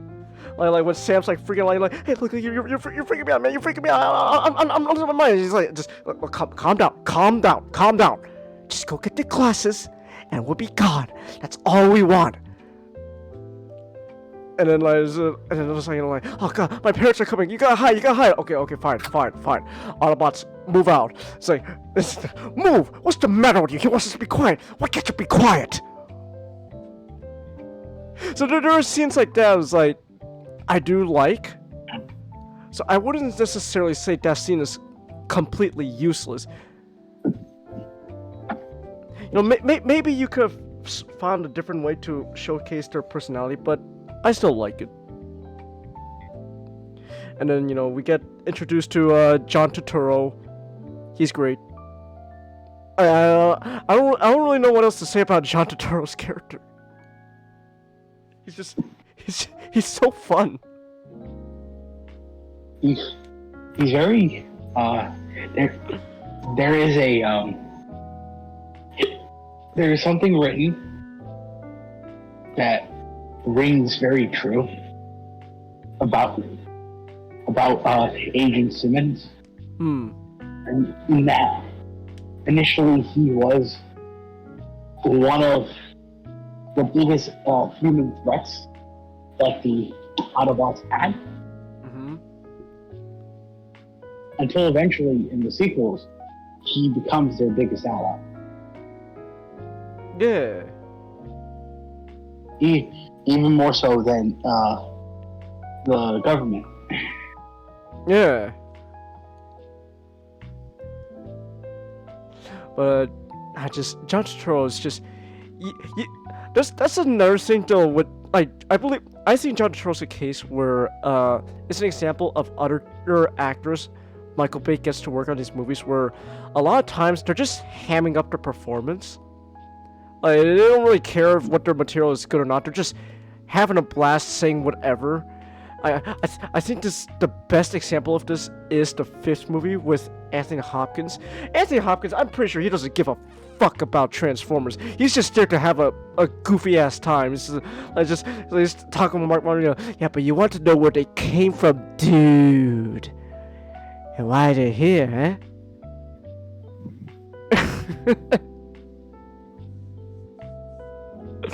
So, but there's that, and then there's shenanigans. Bumblebee gets captured.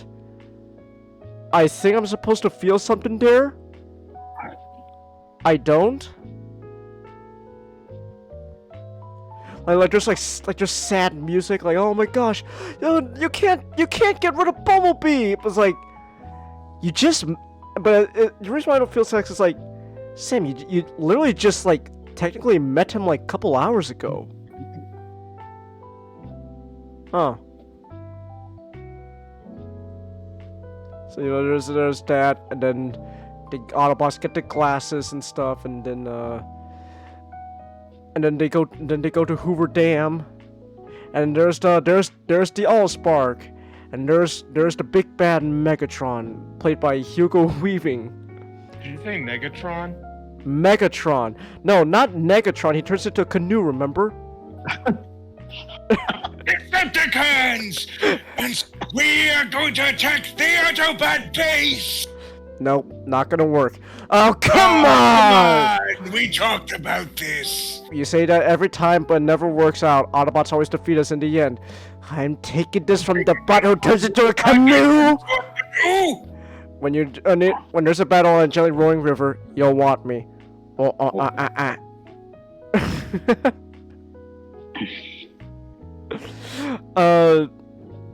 So you get introduced to Megatron.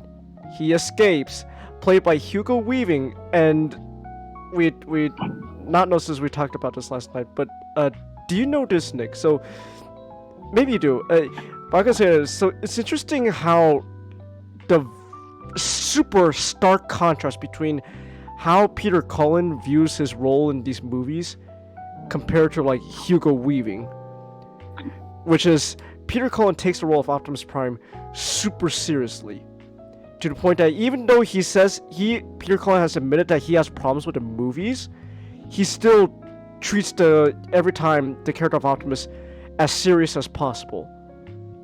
And then there's Hugo Weaving in a 2012 interview. What the fuck was I doing with my life? That's to sum it up. He pretty much said his time as being Megatron in those movies was meaningless. He did not give a rat's ass about being Megatron. He fucking phoned it in.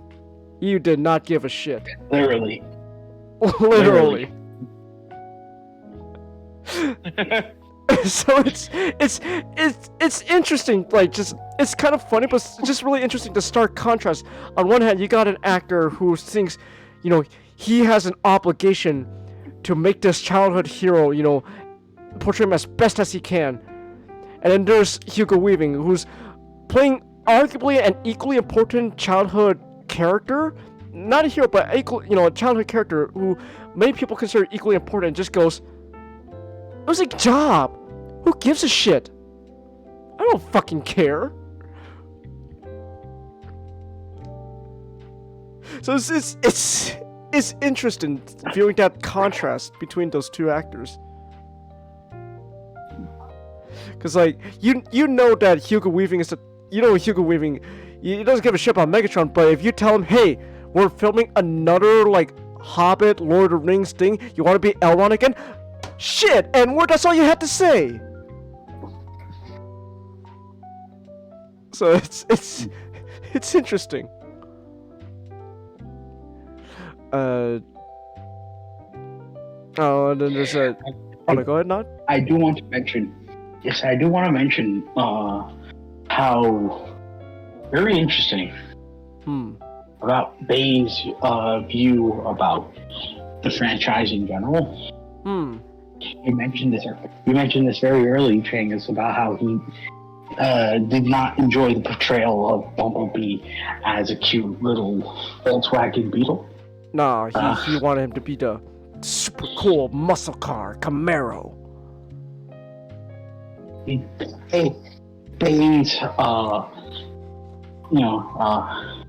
Bayes has no qualms about changing the source material. He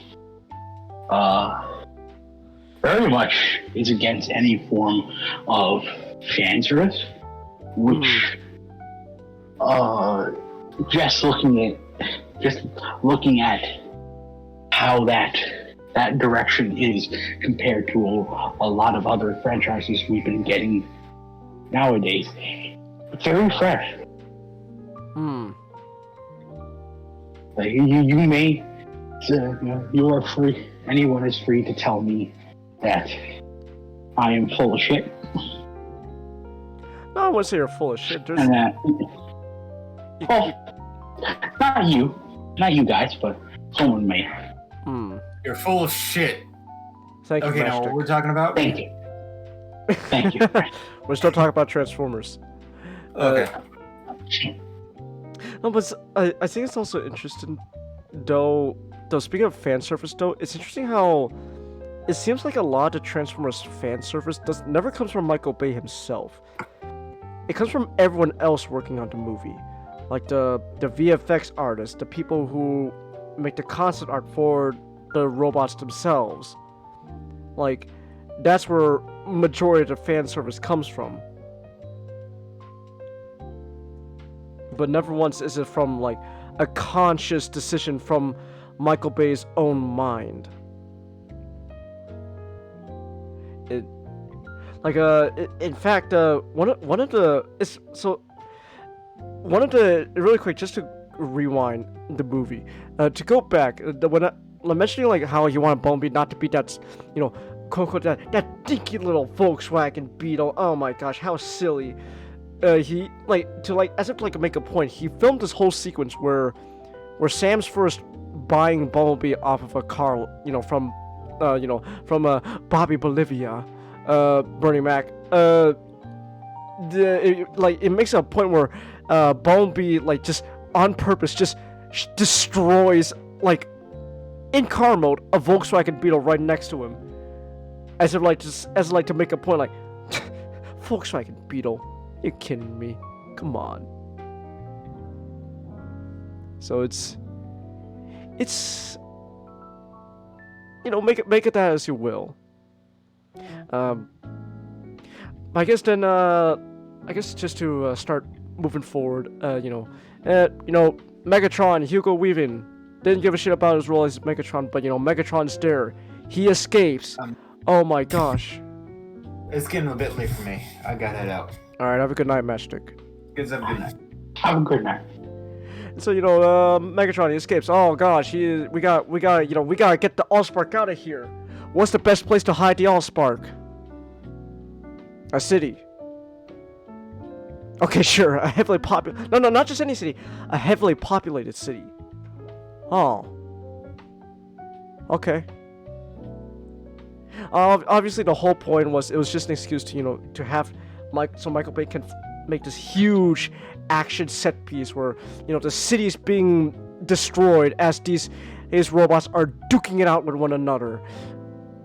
And, I have to say, though, actually, that whole sequence is actually really interesting to me, at least. The way so everything, even as much as, people complain they want to more focus on, the robots themselves during that whole sequence, it's interesting how everything focuses more on Shia LaBeouf's, the human ground perspective. So, like, there's some shaky cam and all that, but it's usually on purpose, where there's this very, like, hectic feeling on the ground, like you're in Shia LaBeouf's position, where just chaos is surrounding you everywhere you go. Like, there's no safe place. And we're not even at the third movie yet, where there's like a whole army of robots to deal with. Like, just the first movie alone was only like a handful of robots duking it out, and already the city's being torn apart. Like, no matter where you go, something is happening. Like Sam like tries to go, he hides behind a car. Oh shit, the car's being shredded up by blackout. Fuck. Well, I'll go on this roof. Oh my god, is that Starscream? Oh god, never mind. This is a bad idea. There's a building I can hide in. Nope, there's Brawl. Fuck, gotta get out of here. So it's a very hectic feeling, but at the same time, it works for what the movie was trying to go for. And I find it overall, I don't mind that whole sequence. I do wish there was, because I like Transformers, obviously the part of me wishes there was way more focus on the robots. But at the same time, it's like, but at the same time, it's really interesting seeing how, like, that very unique perspective, like the chaos surrounding a human, and Nick, you'll like this little bit of information. If it weren't for like that whole sequence, that big action set piece at the end, like the third act of the movie, we probably would not have gotten the action sequence we got in Earthspark. Yeah. Like, Nick, remember, I forget which episode, but you know how the Seekers attack, the ghost base? And, like, how all everyone's, like, running around, and, like, there's, like, all this stuff, like, going on around them. The animator storyboard, he said specifically, he based it heavily off of the original 2007 movie. That whole, big action set piece in the city, which is Mission City, which, by the way, also a little fun fact, Mission City, the fictional city that the big third act takes place in, is a mix of shots from both Chicago and LA. So a lot of big shots from, like, the sky, like the aerial shots above, that's usually Chicago, but then a lot of the scenes on the ground is, like, shots from, like, Los Angeles, or a Hollywood set piece, etc. But it's interesting how they mix the two cities together to form this fictional city. But it's also interesting how afterwards they just completely abandoned the idea of fictional cities afterwards. Like, the third movie, it's just, there's no mission city, it's just straight up Chicago itself. Chicago itself is a fucking controlled state. So yeah, there's that. You get the robots fighting. Optimus makes his big, showcase, with the music, and oh man, Megatron Prime. Megatron kills Jazz. There's that. one of the another thing was one of the original concepts for this movie was Megatron was gonna be a cannibal. So when Optimus shows up, it's like, oh, Megatron, fight me, fight me, bitch. And when Megatron throws like Jazz's corpse to the side, technically that's supposed to be after he's done literally eating the insides out of Jazz. Done feasting on him. So it's like, damn. This guy's disgusting. This guy's disgusting. It probably also explains a lot about Megatron's design. And I do want to go a bit on the design. Again, we talked a little bit about the designs earlier in the movie, but I do want to touch upon this. I think I told you this, Nick. Yeah, I probably told you. No, I told not. What's interesting is how a lot of the Decepticons had such really unique designs, that despite quote unquote, being designed to look like monsters, there was a lot of personality oozing from their designs. So like Starscream, he's everyone jokes he's a flying Dorito, but there's very interesting how his he is the Kasai Gundam. Yeah, he's the Kasai Gundam. But what's really interesting how his proportions as a robot very much match really closely to his proportions to the jet he turns into. And his face overall looks like kind of he has like that weird like bird beak mouth going on, so everything about his design screams this guy. Maybe he's not so good on the ground, but in the air, that's where he's a master at. He's a master of the air. And you know what? Yeah. Yeah. Yeah. Have you seen him tear down those planes in that scene? I love that sequence how he just quickly transforms from robot to jet like spontaneously whatever's more advantage for him. Like it's like if he needs like a quick getaway, just like it's like flipping, and the way like he transforms, it's like just flipping over, just a flip over, he's a jet, bam.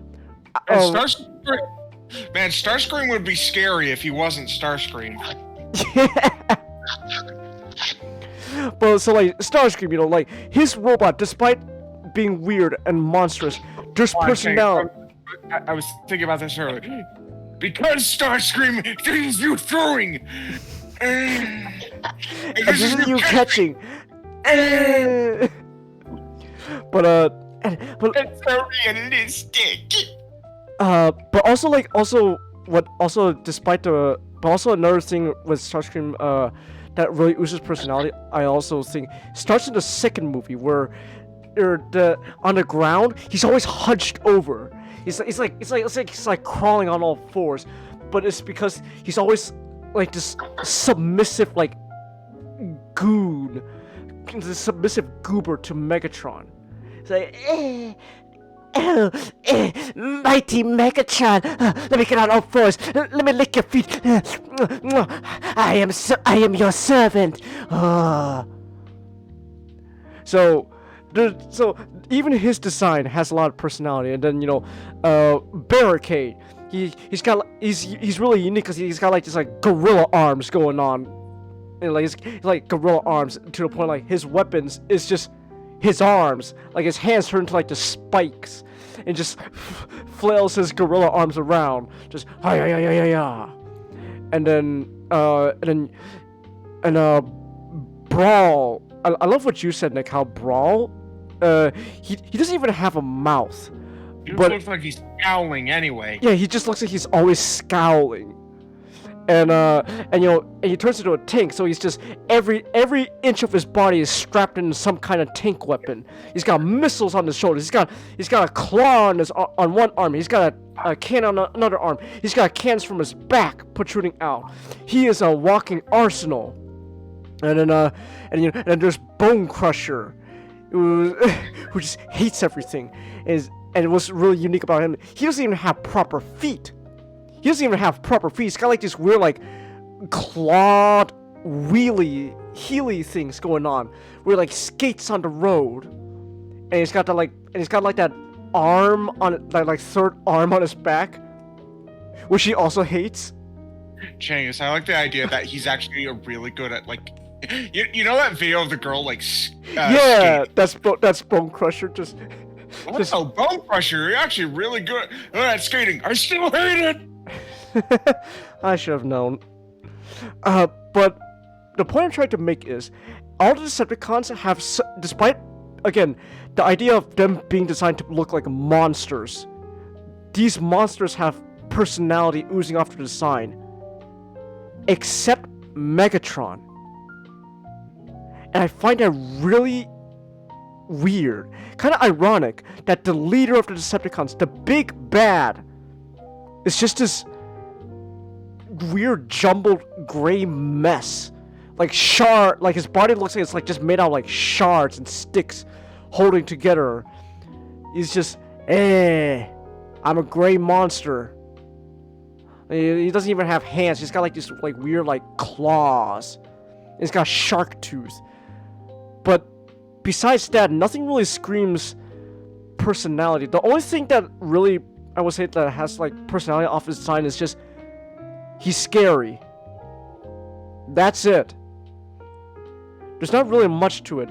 I would argue that it's not really until the later movies that his design gets upgraded and starts having a lot more personality to it. For example, Dark of the Moon, how even though it's the same base Megatron design, he turns to like this rusted truck, but he's got like this like ragged like hood over him, and like he just looks decrepit. But like it's on purpose because it looks like he's like this fallen evil. He was the top shit. He was ready to rule the world, and now here he is in Africa, just ugh. King of wildlife at best. I feel as pathetic as Starscream. I'm right here, and I don't care.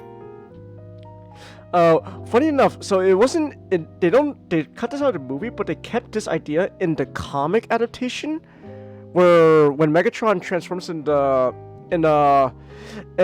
Africa, he gets threatened by fucking wildlife, that he shoots an elephant. That's how far he succumbed, to the point that he thinks a fucking elephant is like threatening him, like his presence, his rule. That he has to kill a wildlife. As I know that the elephant was like charging out, but like, man, I would like the idea that it was just, do my new own thing, just not even. He shoots it anyway. It was coming right at me. You saw that, gazelles. You saw that, gazelles. Tell the other gazelles, you know what to look. What you just saw. That's what you just saw. You know what, Megatron? How it pains me to. I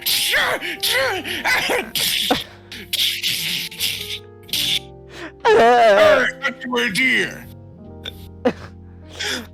But I said though, at least in the first movie, for some reason, it's only Megatron's design that does not have any personality at all. And I would also argue even the Autobots themselves, despite being drastic reinterpretations of how they looked from like the 80s, there's still some uniqueness to them. It's like, also, off topic, remember when Dick Cheney flat out fucking shot a guy in the face? Remember when Peter went hunting with Dick Cheney? I thought you were a deer. Chase, even better. It was actually based off a real event. I know. This was great. I know because Pointless Hub brought it up in his Day of After Tomorrow video, where it's just not really related, but fun fact. The guy that Dick Cheney originally shot just died, but not because of the gunshot wounds. Like he didn't, his life wasn't misery, as in like he was strapped to a hospital bed for the rest of his life. He just died of natural causes. But it's interesting how, despite all the good he's done, good for a politician, he did some major politician stuff. His legacy will always be remembered as the guy that Dick Cheney shot. Dick Cheney. So it's funny. But like I say, like even the Autobots have like some personality coming off of them. Like Ratchet, he's got like this like he's got like that like Wolverine like beard going on / mustache. He's got mutton chops. Ratchet has mutton chops. Jazz. So funny thing about Jazz is, despite like his weird hands, he's arguably the closest design to his original G1 80s look. Weird. He even has the visor. And you get Ironhide. Now Ironhide, he has like people say. Hold on. Oh, no, You just gotta repaint him. Yeah, you just gotta repaint Jazz, and he's pretty much spot on. If they still have that asset and just repaint it, it fit in with the new movies. Yeah. Well, maybe a few adjustments here and there, maybe cover him up a little bit more, give him proper hands. But besides that, he's a really good, perfect design for Jazz in the in live action. And then Ironhide, despite having like that weird like dog face he's got going on, you could tell he's the grizzled guy, but he's also really kind of violent. Like he's got a huge cannon strapped to his arms. He's got like a scar over his right eye. And lucky punk. Easy, Ironhide. I'm just kidding. Just want to show my cannons. And Bonebee. Now, so here's the thing. So Bonebee is off topic, but in the SPD universe, the movie version of Ironhide is a drill sergeant. Ha! That's pretty fun. But I'll get to Optimus real quick. But so here's the thing. So with Bonebee, despite being a super drastic redesign, what's actually interesting, if you think about it, is how they take his name and really make that the standout part of his design, where he looks like a bug, like a bee. His car doors become little wings.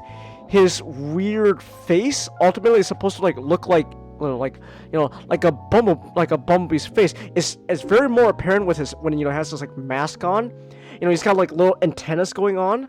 Now of course, personally, this idea of making Bumblebee look like an actual bug ultimately gets perfected with the Bumblebee movie. The Bumblebee movie took a design that, the concept behind the design is interesting, but I never liked this design in the movie. That Bumblebee took that design and not only ran with that concept, but they made it honestly one of the best Bumblebee designs ever. And I think that's why I don't mind Bumblebee's design in the upcoming movie, because he's like the perfect fusion between what they were going on in the Bumblebee movie and the original 2007 movie. He's got that muscle car or alt mode, but he still has attributes of how his design was in the Bumblebee movie. So he's arguably the best designed robot in that movie, which I don't know what that says about the movie. But anyways, so Bumblebee, even his design, despite so drastically different from his 80s look, it has some kind of interesting personality to it. And then now we get to Optimus. So not, you probably noticed, but originally when it was revealed that Optimus was gonna be this truck that turns into, he turns into this truck, along this truck, but with flames on him. Everyone freaked out. Everyone's like, no, the end of the world. Fuck! Jesus H Almighty! He has flames! He's not a red truck! Let's send death threats to Michael Bay. What? So yeah, that happened. But here's the thing. I would say that Optimus redesign in the movie, despite being a different kind of silhouette to his 80s look, with the exception of his head, there's still a lot of attributes to it that still make him recognizable as Optimus Prime. Besides the head, he's still got like a red chest, and that's because of the flames. And and the truck windows still become like his chest. The front of the truck still becomes his chest. And you want to know something I noticed? When we get to his Age of Extinction design, he actually becomes more blue. Yeah, he becomes a lot more blue. Which, I don't know, mate. Like, sleekness of the night design, but like, I've actually red of the original. Like, I've actually come to really, like, I still think his Optimus best design in film will always be the Bumblebee movie. But that's not fair. That's not fair. Like, which honestly, okay, this is a quick tangent, a little rant.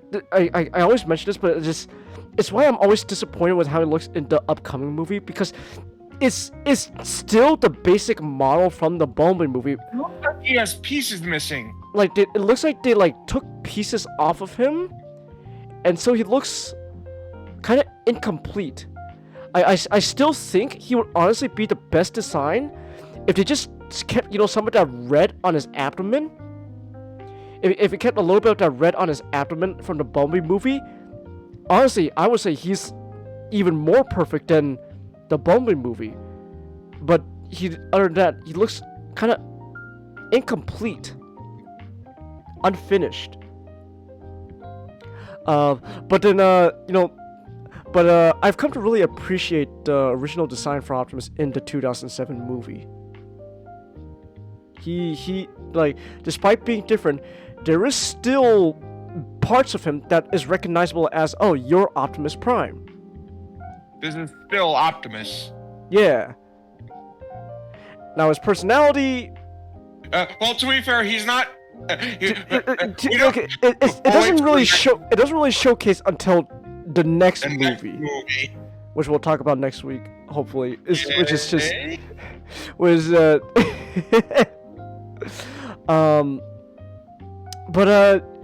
but yeah, like other than that, like, but I'm just saying, like, design-wise, everyone, despite being drastically different, there's still a lot of personality that I appreciate, except Megatron, and that's just so weird to me. Megatron at the end of the day is just this monster that to kill. That's kind of it. So, I guess. And then I don't know. And then after that, what else is there to the movie? They kill Megatron. We still don't understand what the Allspark does. Does it create life, but it can also kill a Transformer. And then in the second movie, it could possibly bring them back from the dead? Why does every time the Allspark create life, why is it inherently evil? It's very So, yeah. So you can probably imply that one of the reasons all the technology is evil is because it's all reverse engineered from Megatron. By the way,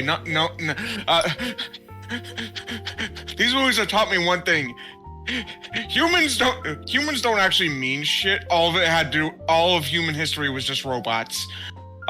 Yeah. It's like because all technology, yes, technology. Fuck Edison, fuck Einstein. It was all Transformers that was responsible for this, because it's all reverse engineered from Megatron. The reason why they're all evil is because they have like trace Megatron-ness.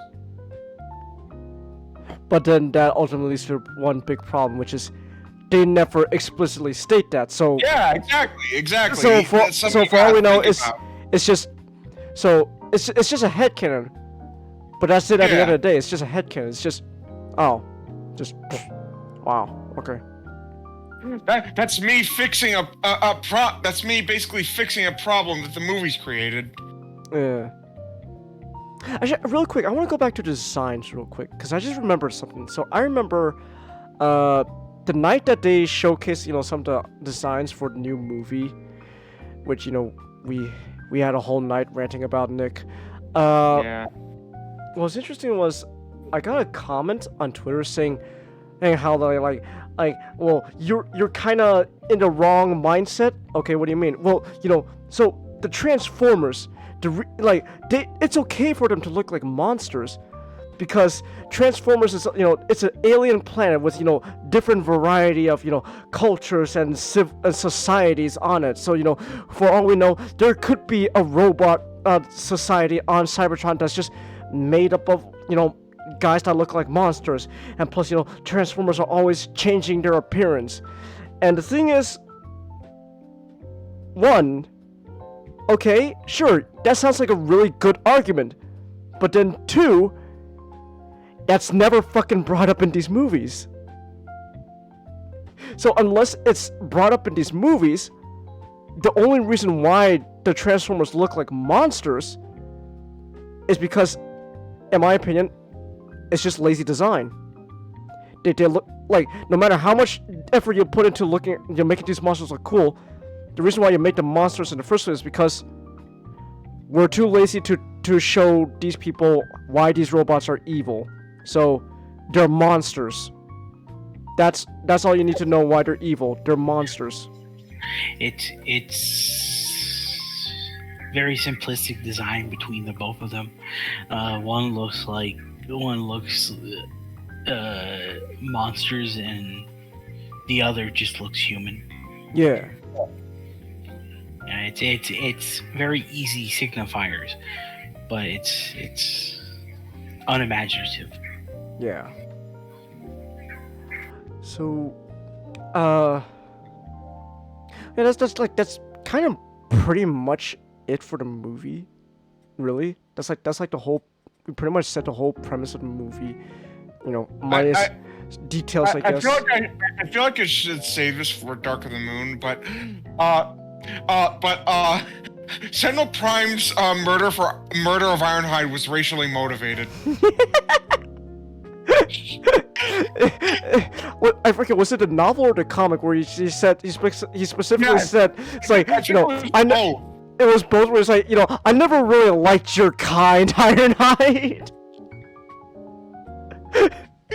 Ironhide's death was racially motivated. And they killed the two robots in blackface. Oh yeah. It's not. It's because they're not robots that are meant to be like black people. The robots meant to be white people pretending to be black. I feel like worse. It's funny you mentioned that, Nick, because every time someone online complains about the twins, they only ever bring up the fact that they're super racially insensitive depictions of black stereotypes, but nobody ever brings up the fact that no, it's worse. No one brings that up. It's worse. They're not supposed to be black people. They're white people pretending to be black.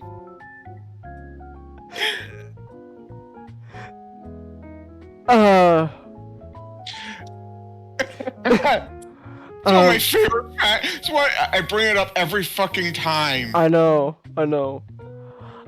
James, yes. I'm gonna say this because we're getting Studio Series game, the game edition. Mm-hmm. They'll do anything not to make skids and mudflap figures. They'll do anything not to make skids and mudflap. They're running out. But anyways, we've been going for a really long time on this one topic, so I guess really quick, just because I know Not's getting tired, I just want to ask, so just to, I guess, kind of wrap things up, start to close things up, what do you think exactly about this film do you think impacted, the film industry? It feels like the embers of a long past idea. Because it's said before, but it is nonetheless true. It feels like it feels like a process of Hollywood that is none seen anymore. You know, a lot of people want to be the number one. But whereupon something like Transformers was trying to replicate the style of a director, you know, everyone wanted to be the next Spielberg because he represented entirely, you know, the idea of the blockbuster. So everyone like J.J. Abrams to Michael Bay to Roland Emmerich. To be fair, Michael Bay does have like credence to why he emulated Spielberg, because he was like his student. That is true, yes. In fact, Transformers was originally offered to Spielberg. It was, but then Steven decided. I don't know what the fuck a Transformer is, so I'm gonna give it to my apprentice. Hey, Michael. Yeah, Steven. You want to do Transformers? Oh, yeah, sure. Cool. Here's the contract. Sign it. All right, cool. One last thing, Steven. Yes? Yeah? What's a Transformer? I don't know.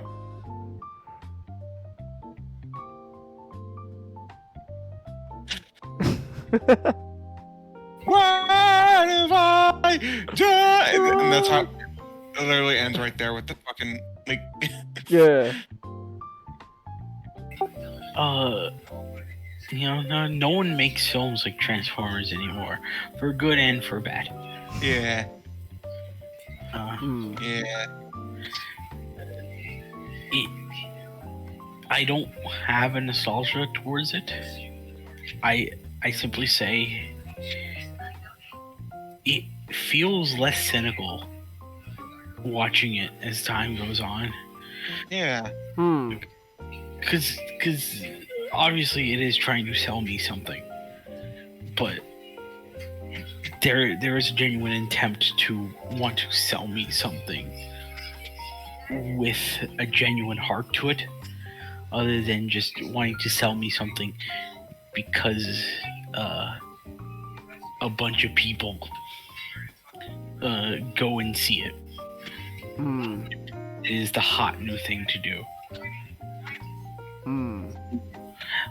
Like Transformers was always, you know, once the hot new thing. But I always get a sense from people that they legitimately always enjoyed the Transformers movies, even if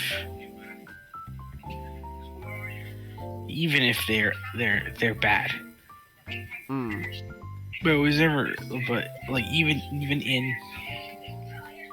in sort of the twilight of the series, where there is a shift.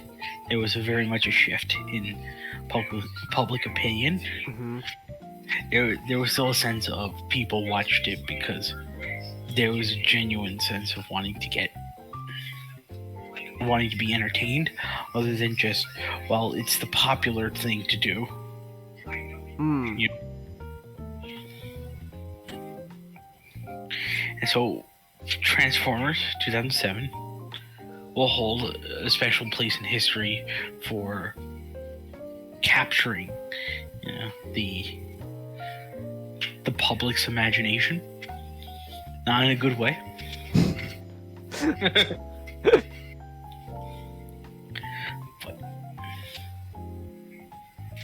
But I can never ask for anything more inoffensive to do that such thing.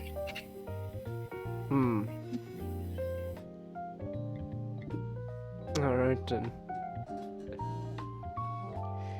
Alright. You sound tired, man. Alright then. So, I guess that's really all I got to say about Do you got anything last to say about Transformers, Nick? You know what? It ain't that bad on retrospect. It ain't that bad. Alright. And there we go. We chased off all our viewers for talking about Transformers for way too long, but you know what? I like talking about Transformers. They're weak. They're weak. Alright. So, I have to ask then, Nick, what is the surprise thing you want to tell us about? Two things. First, these are two completely off-topic things. Okay. Have nothing to do with what I'm talking about. But, we were talking about, like, Fantastic Four earlier, and I'm just reminded... Man, Michael Chiklis was fantastic as the Thing. Not only that, he fucking fought for the Thing to be practical. Yeah. Completely makeup. And the dude wants to do, and the dude loved being the Thing so much that he's willing to do it again. He's almost 60 and he wants to be the Thing again. You know what? I say let him. Let him. Let him. Let him. The second thing, I found this post. I think it's very funny that Bionicle published an official web serial in which one of the main protagonists got sent to the dark universe where all the heroes were fascist, and he had to team up with a bunch of side characters too, and I cannot stress this enough, brutally murder them, and then he gets home and defeats the fascist leader by opening a portal and closing it while she's halfway through.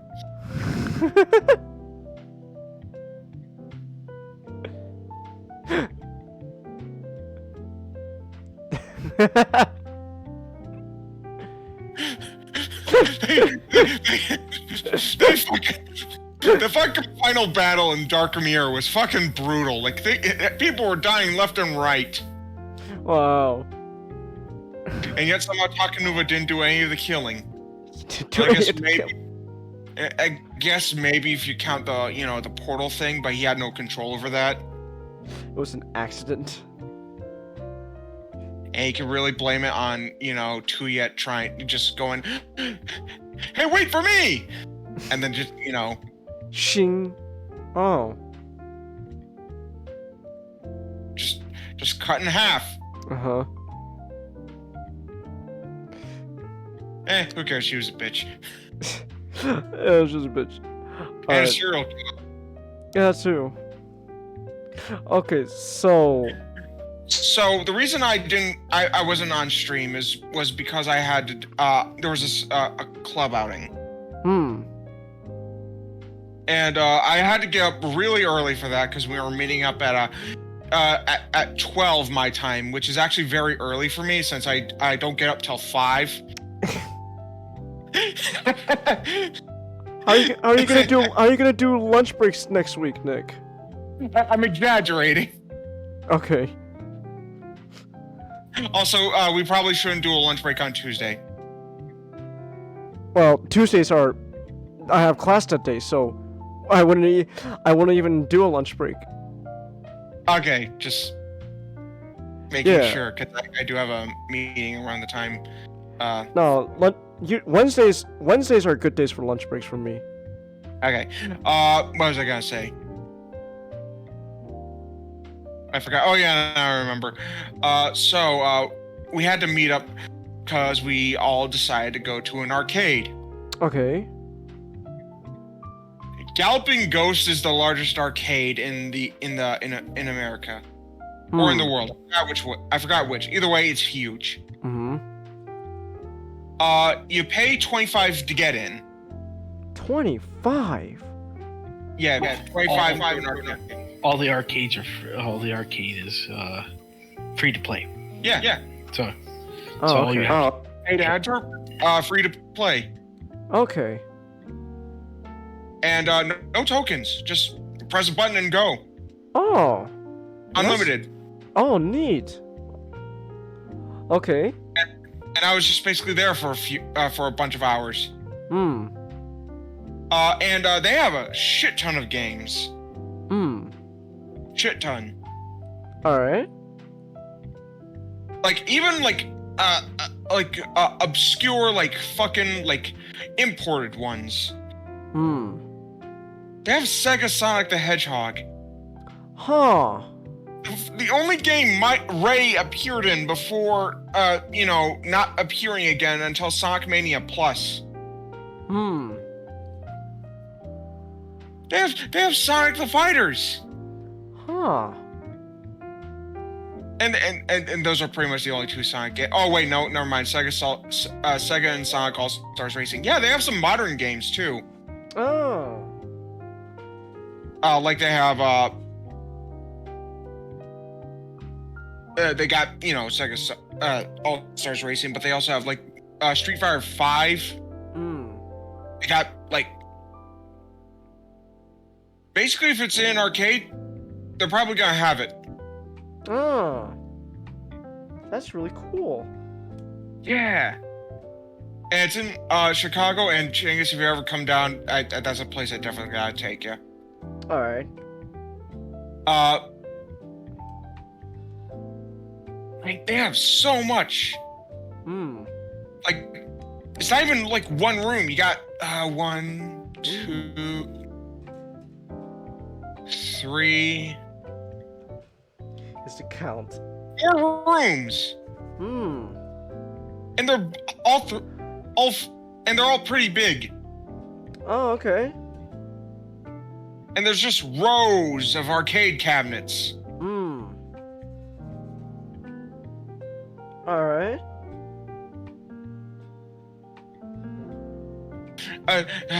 Name a game. Like an arcade game, and I'll say if they have it or not. Alex Kidd. Have it. Bubble Bobble. Have it. Tapper. Have it. The Simpsons arcade game. Have it.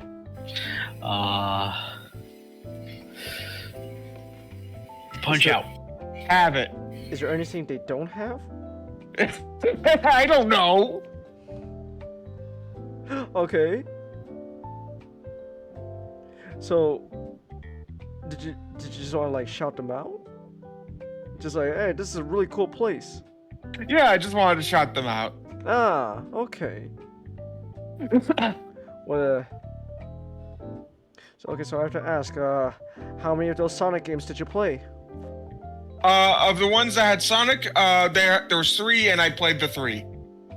All 3 of them? Yeah. Even Sonic Racing? Yeah. Ah, how'd you do? If I had Sonic, I had to play. How'd you do? I completed story mode of Sonic the Fighters. Ooh.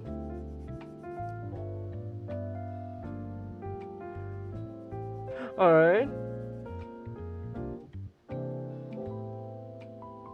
And it's like, this game is if you guys, if any of you listening to this, if you're in the Chicago area, check them out. This place is actually real. I actually forgot to mention something really cool about them. So you guys know Mortal Kombat, like the original Mortal Kombat games were made in Chicago, right? Yes. Oh. And some of the guys actually come down once in a while to, you know, like it's like for like, you know, like, hey, autographs and stuff like that. Yeah, and play. Who'd you? Who'd you meet? I once met Richard DeVizio. He played the original Baraka. Ooh. And he was Quan Chi. Quan Chi. I actually. Give me 1 second. Oh. Let me. What's this? Is he whipping out the autograph? Damn. Not so much autograph. Oh, okay. Still, I feel a major flex coming on. Like, ha, take this.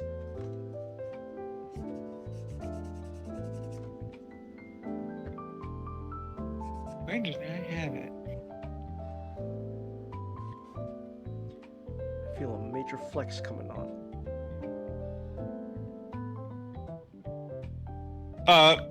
Eh.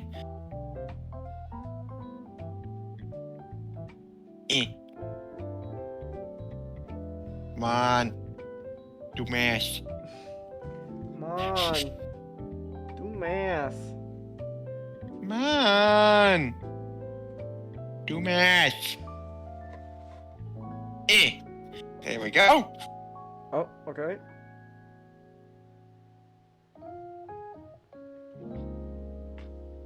Oh, in the back room, okay. Oh. Hey! Neat. Yeah, he's actually. Yeah, it's really cool. Oh. Oh, I can see the Baraka now. Yeah. Ah. That's and really while, neat. yeah, and they come around every once in a while. They actually, announce like when they show up. So like, if you're in the Chicago area, if you want to play some arcade games, you want to meet some of the people who made the original Mortal Kombat games. Just saying. Oh, okay. $25. It's pretty good. Yeah.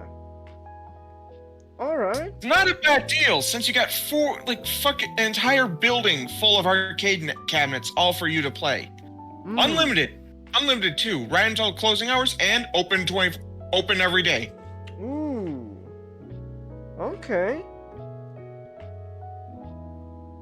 Okay. I almost said 24 hours, but that's just not logically possible. They're open all day. Okay. They're open every day. Open every day. Okay, that's real cool. Neato. Alright, well, eventually, when I'm free, I got enough money, and I don't have to, I'm not bound by class, I'll see if I could fucking take a trip to Chicago. And then, I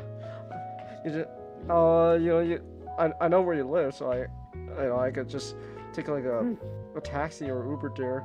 And all you have to do, Nick, is just tell me which parts of town to avoid. Yeah. Yeah. But, okay.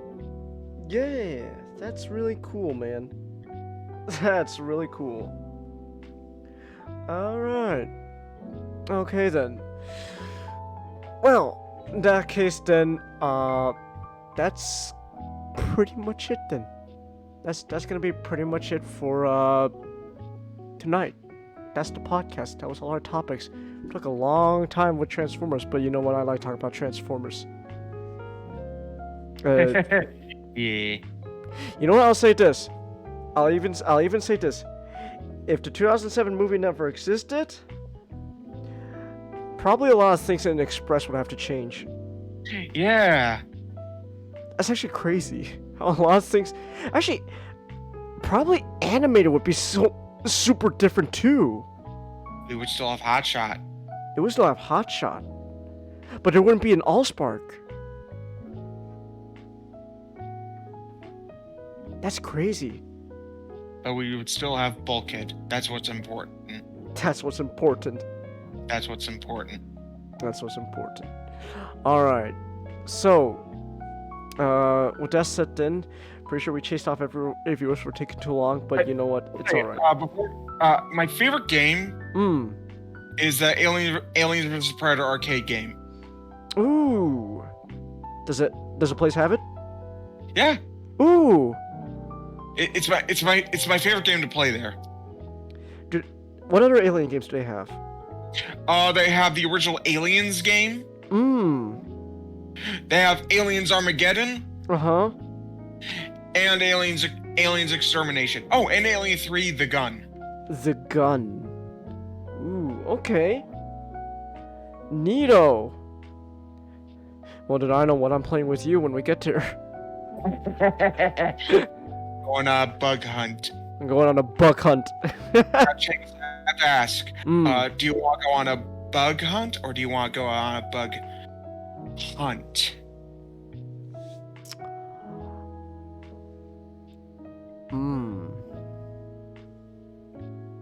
Why not both? The only good bug is a dead bug. Hard meat. Hard meat. Alright. Oh, you're still here, anime guy? Hey, thanks for sticking with us all this for so long, anime guy. Alright. Alright, so with that said then, that's it for tonight. Tomorrow though, tomorrow night, that's gonna be fun. We're also staying up we're also staying up way too long tomorrow night, cause we got there's a bunch of new Sonic updates for Frontiers. So I am very, very excited for tomorrow. Gonna check out those updates. It's like, Nick, there's jukebox smoke. There's a possibility that I could fight a boss with Live and Learn blasting. Do you have no idea how fun that, Nick, I could fight Night with Night of the Wind playing. That's such an exciting prospect for me. Alright. Oh, yeah, there's also some other challenge modes too that we want to check out. Man, this year's gonna be good for Sonic as well.